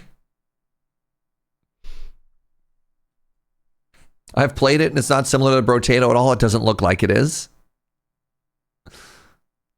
Might be a Serge game. I don't know. I'm not much of a beat 'em up kind of person. Also, maybe. I don't know. I could see myself having fun playing it, but I'm not like as intrigued. But it's a roguelike, maybe. There's parts of this game that I really love, but it's not necessarily like the genre that I want to play, right? Like a lot of the roguelikes that I enjoy are more of the thinking execution roguelikes, not the like shiny reflex roguelikes. Seems like a controller game. That's also tough, yeah. Tough for a man with only one hand. Old Hades. Well, Hades and Dead Cell, that's a different type. Even those, they're not beat 'em up games. I don't know how to describe it. They're different. All right, welcome to Broom Sweeper, is a Minesweeper style roguelike puzzle game. Unmask the evil lurking in Tentatech as you ascend through the increasingly challenging floors. There have been quite a few Minecraft likes lately, and I don't know what's up with that.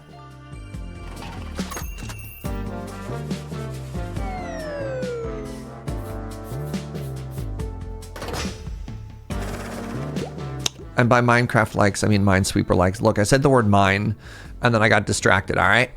All right?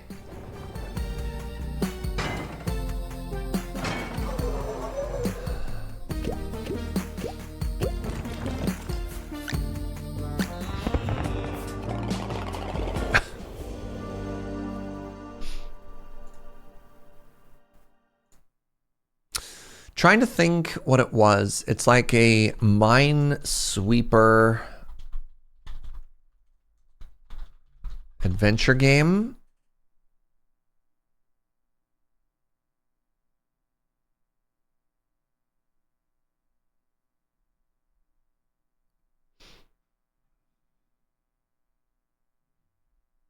There's like a fantasy RPG Minesweeper game. Is it just called Dungeon Minesweeper? It's literally called Dungeon Minesweeper.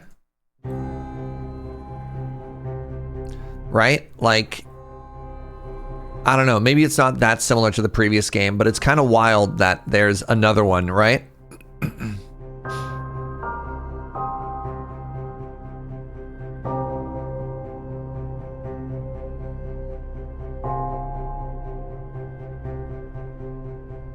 There's also Demon Crawl, which is also a Minesweeper roguelike. Really?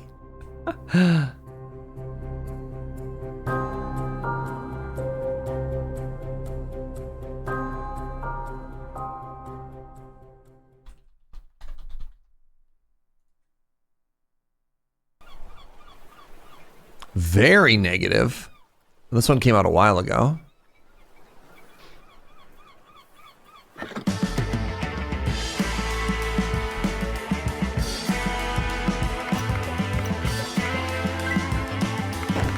Oh no.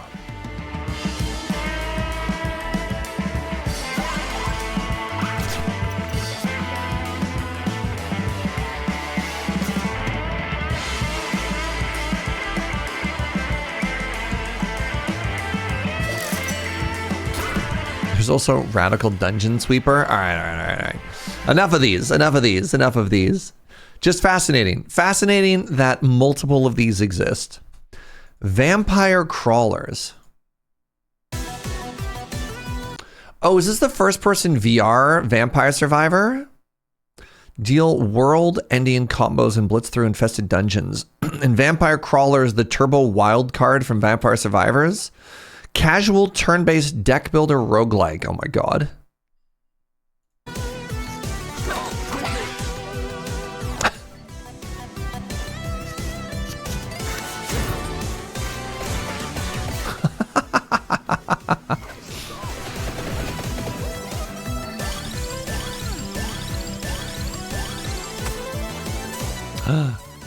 Shovel you can dig with.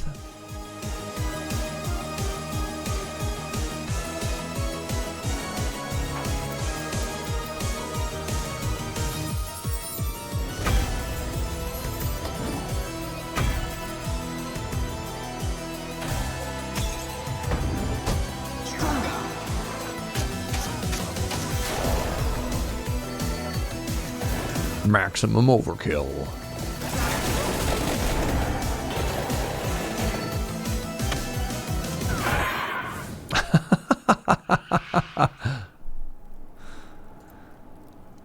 Did you see that there's I think it's called Vampire Warhammer 40,000 Survivor?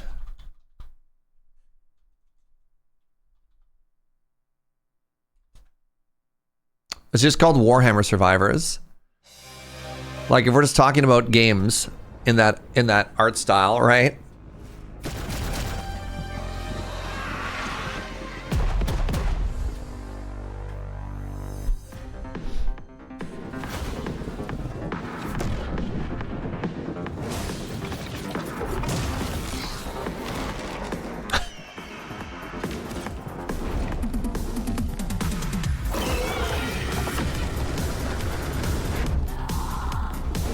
This is the same guy from the 40k boomer shooter bolt gun? Really? Is it?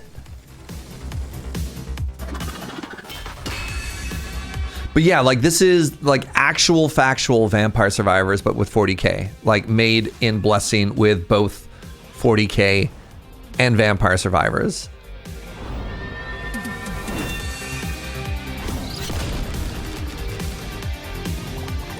Oh, they got the 40,000 and the fantasy? No way. I didn't notice that the first time.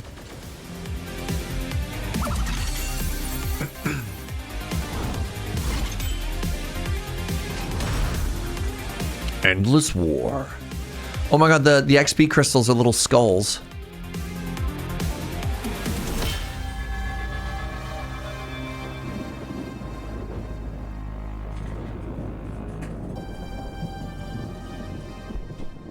Is this more like a Brotato? It seems more like a Balatro, honestly. But who knows? Town to City is really cute. So Town to City, the developers of this, we actually did a sponsored stream for them. They had another game called Station to Station. And their big thing is these games are stunning. These games are so pretty. So my worry about this game is I don't want to get into this level of detail when I do a city builder. You can build stuff like pixel by pixel, which is a little too much for me. Oh, sorry. This is an update video. Let's watch this one first. So peep this. There you are, Mayor. This Too quiet. is your town. For now, just a patch of sunlit earth, a few rooftops, and a great many hopes. Every story has a beginning, and this is the beginning of yours. This land can be nurtured into a thriving city, bustling with life and joy. Artisans crafting their wares, market stalls busy selling their produce, and people going about their daily lives. Let's start small by building some homes for people and thinking about some basic provisions. So one of the things that I don't know about this game is how much of this game is, pardon me, is like a management game, like, and how much of it is just vibes? How much of this is just making something very pretty? Is it a simulation versus an art piece, right? Goods to shops. These too will need workers, of course, but don't worry. As your town grows, people will continue to arrive, so you will have more hands to do the work. Pigeon? Key to growing a city is to make your citizens happy. They'll want food, clothing, entertainment, and more. Some families have individual designs. Yeah, I imagine there's already pre-made assets, right? Like it looks like you can plop down homes and stuff like that. But I feel if you want to get into this game, there's a certain level of like Not by gold. prettiness that you're going to want to add, that you're going to want to inject into it. Of a garden well tended.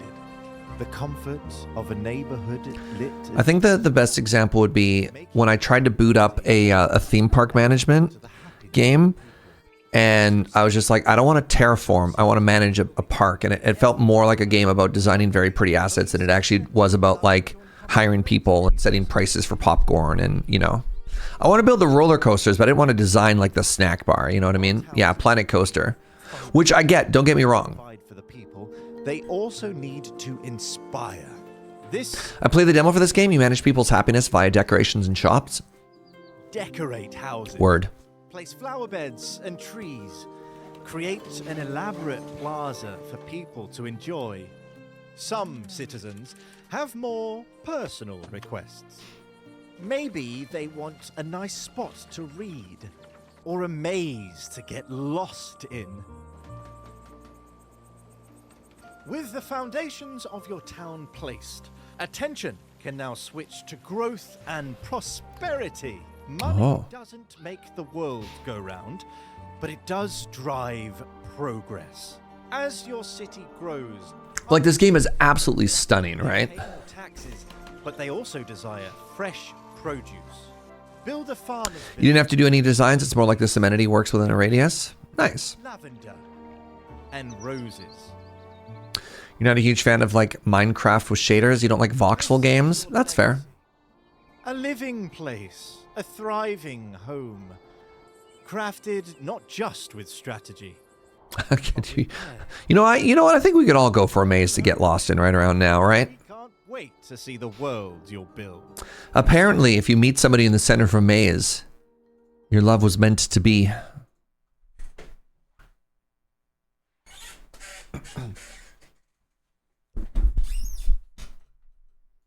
Hello, Sunshine. What do you got for me? Hello, Sunshine is a survival mystery set in the ruins of a corporate empire. Wait, this seems familiar. Isn't there like a movie coming about this soon? Based on a really interesting series of novels? Am I making everything up here?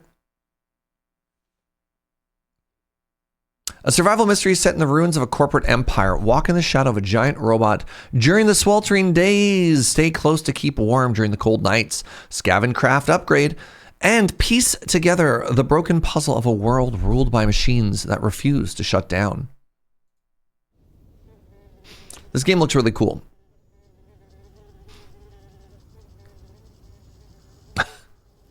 They're fine. Rude. I don't know if they were finished with that.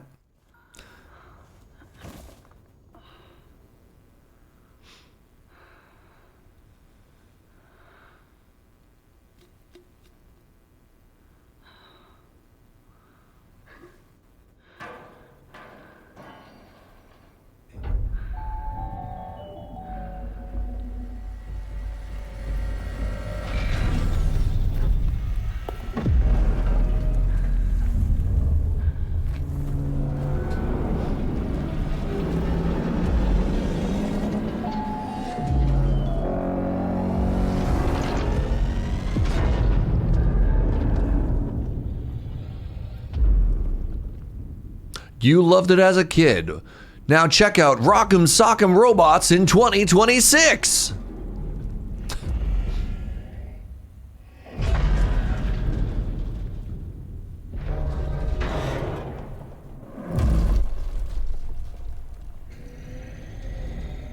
Bonk.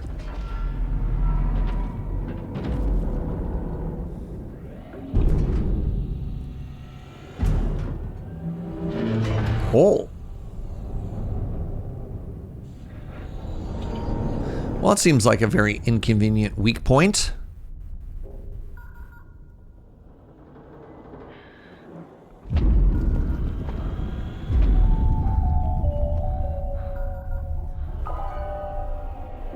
The green light means they've programmed to be friend.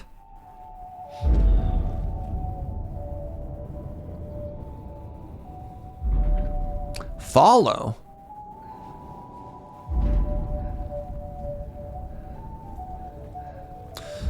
Can we talk about what a beautiful detail the little wires hanging off it are? That's very cool.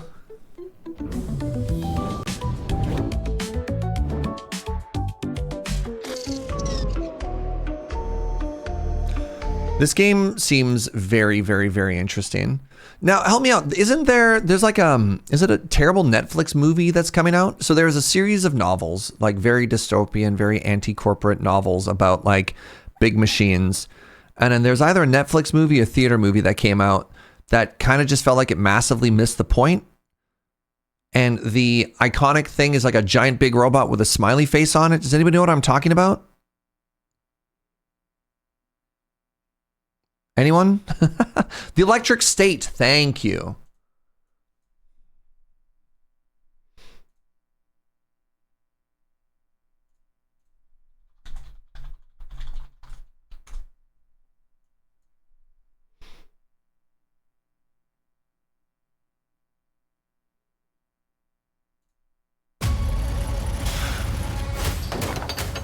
$15 grand. Is it loaded? Yes, sir. Well, then I'll pay the zip. What's wrong with you? Took your freaking time, didn't you? Cool your jets. Let's go. Hey, you. Hands up. Turn around. A Cosmo bot? Are you telling me that my breakthrough broke out? This bot knows where to find my brother. I want him back. Find him! It took exactly only the visual design and nothing else. To tear their whole sick system down. Humans and bots fighting against the real enemy. Oh, I like the way she thinks. Yeah. Incoming! I am not dying to Marky Mark and the Funky Bunch! I actually like this song.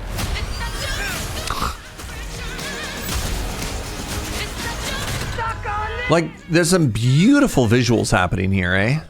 Inappropriate. Really? Get ready. I am going to save my brother.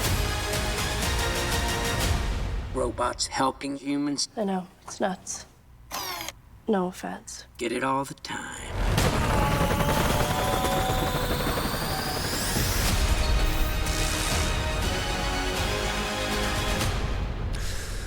All right, the Electric State. That's interesting. Let's read what the Electric State books were about.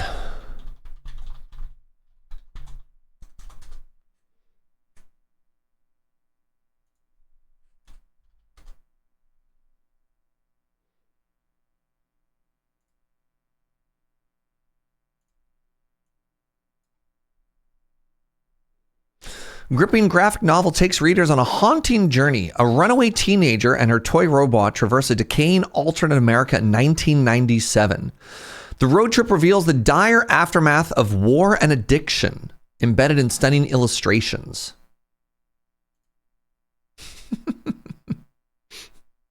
Huh? What?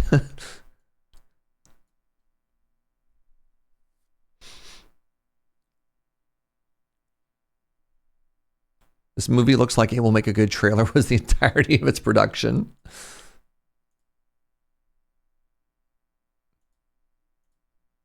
So anyways, hello Sunshine.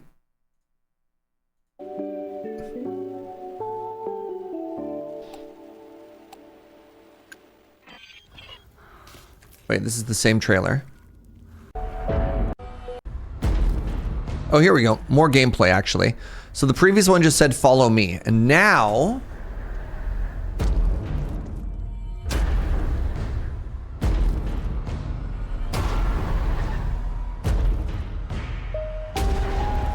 more gameplay. Interesting.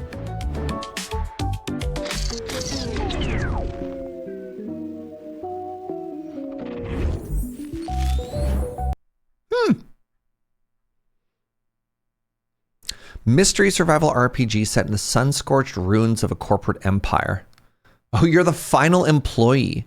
Your mission is to reach the tower at the end of the road and help decide the fate of what remains of this world. Oh. Yeah, reminder to hydrate. Yeah.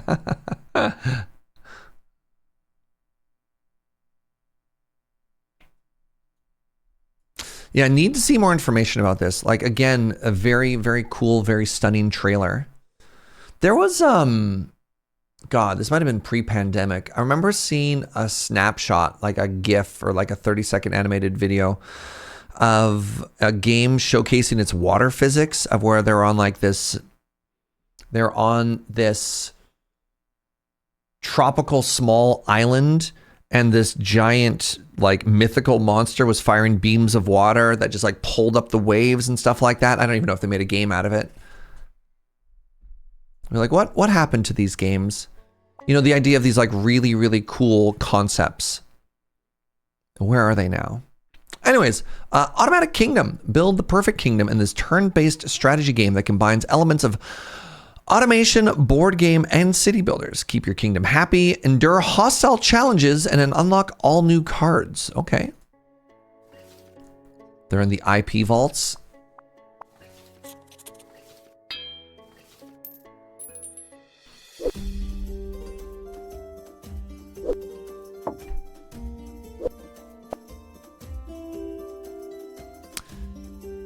What's the name of the card game city builder? This kind of reminds me of that. Except it actually has like graphics instead of just squares. No, not Dominion. You're thinking of like an actual card base. This is like a deck builder. Stacklands, thank you.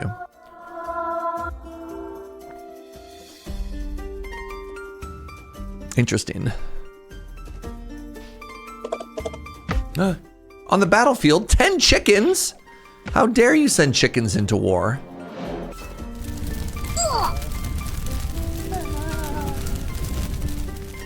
Oh no, the farmer has died.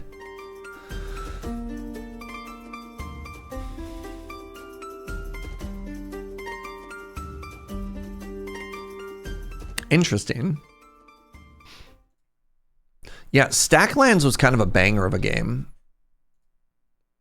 I never played it, but it was always there. But a lot of people... Where you stack cards to collect food, build structures, and fight creatures. Okay, well, this is the trailer. Yeah. Villager card on top So yeah. of the berry bush card will spawn berry cards over time, which you can then use to feed your villagers.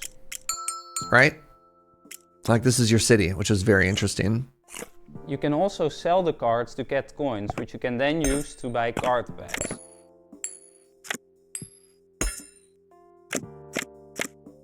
You can advance in the game by finding idea cards. Ideas will tell you how to build certain things. Like what an interesting concept for city builder, eh? Idea will tell you you need 2 wood and 1 stone to create a new house. And so if you stack those together... Yeah, this is more of like a puzzle game with an end goal as opposed to a... have to eat every month. Like a whole simulation, right? Have enough food. I was literally looking for something along the lines of Stackland about an hour ago. I also enjoyed Witch Hand, which was similar, but seemed to have stopped updating. Yeah. So this game is out, I believe, in like a 1.0 as well. Overwhelmingly positive with 12,000 reviews. All right, a couple people wanted me to check out Earth of Orin. A medieval kingdom builder focused on meaningful decision-making and long-term strategy. Interesting.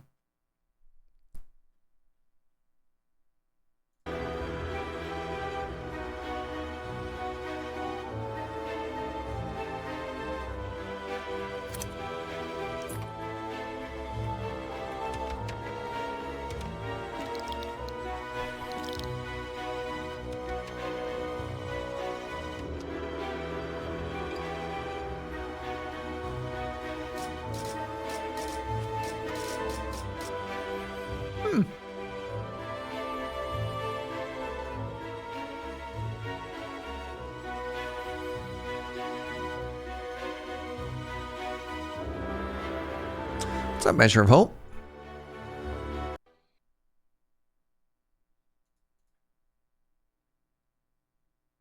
I don't quite know what the game is asking of me at this point. Outside of just like another medieval city builder. Place houses, farms, workshops, roads, and markets to form a living village. Expand from a handful of settlers to a fully functioning community, and research new tech to enhance your village. Interesting. What's up, Quantum Twitch? I feel like I need more. I think I need more out of this. Oh.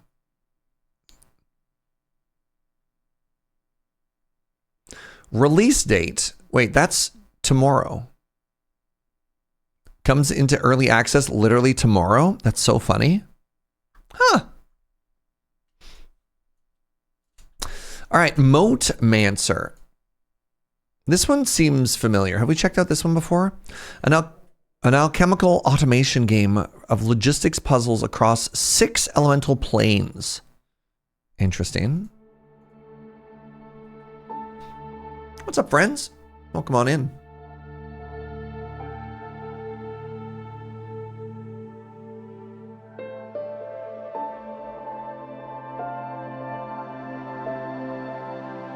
This sure does look like a factory game, but with a bunch of magical thingies.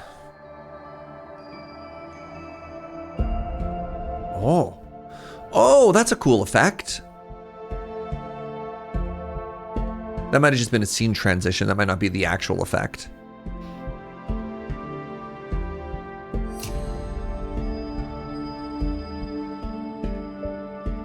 What's up, Quantum Twitch? Appreciate it, friend. So mote it be. What game was that we were playing that had that all the time? Ooh, Flight.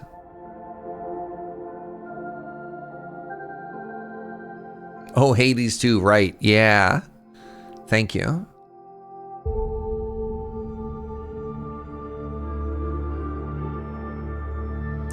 All right.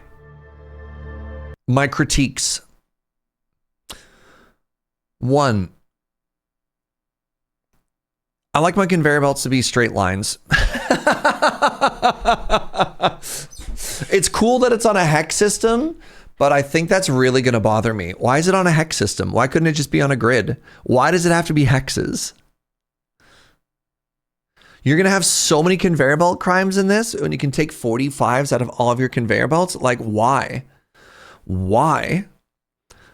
2, although this is very, very, very, very, very pretty, the level of detail makes it very hard to read and understand what's happening. Hexagons are the bestagons. So like, I feel this is a very conceptually very pretty game that is at odds with the things that I as a degen factory game enjoyer want, which is raw efficiency and legibility, right? Like I want to be able to look at something and understand what's happening. And I don't know what's happening here. Like, do these buildings do anything? Are they interacting with it? I don't know. Right? Like what does this do? Are these arms, are they pulling them off of this and then putting the output somewhere else?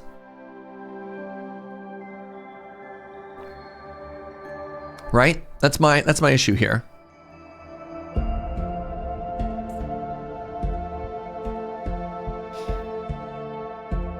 There won't actually be 45-degree angles, lots of 60 degrees if they're hexes. Okay, look. You know what I meant. Hold on, what hold on. What? You're saying that's a 45 or 60? Not a 45? That looks 45 to me. That looks like the exact halfway point in a 90. That's probably a 30? Right? If there was a right angle there, that looks almost perfectly right angle-ish.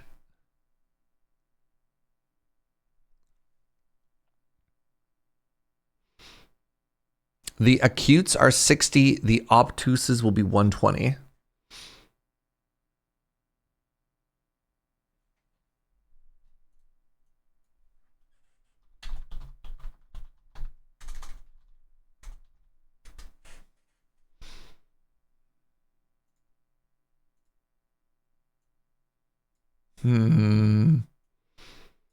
I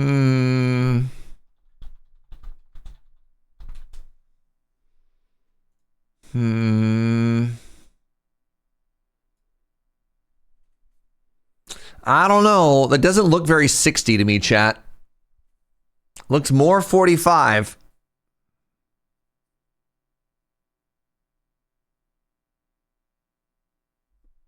There's no vertical line, so they're probably a 60. I mean, I understand that, but visually that doesn't look like a 60, right? It just doesn't. Might be the isometric view obscuring things. That's fair.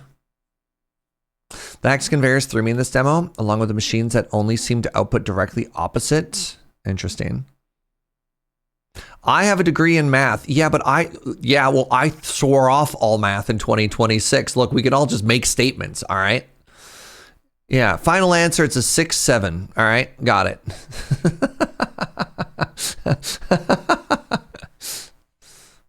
No. You all just take your L on this. We'll all accept that it's a 45 and move on, all right? Anyways, Moatmancer. Next up, we have unpronounceable the Aztec City.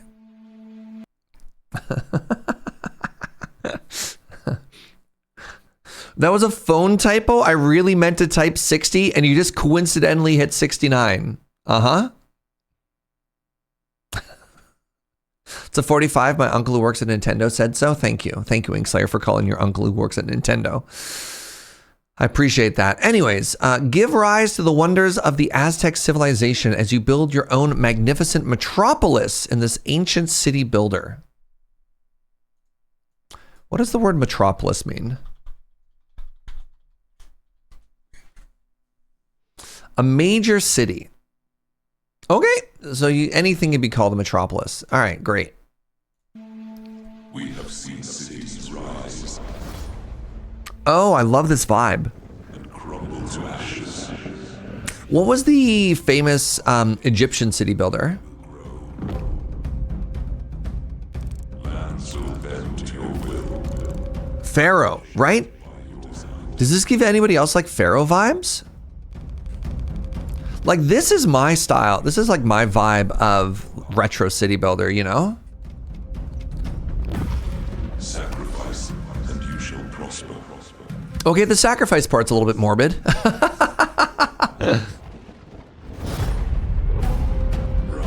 Massive Pharaoh vibes, yeah. Tlatoani, that's how you pronounce that. Interesting. Huh, cool. Very positive. This came out a year ago or 3 years ago. I don't know. All numbers are made up. Still in early access. Published by Paradox. Huh. Kind of flew under the radar. 99 reviews. Interesting. Tlatoani was the emperor kind of vibes. So it's 100% a Pharaoh reference. Interesting. Do you want to be the one responsible for the sun not rising? Hey, I watched the movie Rocco Doodle Doo growing up as a kid, okay? And I know that the rooster is the one responsible for the sun rising. You can't put that blame on me, all right?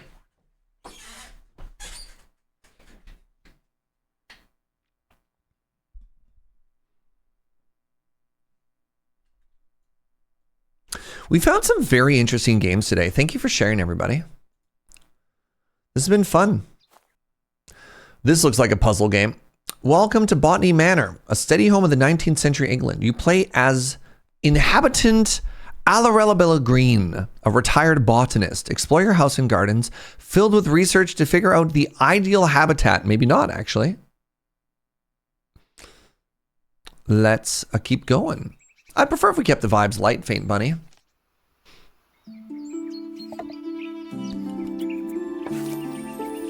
Oh.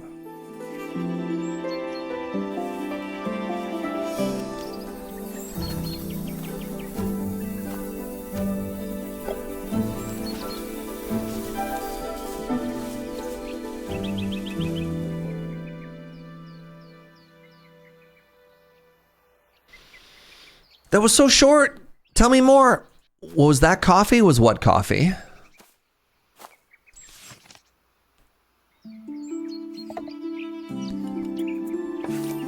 Seaweed, that said coffee. Yeah. Bird. You found Botany Manor to be a fun puzzle game? Cute.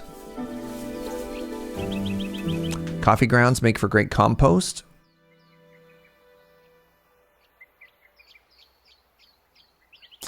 There were quite a few gardeners in Victoria when I worked at roasteries. So a lot of places now, they keep all their coffee grinds. It's just like a giant compost bin under the knock station under their espresso machines. And yeah, like farmers will come and just take that. Take all of your used grounds. It's high acidity, I believe. So sometimes if you just use it, you need to balance it out, but it's like a very good way to inject something in there. That was almost a birthday gift to me. Look at that. 2024, 6 years ago. Neat. Cute. Kind of wish there's more information. Oh, wait, there's a second trailer. Check it out. So much louder. This looks like, this looks very similar to The Looker, which is the only other puzzle game I've played.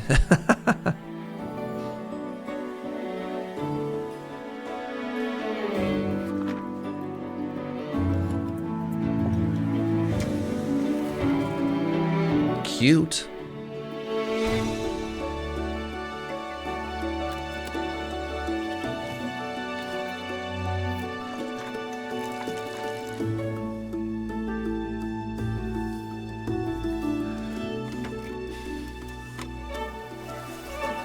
Ooh. Well, I mean, The Looker was very much a comedy. But, you know, first-person puzzle exploration game. So this is just a puzzle game, right? This is not like an actual management game or anything like that. Because my first instinct is this is a puzzle game, but then there's a lot of grow each plant to discover the mysterious qualities they hold makes it feel like, is it a cozy game? Just a puzzle game. Interesting. Cute. Recommended by one friend, TQ.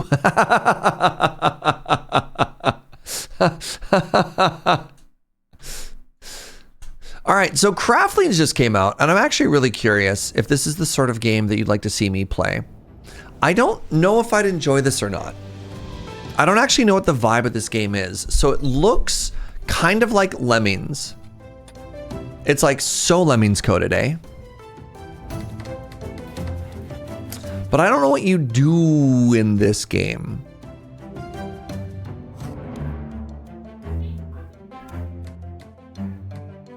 I would love a coffee now, my love.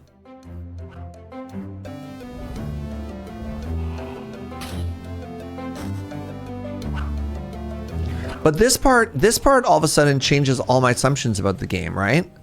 Like, why are we fighting a giant kraken? What's happening? Did I ever check out Oxygen Not Included? Oh yeah. Oh yeah.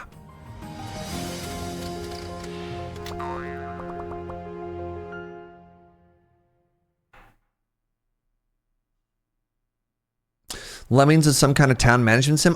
One of the things that I want to try, and I want to make sure I'm not making an assumption of what this gameplay is just because it kind of looks like Lemmings, right? Because Lemmings was a puzzle game where you needed to complete a level to get out. I don't know if that's what we're doing here. The fact that it has 12 stages is baffling to me, right? Did I also play Mind Over Magic? I did. I played an early access version of Mind Over Magic. You should check out Twitch Tracker, twitchtracker.com/Serge Jaeger. We'll have all the information you need there. I was kind of tempted to go back to Mind Over Magic after the 1.0 came out, and I never did.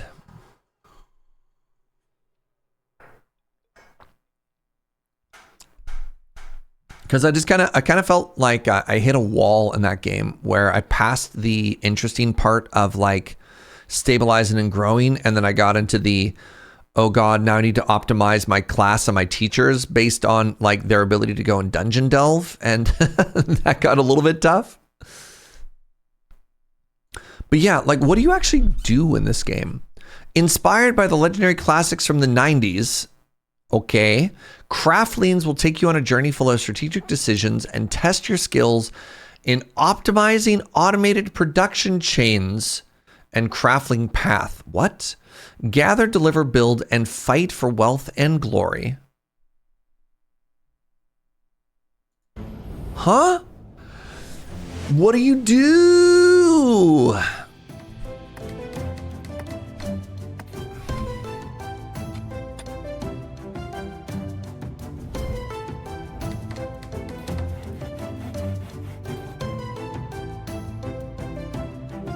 Like, what is happening in this game?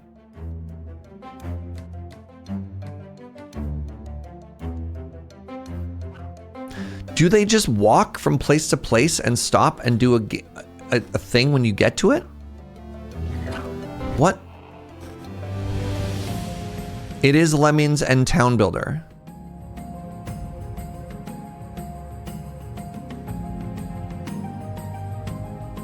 Are the craftlings basically weird conveyor belts? Yeah, I don't know.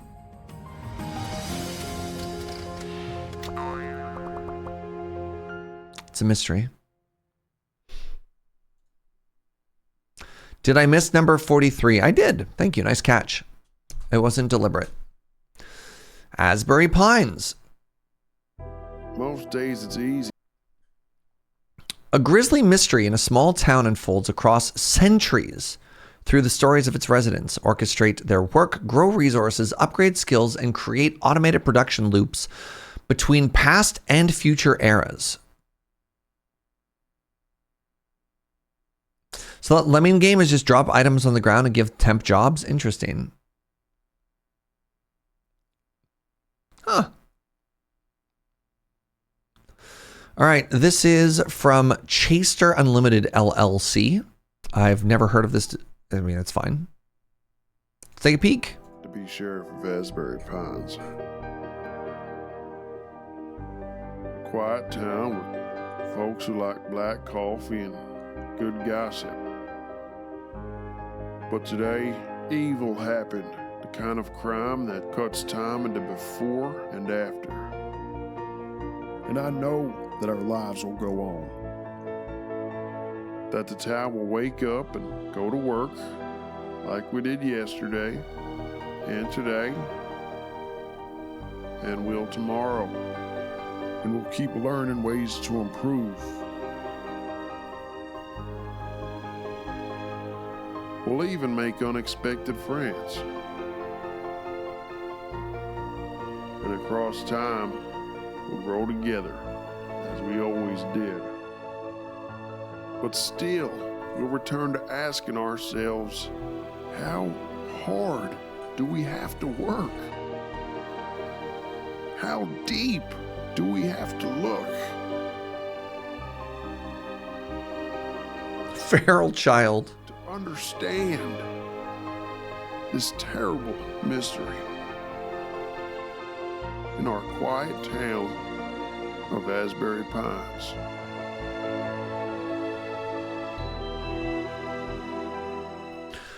What? So it's like an idle incremental game, right? Like when we're looking at some of these spreadsheets here, right? Like this is, as time goes by, this is your production. So you're making stone, you're making buildings and stuff like that. And then there was a scene earlier on where you're like literally building buildings and then assigning people to work in it. Yeah, support required.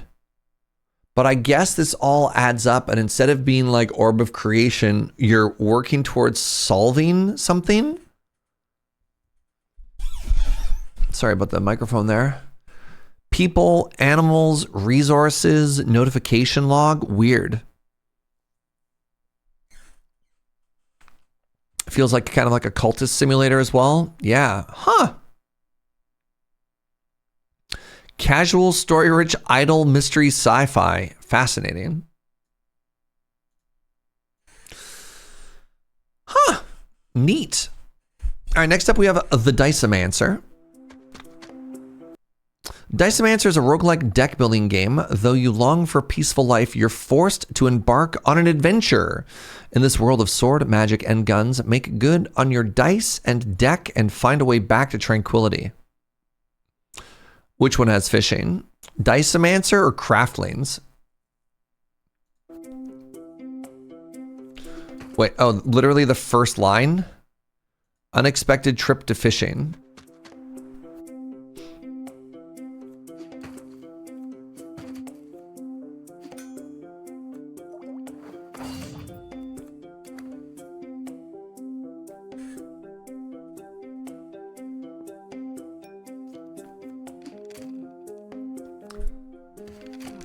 The giant fist coming into the sky was very funny there.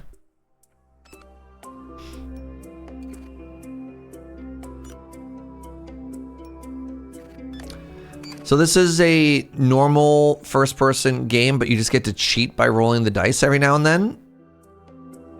Break the rules and do crazy stuff. Yeah, all right.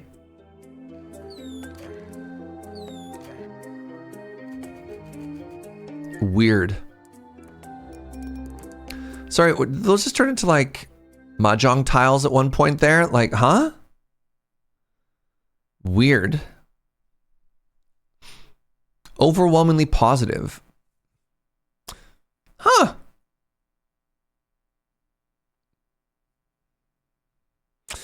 You get to cheat, but be careful about cheating because cheating also makes things harder. That's very funny.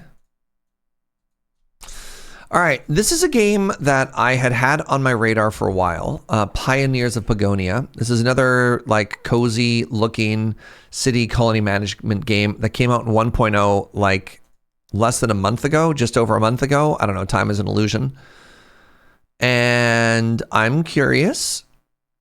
Ellie, classic. I'm curious what people's vibe is. Live together peacefully. Like, did this end up being good? Covered the land of Pagonia. Our world was ripped apart. Now only the bravest of us dare to cross the impenetrable veil. But we must find out who is responsible for the fog. And uncover... I don't know if I ever actually played a Settlers game. The path might seem treacherous. But together, we are strong. We will learn from our adventures and settle in our homeland once again. Saying it's very Settlers-like, is that a good thing or a bad thing?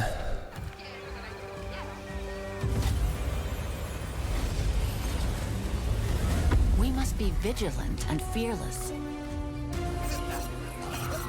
So there's like a big combat element? Dangers that lie in wait for us.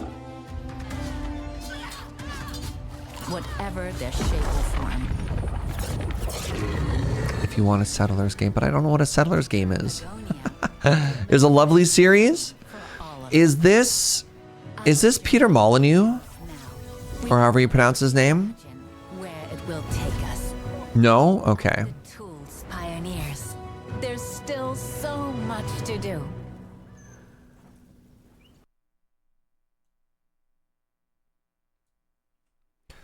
So mostly positive, 1,200 reviews. Settlers of Catan is a great board game. I don't know if that's related.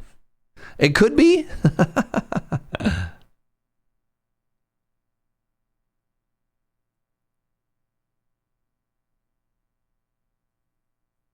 It's not related to Catan. Devastating. Well, this is convenient. Look at that. I could save $4 dues.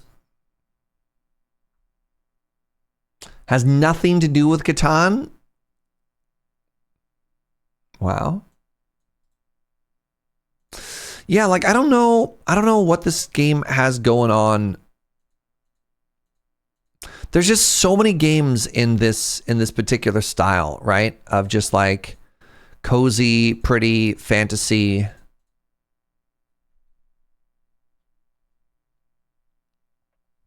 Work order blacksmith. That is a pretty town map though. Summon progression. Gain access to iron. Gain access to silver. Urgently claim mint. Okay. It's a city empire building game. Can I trade my wool for sheep? My wood for sheep? I don't know. Does look very pretty.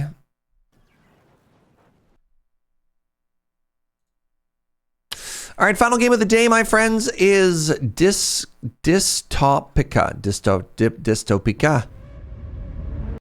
A city management sandbox full of futuristic cities. No goals. Right. This one is very funny.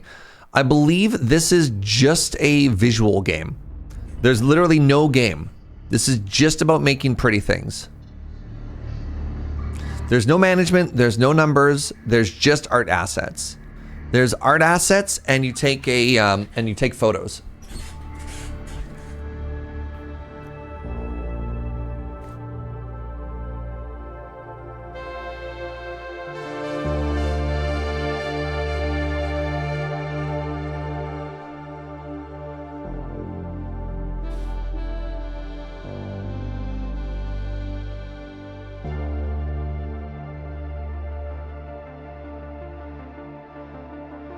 Yeah, you just make pretty.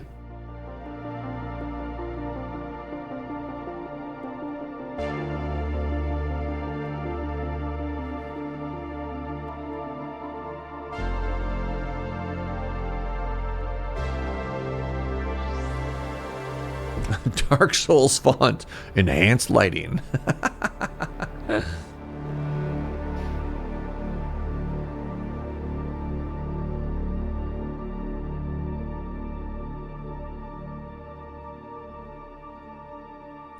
Believe there's a trailer where it's just the dev talking.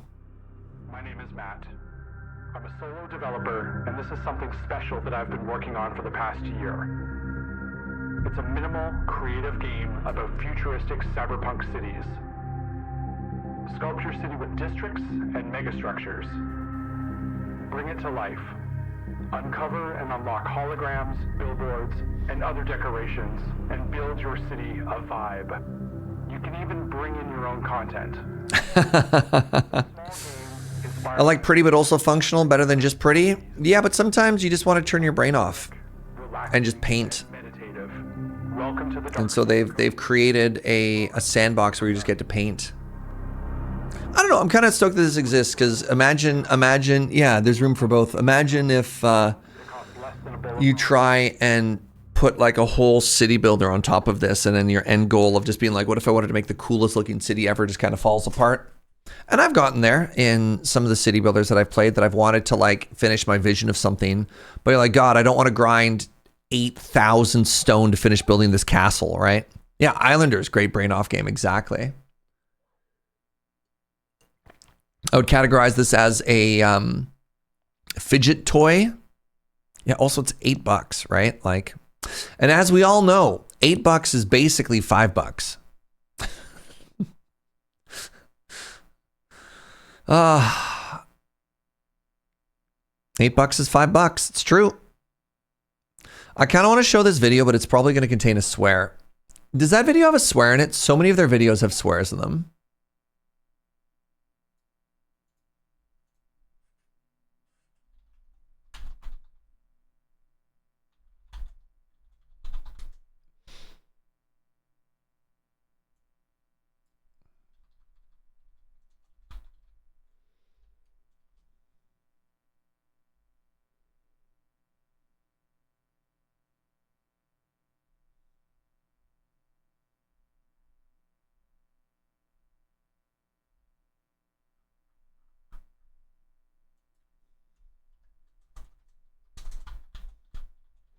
Hello everyone, my name is Matt Marshall, and I'm the solo developer.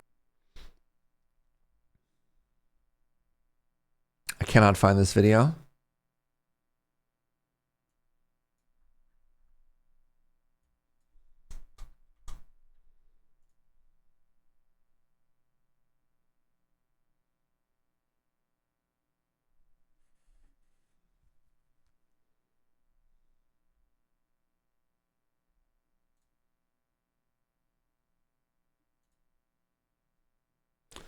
Who are the developers of Peak? Man, I'm struggling right now.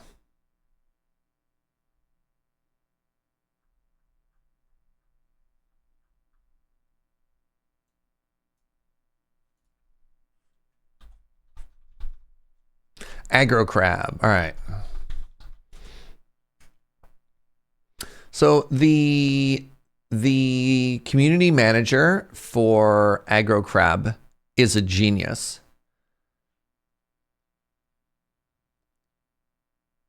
All right, there might be a swear in this video, but it's too funny not to share. So check this out. How to price a video game 101.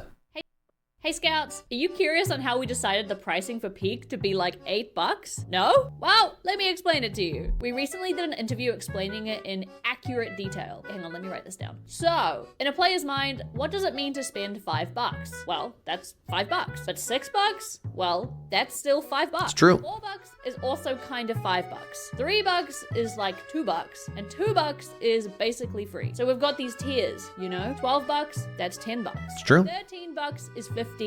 And we found out that $8 is still $5. It doesn't become $10. $7.99, that's $5, right? So $8 going to $5 is the biggest differential we could find in pricing. So we found it very optimal. Does that make sense? Ah, who cares? Happy 2026. Hey, Scout. There you go. There you go.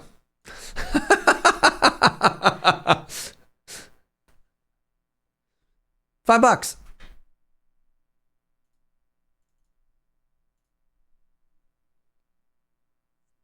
That made so much sense. It was kind of scary. Yeah. Yeah.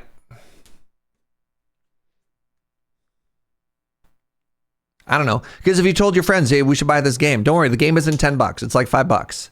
They're like, really? I can afford $5. It's like, yeah, well, it's $8, but $8's like $5. Right? Right? And so you just get the game. Hey, this was fun. We just yapped about video games for 5 hours, but I've reached the end of the list. So I think I'm going to stop streaming now. Thanks for hanging out. You have a good time? You learning about anything new? I've got some suggestions of things that I want to do. I don't know if it's going to change anything for like next weekend.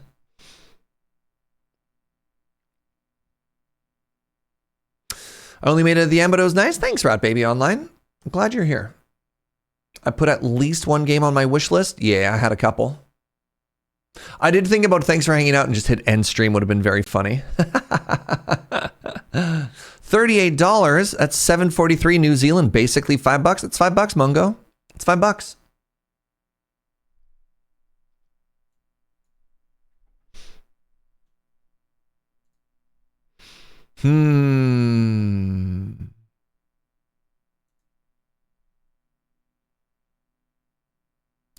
We're going to raid Kinetic. He's sent us a couple raids recently. We should reciprocate. He's playing some Star Rupture, which is the factory game we've been checking out. So go make a new friend. We tend to be very family friendly. Kinetic's pretty chill. I think he does. He might swear. I don't know. So yeah, tomorrow, 8 a.m. back with more Hytale. So come check that out. Reminder, exclamation Hytale. We've got an affiliate code for it now. So, you know, if you want to buy the game, there's a revenue split now, which is kind of cool. So check that out.